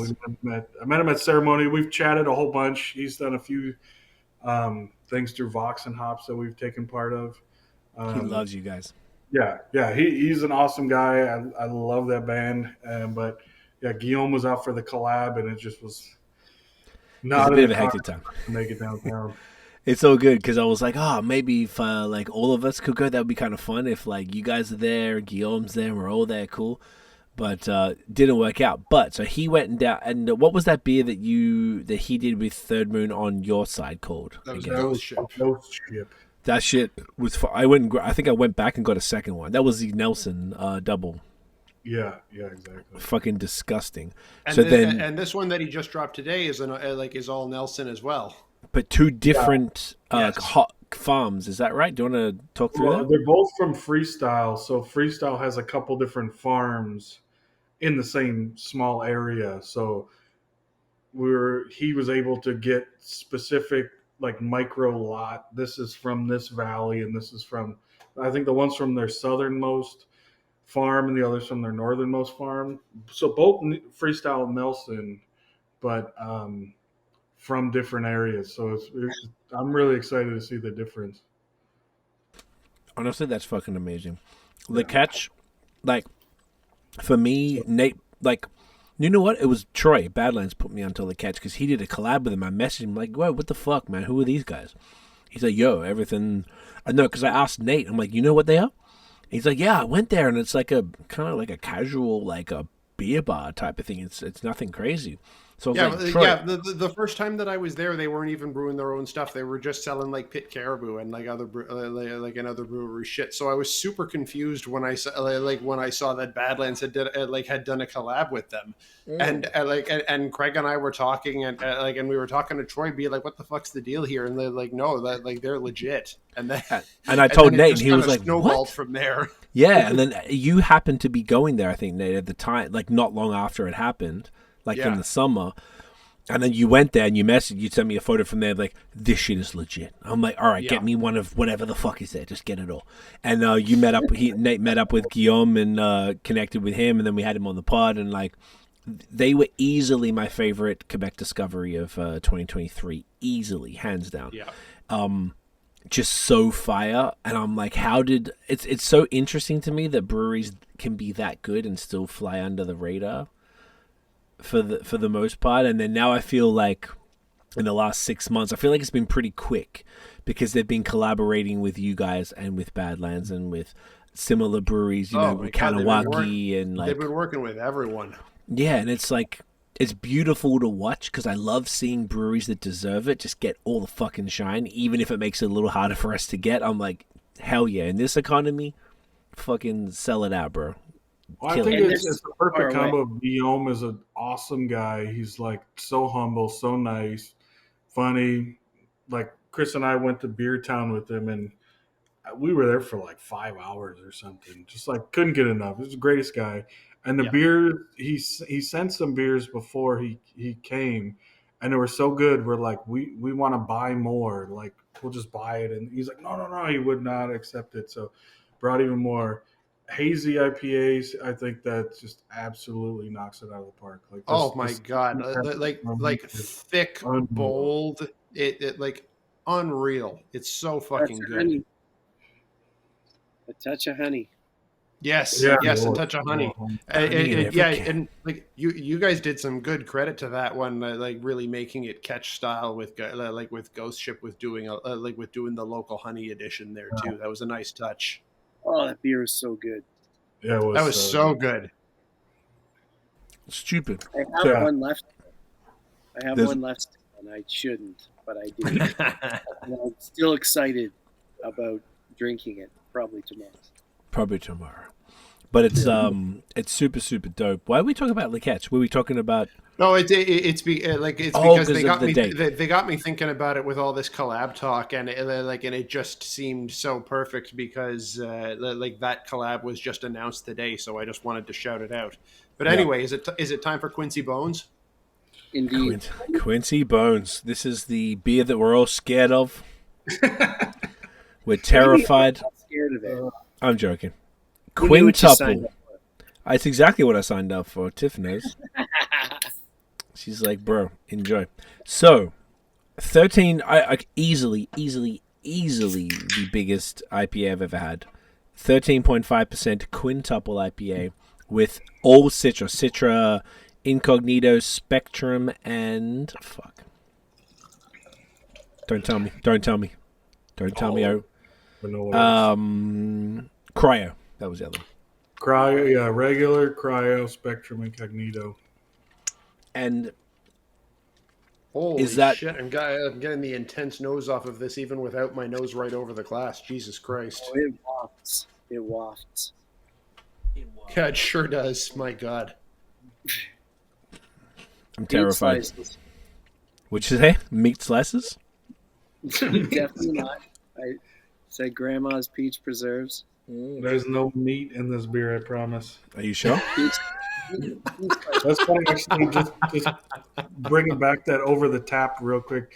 So beer we did with Blood Brothers was a bacon, peanut butter, chocolate, bourbon barrel aged stout, and they had their list of all the beers, and they had the allergens in there. So it was like, the other ones were like dairy and wheat, and you It's know, like meat.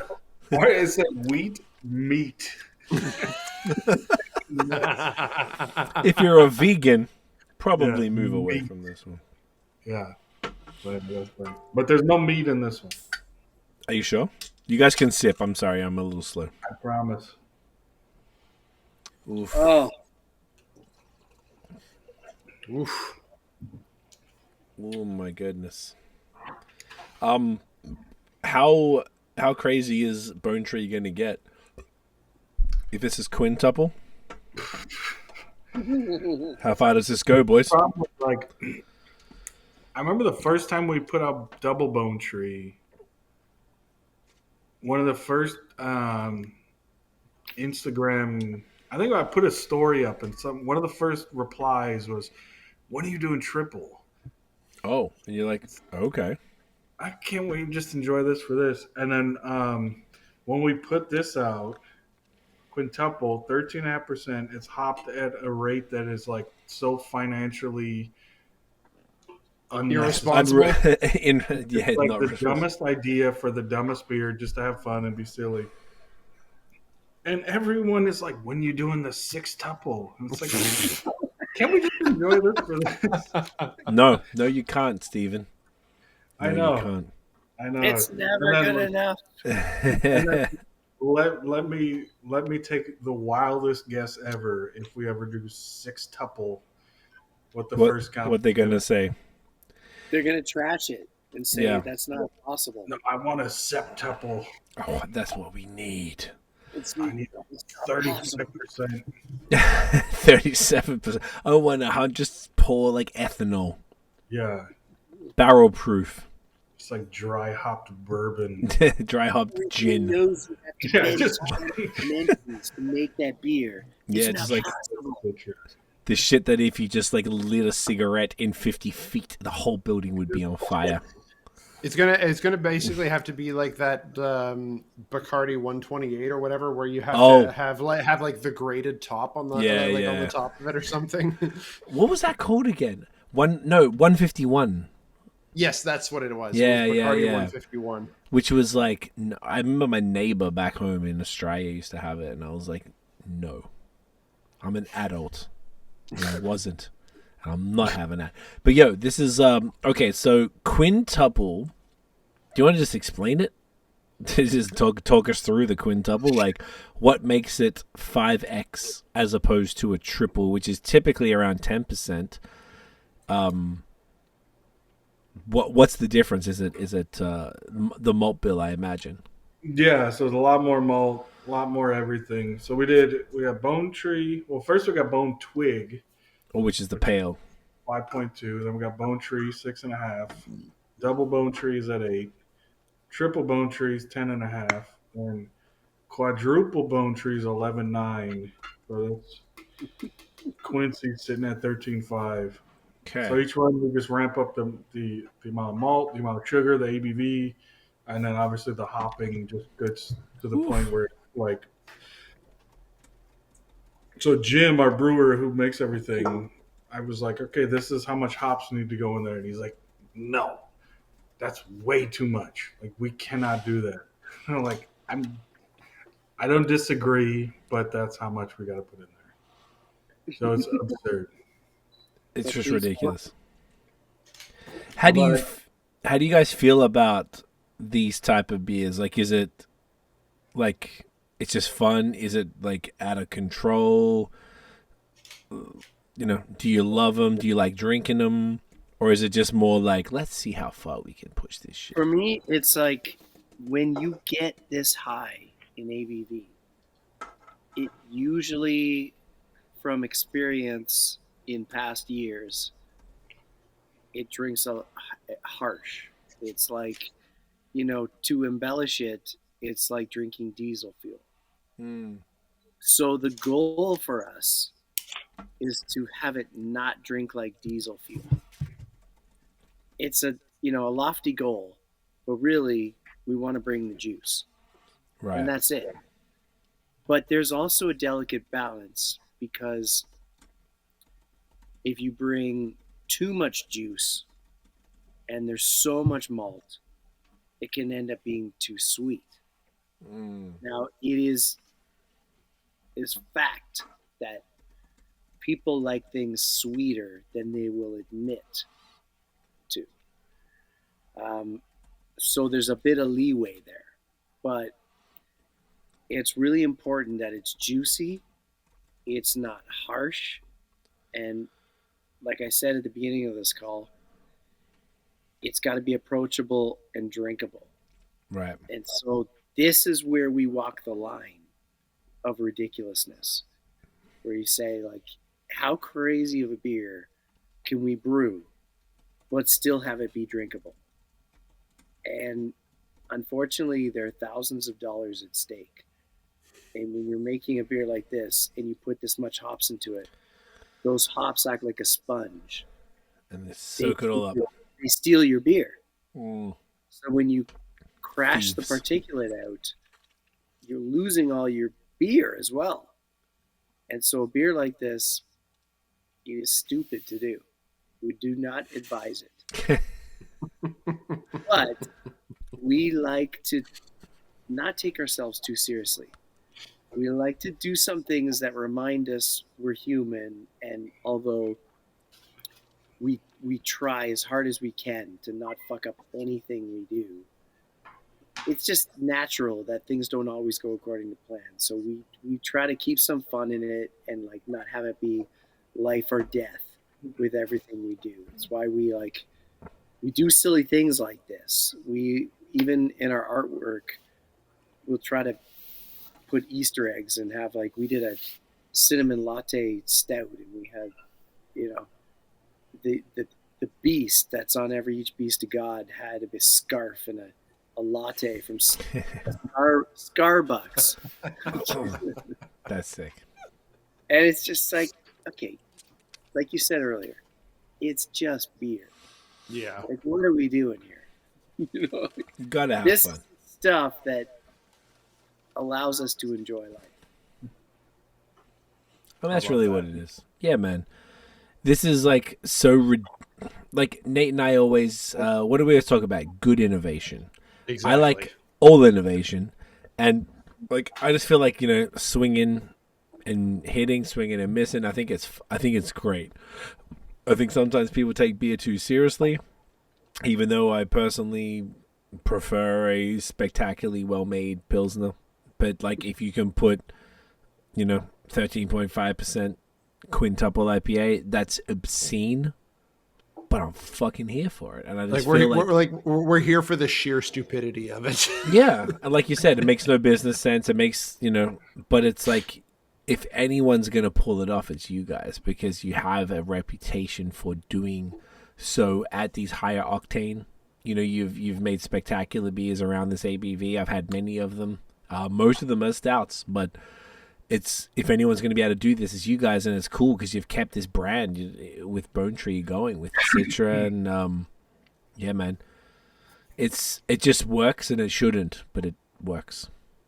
And I think for me, the purpose of this beer is a couple things. One is it's just funny, like it's like we just have fun with it. Like it's so ridiculous, and it's this is the second time we've done it. Both times it's the last beer we release in the year. So the last beer of 2022 and the last beer of 2023. So I kind of view it as like a capstone. So as much as it's like silly, this is a very, very, very difficult beer to make. So it just shows the knowledge we've gained throughout the year. I feel like our other beers get better because we are constantly trying to do stuff like this to push ourselves, push the company. I just think that it's so important. Like until you stretch the limits of what you could do or what you could think of, I just never want to be like put in a little box. This is what we are. We're always trying to do something different, and I think it's. I don't know. Like I don't know too many other breweries that could aim to put a beer out like this, and it's as drinkable as it is. Like it's a monster. It's a really big beer, but like you could drink it. Like I mean, it's super high ABV, and you shouldn't chug it. But like for what it is, it's still like a fairly approachable, drinkable beer. It does not taste nearly as high octane as it is. No, not at all. And that's kind of what I expected. And like it's really difficult to get a beer to ferment that high and not be super sweet. The amount of different hop products and when we add them is pretty complex. So it's I don't know. I think it's a good showcase for us of what we could do, but also like with the understanding that it's just ridiculous. Like it's so unnecessary. So So unnecessary. if someone only knows Third Moon for this, I think that's a disappointment. But the fact that It's a disservice. we had Kills, which is a really well done lager. We had a dark lager. We had pale. Like I just think that like it just.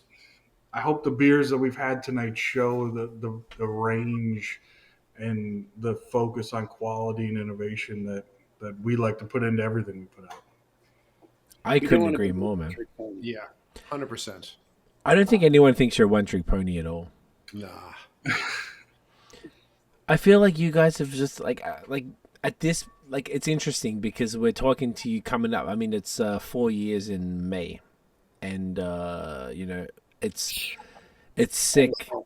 Isn't that? It must be crazy for you guys. Like you were saying before, it's kind of like feels like it's been 5 minutes. Like it's gone too fast. Like it's gone too fast. But every time I see, videos or pictures of Bebo and I when we started, I'm like, oh shit, we've aged. You poor babies, you have no idea. I read this quote, and it's so cheesy, but it's so true. It's the days go slow, but the years go fast. Yeah. Well, neither of you have grays. You both are great. You're good. The grays is really what hits you. So you guys are pretty sweet. You guys are good. But it's like, it's been so sick watching you, because I know I was put onto you, Bebo, by Noah when you did the collab with Great Lakes must have been 2019. That was 2017, actually. Oh my god. Okay, so that's how long ago. Like Noah was like, yeah. My son was born, and we brewed the beer. I think my son was a week old when we brewed that. Okay, so like Perfect. To see that, and then to get Noah and Derek were dropping off the bottles of stuff, which were fucking crazy. Which was right pre before you opened. I know I was talking to Jim about the event. I just wasn't able to make it down. Like he was doing events in his garage, I think, like a tasting event or something. And then seeing that, then opening, and obviously we connected with Sankiem, so it's the same time. So we've always got this, like, you guys like twin, Ontario, Quebec breweries doing your thing. It's a beautiful thing to see. There's always a collab for each of your anniversaries, and you open in the hardest time in human history. And we're even doing a pod with them next week. Yeah. We love those guys. This is our best month of pods of all time. Like, it's crazy. The breweries took care of us when we were there. It was really nice. They're the best. The whole team really, really like spent the time with us to hang out. Yeah, it was so loyal. That was awesome. So amazing about doing collaborations, because it's like a legit reason to get out of the brewery and go hang out and talk about the shared experience and challenges that you have, and vent to each other. You feel better afterwards. It's like, so if I'm not at the brewery every single day of my life, you mean I feel better? Right. It's like, it's good for mental health to get out for a day. And when you go and hang out with other like-minded people who have given their lives to this, it somehow it eases the pain a bit, and but it's good. It's just it's not just you. Yeah, like there's other people in different places who started on the exact same weekend you did, and they're putting it all together and just seeing the growth. But honestly, it's just so cool to see the growth, man. Like from seeing from back then, and then pre-opening, and then getting hold of stuff whenever I could, and then we did that pod 3 and a bit years ago, and that was like crazy. And we're only like 30 minutes away from the record, so we're gonna beat it. It's all good. Really? Yeah, it was. I checked. It was 4 hours and 42 minutes and 2 seconds, and we're 4 hours and 3 minutes right now. 4 hours and 7 minutes. So So no one's listening at this point, so we can say whatever the fuck we want. yeah, it doesn't. Oh, they'll be listening, and we're going to do a basement tour at some point, Chris. So hold up, we're waiting, we're saving that for the end. I was trying to keep my language clean, but a couple beers in me, and it just No, let it rip, brother. But it's just cool. And we're now on the 13.5%. So if it's gonna let loose, it's gonna come now. fall apart. All the inhibitions are gone. Oh yeah, you don't have to hold back at this point. You're good. Let it rip. But it's just really cool. I want to ask, what do you guys think of this beer? Because I know it's pretty far out of the wheelhouse for what you normally are into. For me personally, it definitely is. Like, this is so fucking intense, but it's like, it's exactly what you guys said. It's so drinkable. Like, it should. It's like it's stupid. It shouldn't be this drinkable for 13.5%. Look, you can definitely tell that it's higher octane. There's like a sort of warming For sure. thing happening here. Exactly, it's that kind of like whole neck thing going on. But it's extremely smooth, which I don't know. I just kind of feel like I'm like, this is what it should be. Like, I feel way less like shocked by it than I maybe was like thinking it would be, because it's so easy to drink. So I'm like, being that I've got 5 empty glasses here, so I haven't wasted a drop. So I'm just like, I'm taking my time with this one, because this is this is the end of the night. But no, it's super cool, man. I just think it's because have I had, was there a quad? There was a quad Bone Tree, right? Yeah. Was that in the Red Bull can? Or no? We did both. We did the Red Bull and then a regular. Okay. We did the quad in a tall boy. Mm-hmm. I mean, I guess we did quintuple in a tall boy. We're drinking it right now. What was the thinking behind the tall boy as well for a beer this big? Like, being that, say, for example, some of these ones with the wax, top, bottom, whatever, are around the same ABV. Why did you decide to do this one in a full 473? Well, we were doing. So I guess during COVID, we would produce some like triple IPAs or quadruples or whatever, and it would sell out really, really quickly. And we would feel so much negativity and all this, all the kind of stuff we did not want to deal with. But also, we didn't want to like disappoint people. We had so many people. Folks got fucking angry at sellouts back in those days. They sure do. So our thought was, okay, if we put in a smaller can, we can spread it out even more. Like, if 355 versus 473 is almost like 2/3. So instead of 2,000 cans, we'll get 3,000 cans. We could stretch them out even more. So the idea was to spread it out so that we could have more people have access to it. That was really where it started. Gotcha. And then also, like, as some of these beers get into the super, super aggressive price point in terms of cost to make, like this beer, in real dollar terms, the cost of the batch of this beer is the highest we've ever done. Like, there's more on a per ounce or per liter basis, but in terms of like actual dollars to spend, this is top dog here. So I believe that. So we have to charge more, even though it's almost break even at a certain point. So if we put it in a smaller format, it's we could keep the price a little less aggressive, or a little more aggressive. But it went from the first couple times we did it, people loved it. They were like, "Oh my god, it's so cool!" But there was just growing hatred for anything not 473 tall cans. And anytime we posted anything, why don't you put in a real man size can? Oh, there's none of this baby can. Like, get the fuck out of here. My go look God. on Instagram, go look at our Facebook. You said, for real? Just drink 2 of them then. What do you care? Seriously. So then, fucking hell. That's insane. Oh my God, I fucking hate that shit. Jesus Christ. The can size hate is legit. And I had no idea. Chris and I had this idea. I forget when that was, when we did those 2 quads back to back. We're like, okay, we're going to do 2 quadruple IPAs. We're going to one in 473s and one in 355 slim cans. And the 473s were gone in a day or a day and a half, and the 355s took like 3 weeks to sell out. Really? Okay, the masses have spoken, so we're like, What okay, the we're just doing tall fuck? cans Oh for my everything. god. That's part of the For thought. me, We've go from Leviathans in the short cans to Moon Waters in the tall cans. We're like, the people. realization was like, uh, you know, all our customers are not the same. This is why companies do customer profile, because there are different types of customers. Right. And this, you know, this utopian world that we like imagine, or I imagine, I won't drag you into this, Bebo, but of like everything we make is something that people should taste. It's like, unfortunately, some people don't want a 13.5% IPA. Some people want a 4% IPA, and that's it.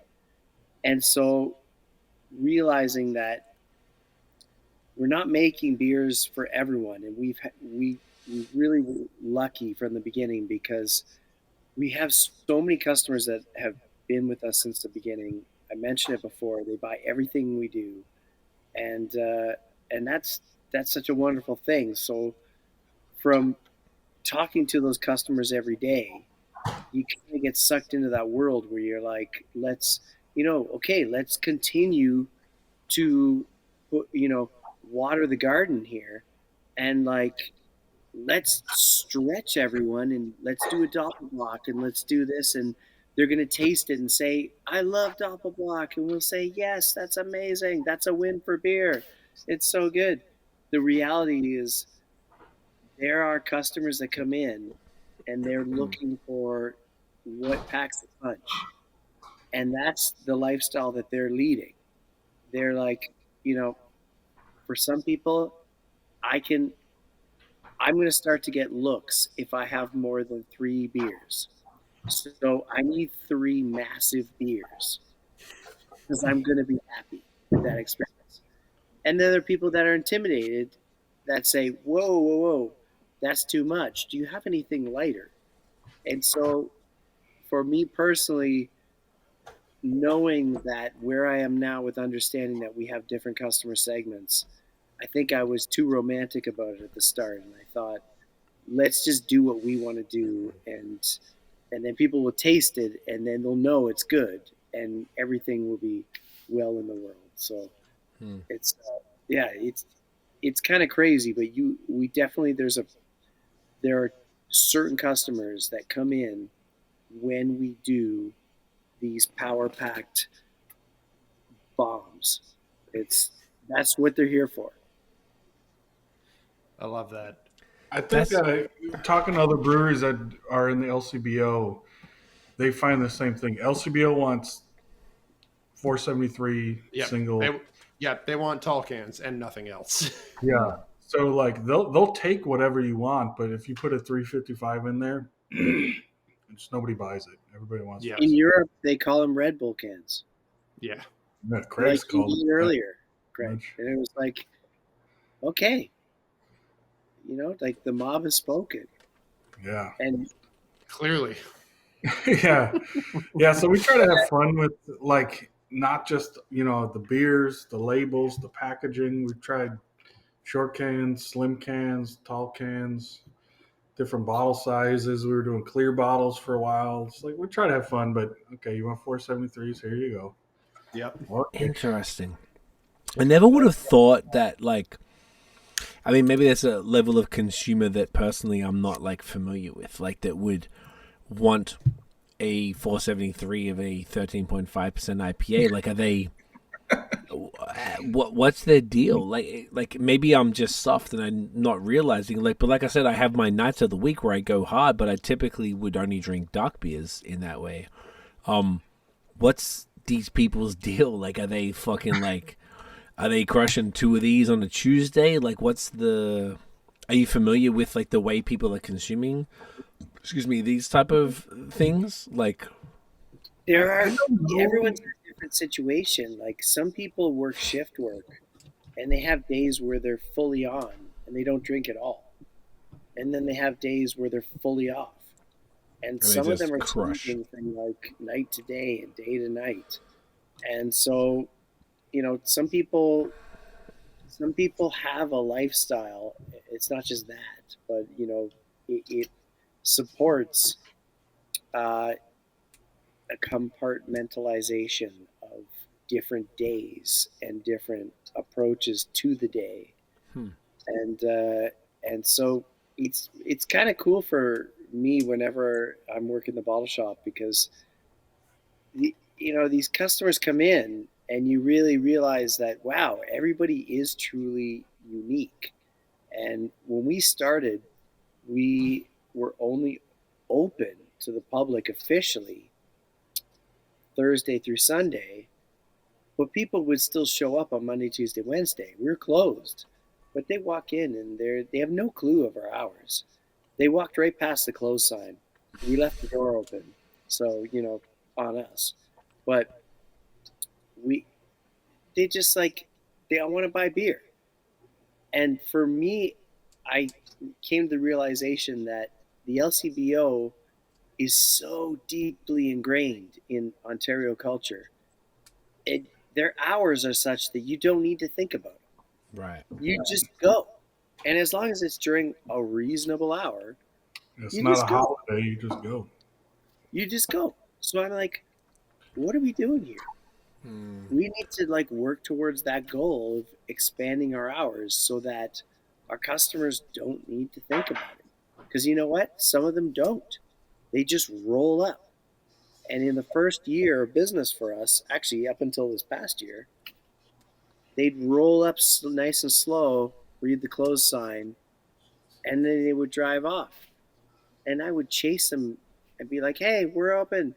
Like, "Oh, I'm sorry, I'm sorry." I'm like, "Yeah, it's cool. I'll sell you beer. I need the money." and then I just realized, why am I feeling annoyed that the customer doesn't know our hours? Because you don't need to think about the LCBO hours.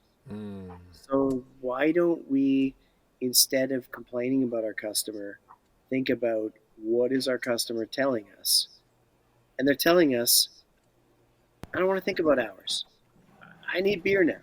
So I came by and you were closed, so I'm leaving.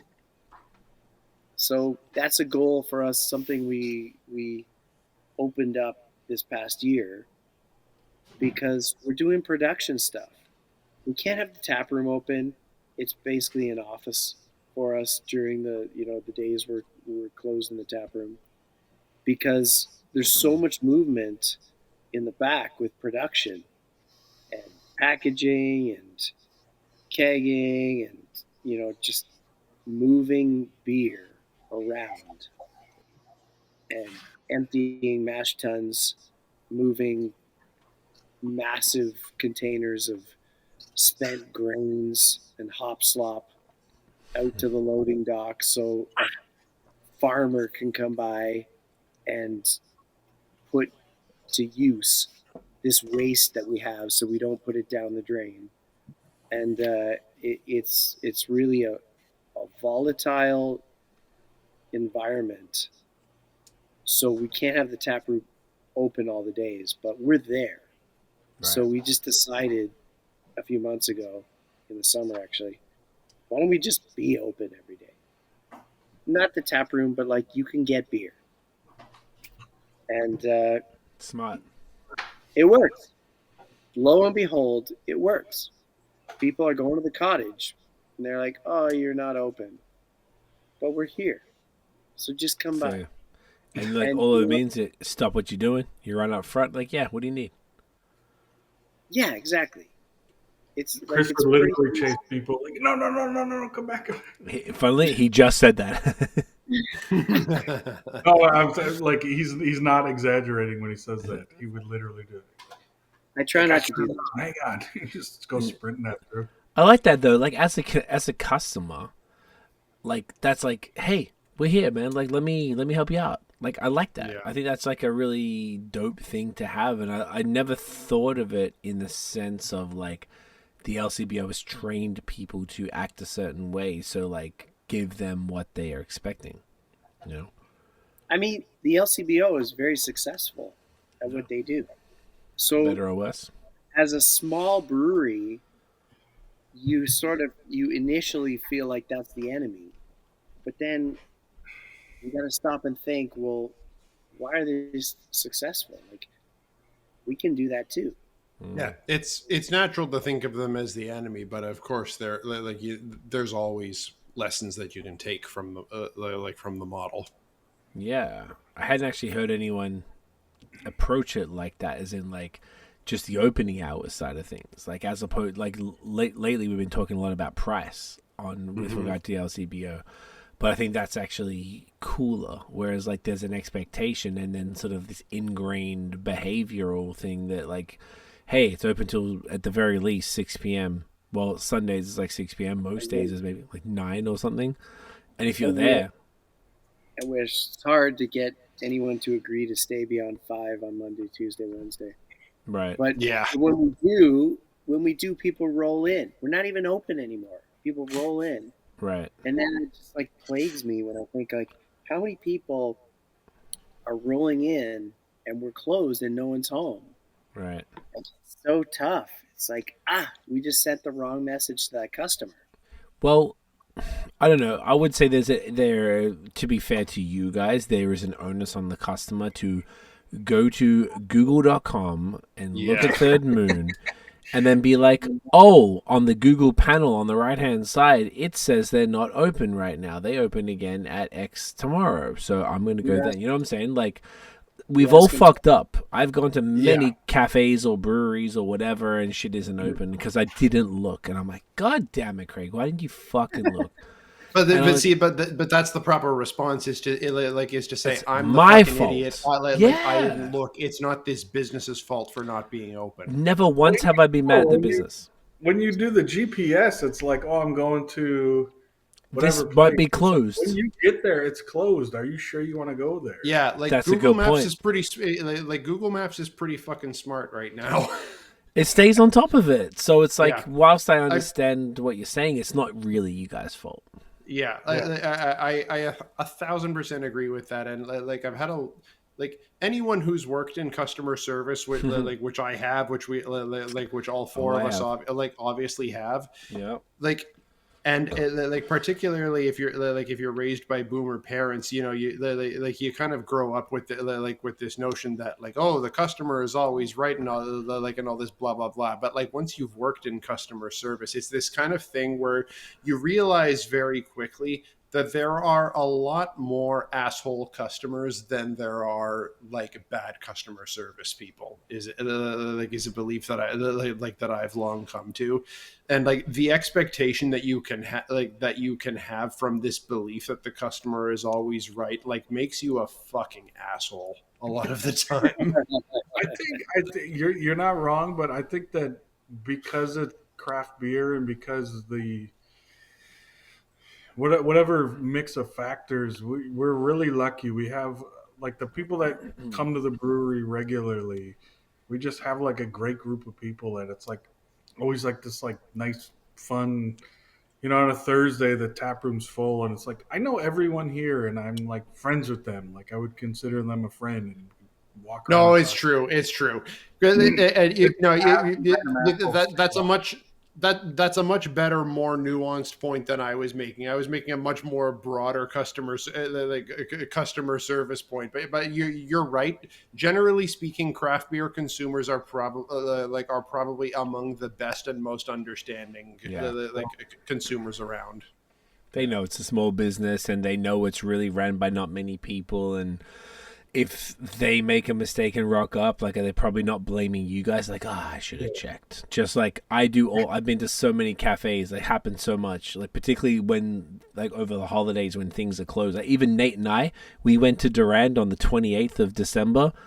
And I was sick. But the time before that, we went and we pulled up and it was closed. And we were it was Thanksgiving or something like that. Mm-hmm. And we were we didn't blame Durand that they were fucking closed. We were oh, you dickhead. No, literally what I said is we fucked up. Yeah. No, at no we didn't think point. to check. You No, didn't need to check. we didn't check, and at no point is it the business's fault. So I think, That's why I call you gents. well, we appreciate that, Christopher. It's I would also say Chris is, so if you go to google.com and type in Third Moon, you get a phone number. If you call it, it goes to Chris's cell phone, and he will answer no matter what. We were in Ireland at the Guinness factory, like Oh my God. 19 Guinnesses deep. Somebody called, hey, I'm drinking. I got this for dinner. What's a good beer? Chris is taking him through the list of all the beers we got. Oh my God. at Guinness.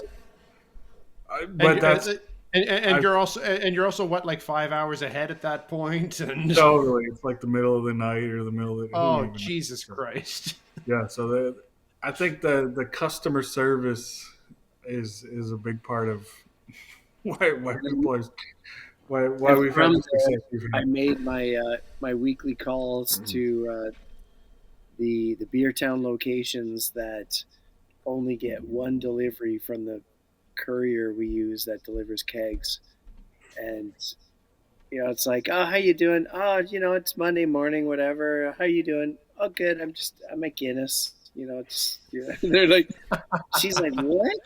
You're calling me from there? Yeah, I'm calling you because we do business, and it's Monday morning.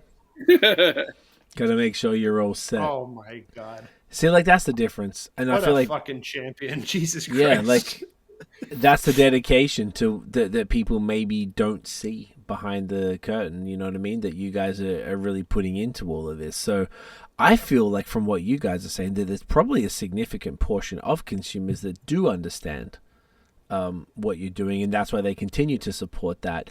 And if we totally believe that, 100%. Yeah, man. If you look at the positive side, I know we talked about Untappd, and there's a bunch of people who are maybe a little not behaving how we would like, but I would say that the majority of people are very respectful, very they admire what you guys are doing and all breweries are doing, and that they approach that with that level of respect. And I just feel like it's a pretty cool bunch of folks overall. Like, yeah, it doesn't matter what industry, there's a handful of dickheads ruining everything in anything in the world in any given time. It is what it is. I also think that that's what makes those people stand out more.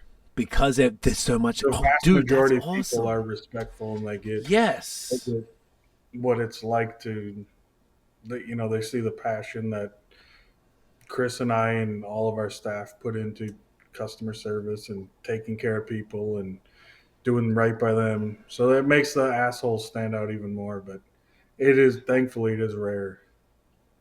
That's such a fucking... I never thought of that. It's like the context of the good versus the bad. I think overwhelmingly craft beer is filled with good people who want the best for it, whether it's 100%. The industry folks who obviously you guys know better than Nate and I, but the drinkers as well, that just really care. And like, I don't know, in this weird time of flux where breweries are closing and merging, and there's like a whole more uncertainty than we've ever had while the industry is contracting, it's like the support for the breweries that really matter seems to probably be ramped up, where they would be like, all right, this is my spot, these are my guys and girls, this is who I support, and I'm gonna fucking go down with the ship with these guys, let's go, throw them that. So I feel like there's a bunch of positivity on that sense, where like local is maybe becoming more important across the board than everything else. And there's something that you guys, like I mentioned, I feel like in the very beginning about lightning in a bottle with you guys, like there's like, say, that Canada Craft Beer Society, is that what it's called, the Facebook group? Oh yeah. Yeah.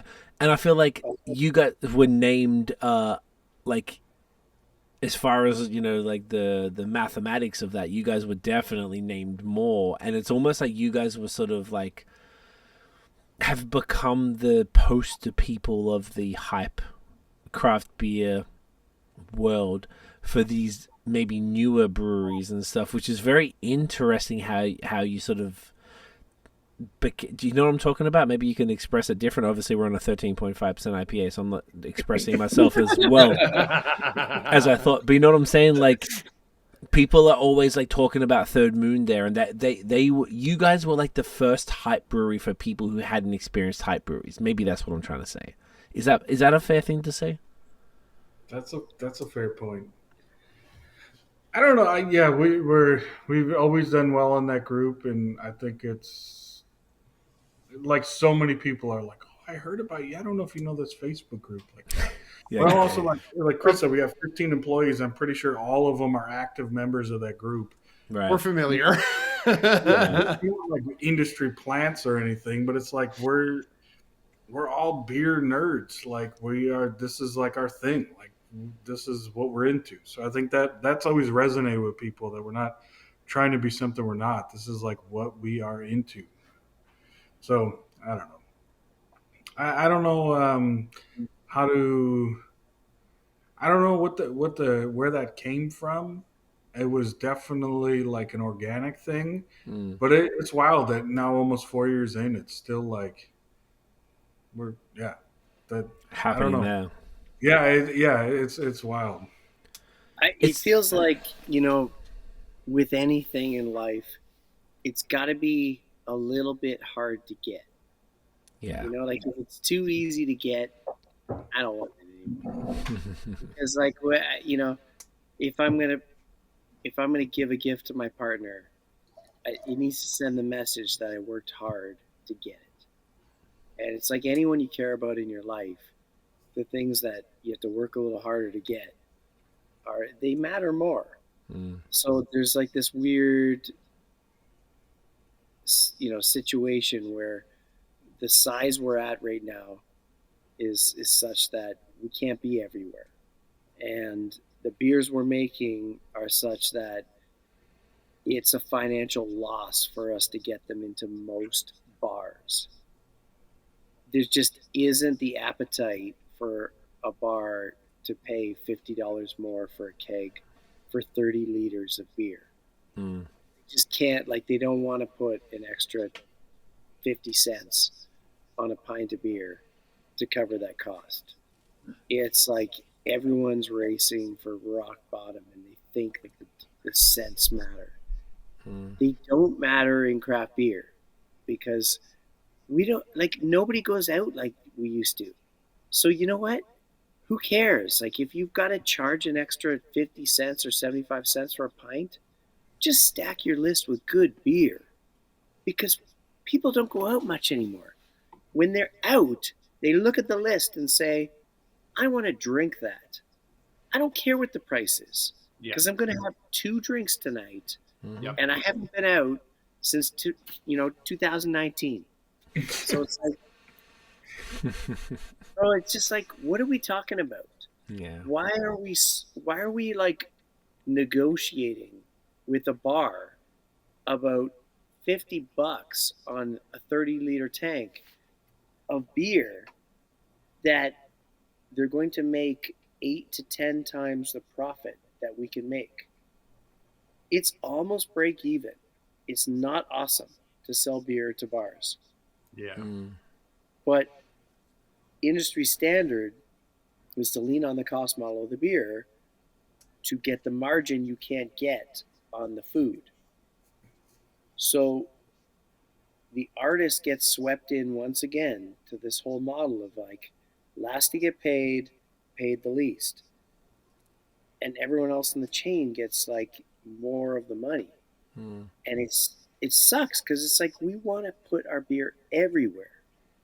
But if we just put it everywhere and aren't selective, we will be done. But the impression for the customer is that when they go to a place, if they see an Ontario brewery available there, they use that as a meter stick of success to say, that's great, that brewery finally got into this establishment.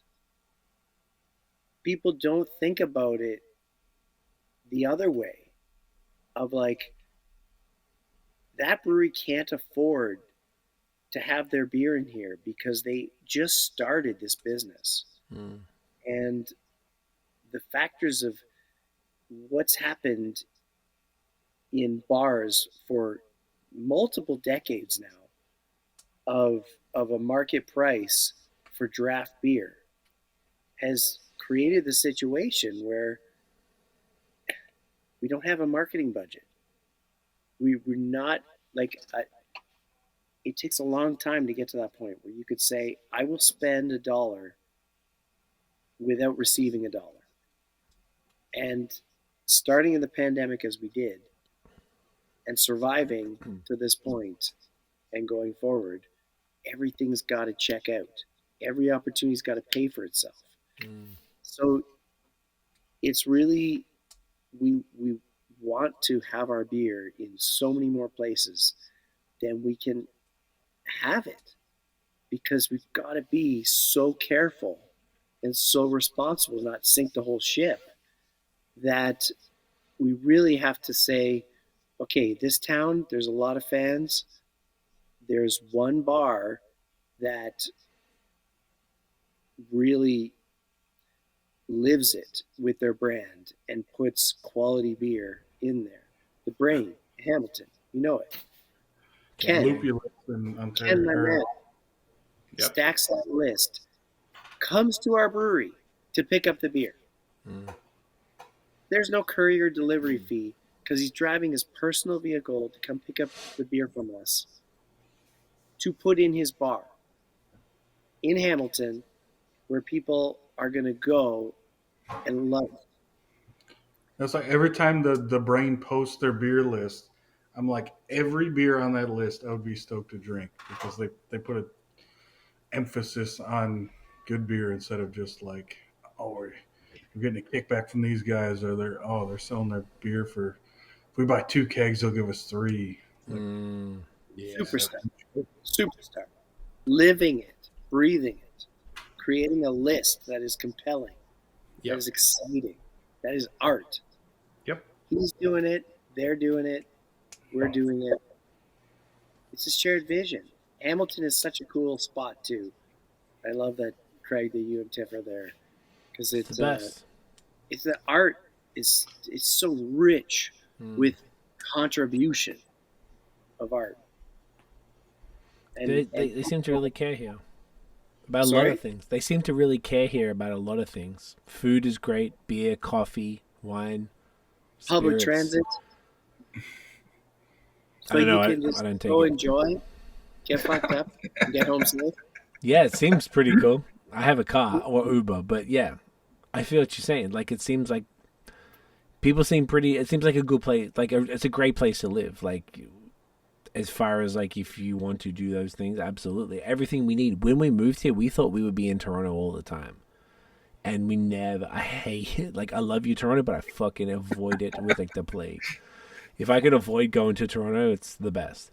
So it's like, it's also what I learned though, because I remember when we were talking, because you're in Burlington, right, Chris? Yes. So like when we had this pod obviously years ago in when I was in Montreal, I never really understood this. I'd been to Hamilton a bunch of times or whatever, but now living here for like a year and a half, I didn't realize like everything is so close. If I was in Toronto, I wouldn't do half the things I do here. Like, I think from our joint to Third Moon is like 45 minutes. To Badlands, just under an hour. To Willowbowl, just under an hour. Counterpart, under an hour.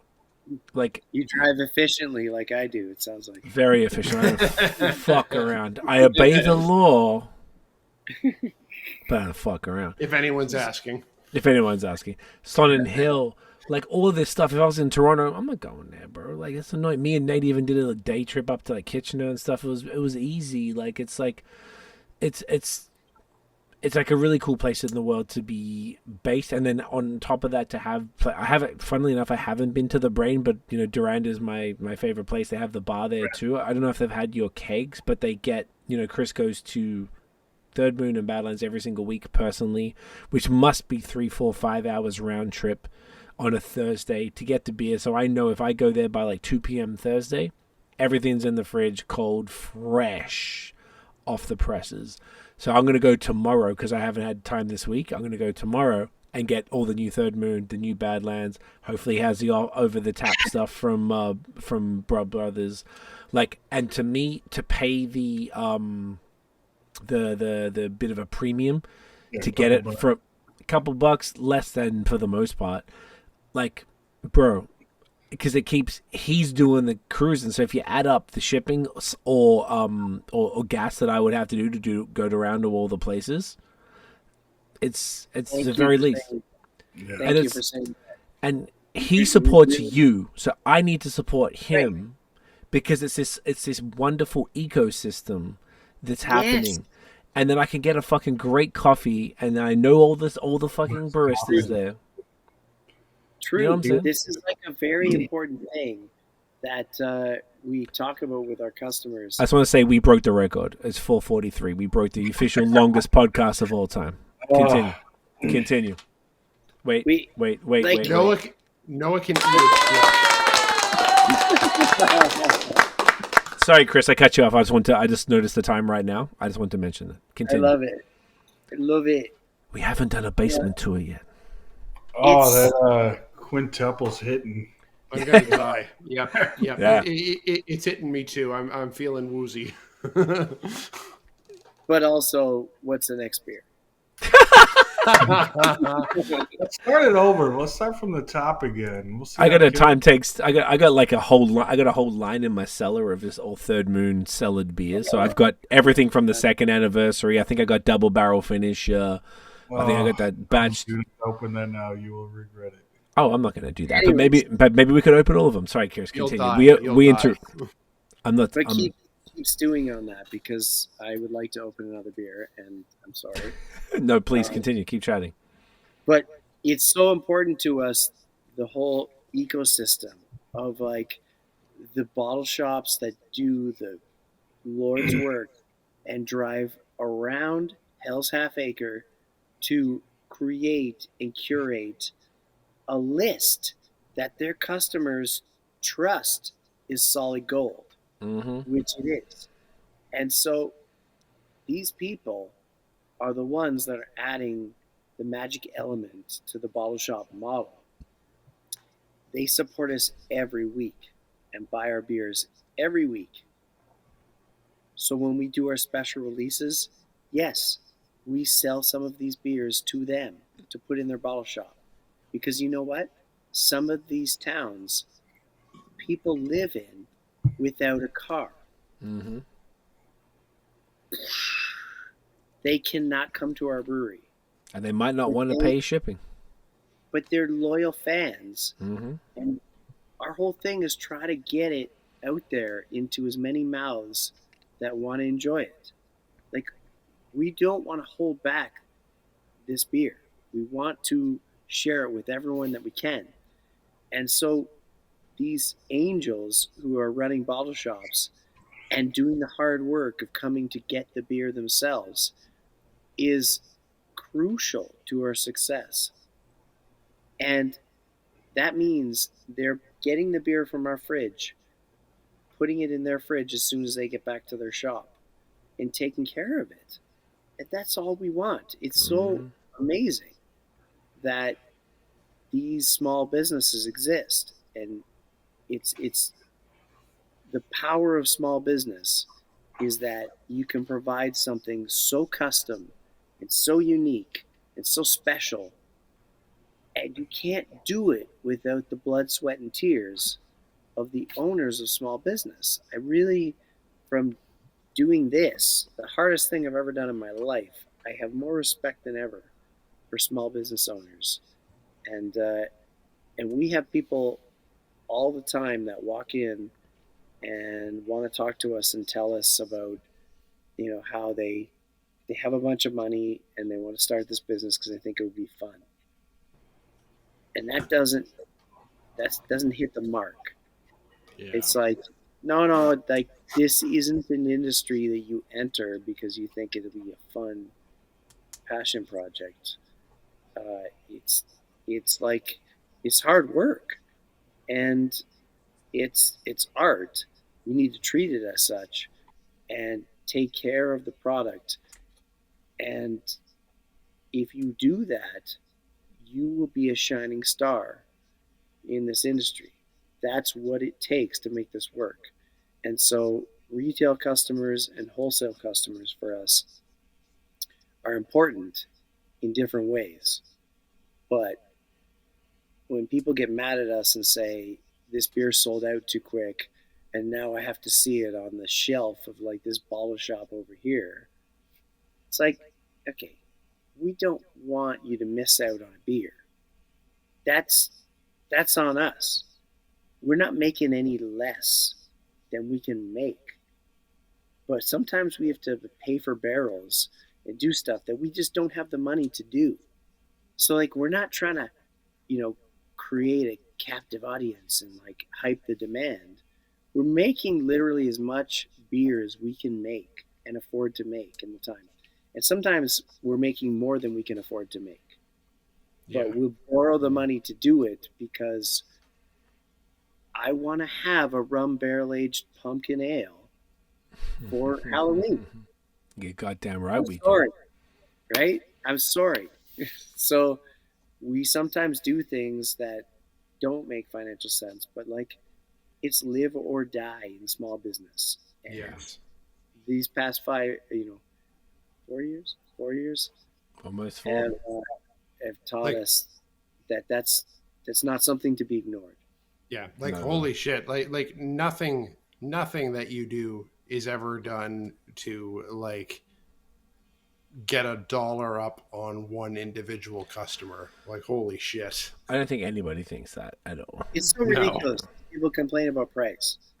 It's like, do you know like how close to the price our costs are? Yeah. Like honestly, the costs across the board went up 30% 2 years ago. We raised our prices 5% in the last 2 years and have been holding the line while grocery prices continue to go up. The difference is we need groceries to live. We don't need beer to live. No. We need beer to be happy. Do we? So I get it. It's needs and wants, but we're holding the line, and there's a lot of small businesses that are in the category of wants, not needs, who are doing good work and have given their lives completely to this, who are absorbing more pressure on their P&Ls than ever before. Yeah. Our costs are up 30%. Our price, we've raised it 5%. You do the math. It's terrible. Yeah. The margins weren't big to begin with. We're not Canadian Tire here. No, even if people think that's the case, it's definitely not the case.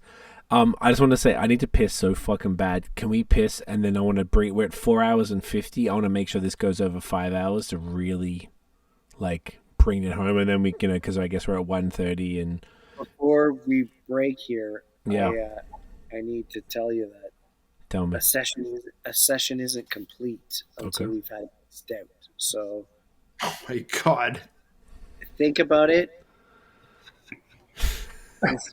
Something has to come out. I'm gonna die. We're gonna take a pause for a second. We're gonna piss and we're gonna come back and contemplate death. Oh, bladders are empty. Everyone's here. Here we are. What are we talking about? Because I guess we're gonna take a piss and we forgot. Fuck it. Doesn't even matter. I'm gonna come back. I'm gonna come back to a question that was asked like maybe 30 minutes to an hour ago. Was just like what we were thinking of this of this quintuple IPA. And like one thing that I will say is like it is certainly strong. There's no question. But I mean, I've certainly had triples that have been like 9.5 to 10% that have tasted like pure gasoline, and this definitely does not. Like I am still enjoying drinking this, despite the fact that it's 1:30 in the morning and I'm fucking wrecked. And beer number 6, and Chris is basically taking that shit to bed, and he's like, "Let's go stouts," and we're all like, "Chris, we're gonna die." I want to watch you have a stout. That would be nice. Can I watch you have a stout? Yeah, what would you like me to drink? Whatever. Oh my god! fucking champion here. First of all, you're a beast, and we all owe you respect. What would I want you to drink? Maybe a small Red Bull can of something. Do you have a wax-dipped can? Maybe an apple brandy? That was one of my favorites, by the way. That was fantastic. I mean, he's going to get it. He's going to get it. He actually is. I guess if I must. Oh, wow. He had that really close by. At room temperature. Oh, you are so crazy. You're out of your fucking head. You're crazy. We had that right there and cracked it right open. Christopher, Stephen, are you dealing with this every day? Is this what this gentleman is? Listeners, he left it out on the weekend. Listeners, I promise you this was not rehearsed. No, we did not agree to stouts. Like, when I say agree, it means we didn't talk about it. It's not about agreeing. Oh, yeah. Cheers. Get that fucking in you, you legend. Cheers, mate. Bloody. We've also... I can't believe you drank a 13.5% IPA after 5 other beers, and then you're busting out a 13% stout like it's one of my water. favorite beers we've done. It's so... Honestly, so good. The wax-dipped cans... One, they're just fun. I got all of them here, and I bought doubles of basically everything so I could have one like a year or so later. So I got the bunch on the thing here. I got the apple, the fucking what's this one? Maple bourbon, the bourbon bestowed, the bourbon barrel. Yeah, and I bought basically doubles. I think of almost everything. At least these 3. Just so I could just see because they were so good fresh, and I was like, you know what? Let me get 2 from Durand there, to just to see what's up. And I think I either got a second of this, or I got the pumpkin, one. The bourbon pumpkin was fucking money. I think I still have that in the fridge. Rum. It's glorious, and like I know the wax dipping the cans. It's clear. Yeah, that's the one. I think I have that in the fridge. Hell yeah. And it's like, it's such a fun gimmick, like wax dipping a can. I love that you did the bottom of it and then put the label upside down just to make it like, so people don't have to fight through wax dip to open up I can imagine trying to do that shit. Like, it's very cool. It's very fun. That's why I just enjoyed them so much. I was like, I want them just here. I feel like I bring it. It's just super cool. Like, that was like where did that idea come from? It was just like fucking around and just like, hey, let's. We didn't invent that. We saw a couple other breweries. We love doing it, and we were like, let's go. Nice. Like let's not take ourselves too seriously. It's just beer. Have fun with it, and it's those moments where you're just like, you laugh and you're like, that's why we're doing this, right? It shouldn't be like this crazy serious thing other than making the beer, obviously. I like that. It's just cool. It's just really fun. You guys have really made everything super fun from whatever it is, from as ridiculous. I feel like you guys have like gone from the whole like gamut of like completely absurd, from like the pumpkin spice, like the birthday cake bestowed, and like all the ridiculous, like the Nutella one from the 2nd anniversary and all this crazy shit, and like the fucking Caesar slushy, which is insane to me because I don't fuck with sleazes. I'm like, that's ridiculous, but I just like that you did it. And then to the complete other side with super refined lagers and like beautiful barrel aged stouts with no adjuncts, and just I like that you can traverse that line with complete confidence, and people are like, yeah, man, we get the ridiculous shit and we get the highly curated, like, not that the ridiculous shit isn't thoughtful or anything either, but you can do both, I guess is what I'm saying, and not everyone can do that, and I think that's something you guys have achieved, and it's worth celebrating, man. It's just really sick. Like, go into the tap room, you can get the slushy from the machine, which I remember what was the joint we had in summer? It's like some sort of chocolate in the slushy. What was that one? To do that, Neapolitan, maybe? No, it wasn't Neapolitan. Maybe I'm dreaming. There was July, August. I think it was July or early August. A lot of things have happened. Yeah, I It's like 2 in the morning. We just had 6 beers. well, you're not remembering things, Stephen. Jesus fucking Christ. I'm not as sharp as I could be. It's okay, but either way, I'm saying that it was like super fun that you got the slushy machines there and you're able to do that. And We do pilot recipes in the slushy machine, which is part right, of the fun of it because they're unique tap room experiences that you can have, right, which is fun. Like that's part of why we're doing this is to have a tap room that's fun, and you can go there, and you can have a really craft flavorful lager if you feel like you're not a beer person, or you can go crazy and have like a bourbon barrel aged Doppelbock, uh, triple IPA, and actually Quincy Bones is on tap right now. fuck yeah, it is. 13% quintuple IPA, and that means a lot to us. You can have a Caesar, you can have a Milton Dew. Just to have an experience, beer for me is meant to elevate the conversation, and it's like you choose the company because you love those people, so you bring them close. When you have a beer during that conversation, it elevates the whole thing.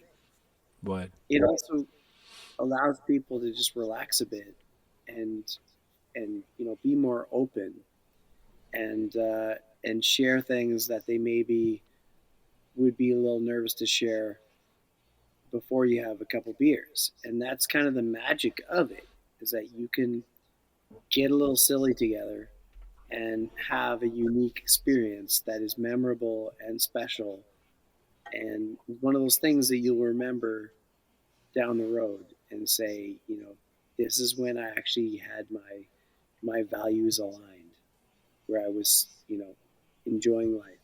It's meant to make the conversation better. What? I love that.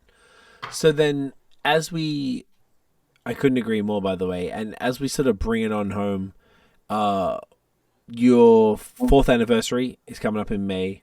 Is there anything that you can sort of, obviously, by the time this comes out, it's still going to be a couple months before that. Is there anything you can tease for that at all? I certainly, it's going to be the first anniversary where we have, a proper birthday party. Nice. Merit driven is going to come in and We just hit 5 hours. play some amazing music. We're wrapping. We're bringing it home. We're bringing it home. Yeah. It's so going to be a fun night with like live it's gonna music be a good night. and these guys. I love their interpretations of songs that we all listen to and love and sing, and it feels to me like it's going to be actually the first time that we have an organized birthday, you know, for our anniversary. So Amazing. I'm excited to for the Saturday right before May 13th, which is our anniversary each year.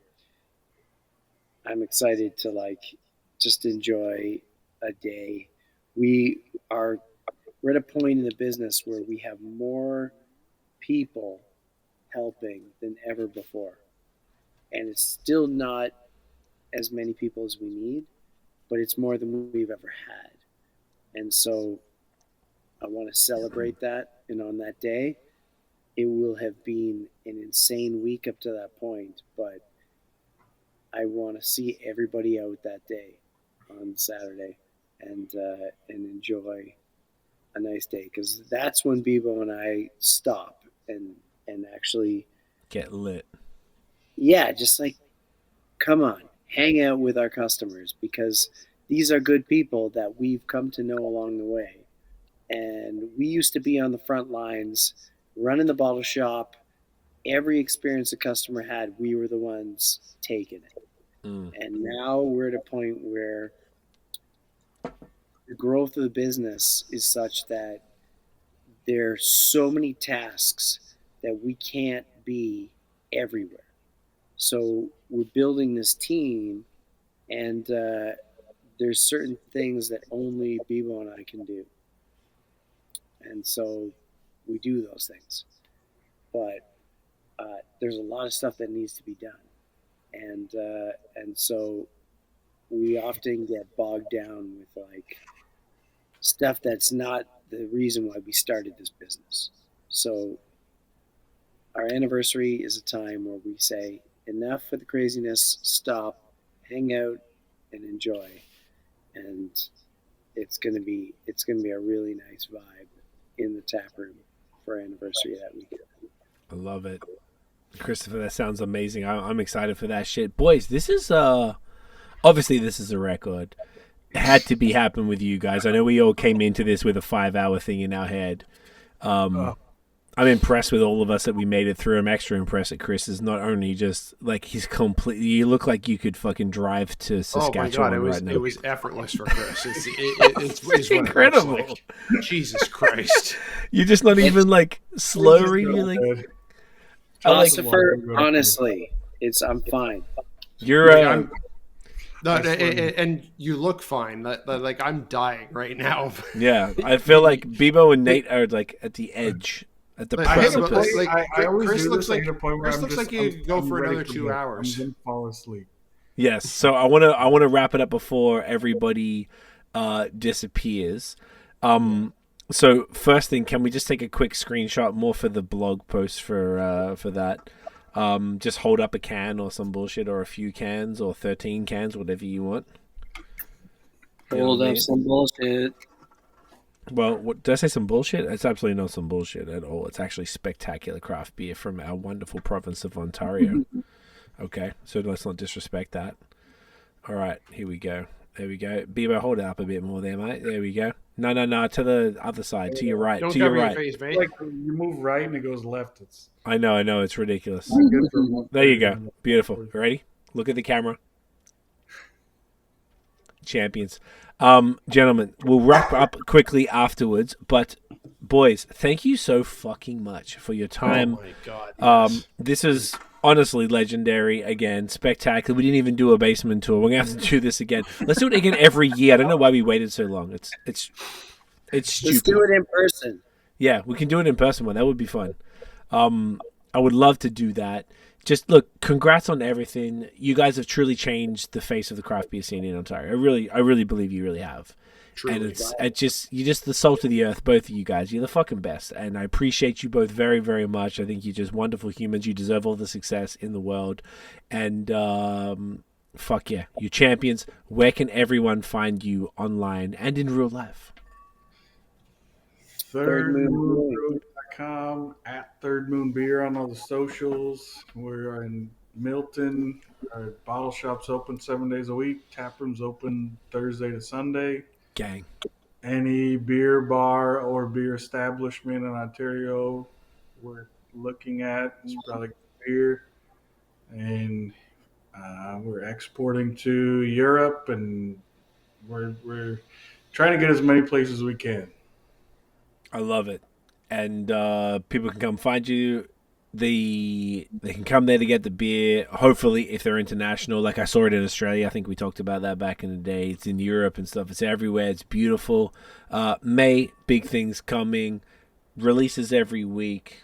Just ask for it if you got a local store or something that doesn't stock Third Moon. Well, first of all, they're crazy. But second of all, ask them for it. Boys, this is amazing. I appreciate you. Once again, stick around. We'll wrap this up. We'll finish up offline. But, boys, thank you so much. Again, everyone, if you enjoyed the episode, smash the thumbs up, specifically for a 5-hour and 6-minute fucking podcast. Are you serious? Name it. Not even Joe Rogan and them do fucking 5-hour podcasts. Like, stop it. Name another bunch of people in craft beer doing 5-hour podcasts. Don't even fucking at me, bro. And I gotta just throw into like this was not an effort to get to 5 hours. I couldn't believe how easy it was. This was an absolute effortless conversation with you, with these two champions. Like this just flowed completely effortlessly. It was fucking wild. Particularly and I'm so fucking dead right now. I know, that's what I'm saying. For you, everything. Chris is obviously ready to go, but for you two, like, you guys held it the fuck down. I appreciate it. What do I say? What's the usual shit? Guys, if you enjoyed the episode, smash the thumbs up, hit subscribe bell, hit that notification bell, Nathaniel. Ding, motherfucker. So you know when the new drops. Follow us everywhere at BAOS Podcast, and check out the long form audio, Spotify, Apple Podcasts. Give us 5 stars for 5 hours. You know the vibes. Guys, we'll see you in the next episode. We love you. We miss you. Fucking see you in the next one. Get in, yeah. Cheers.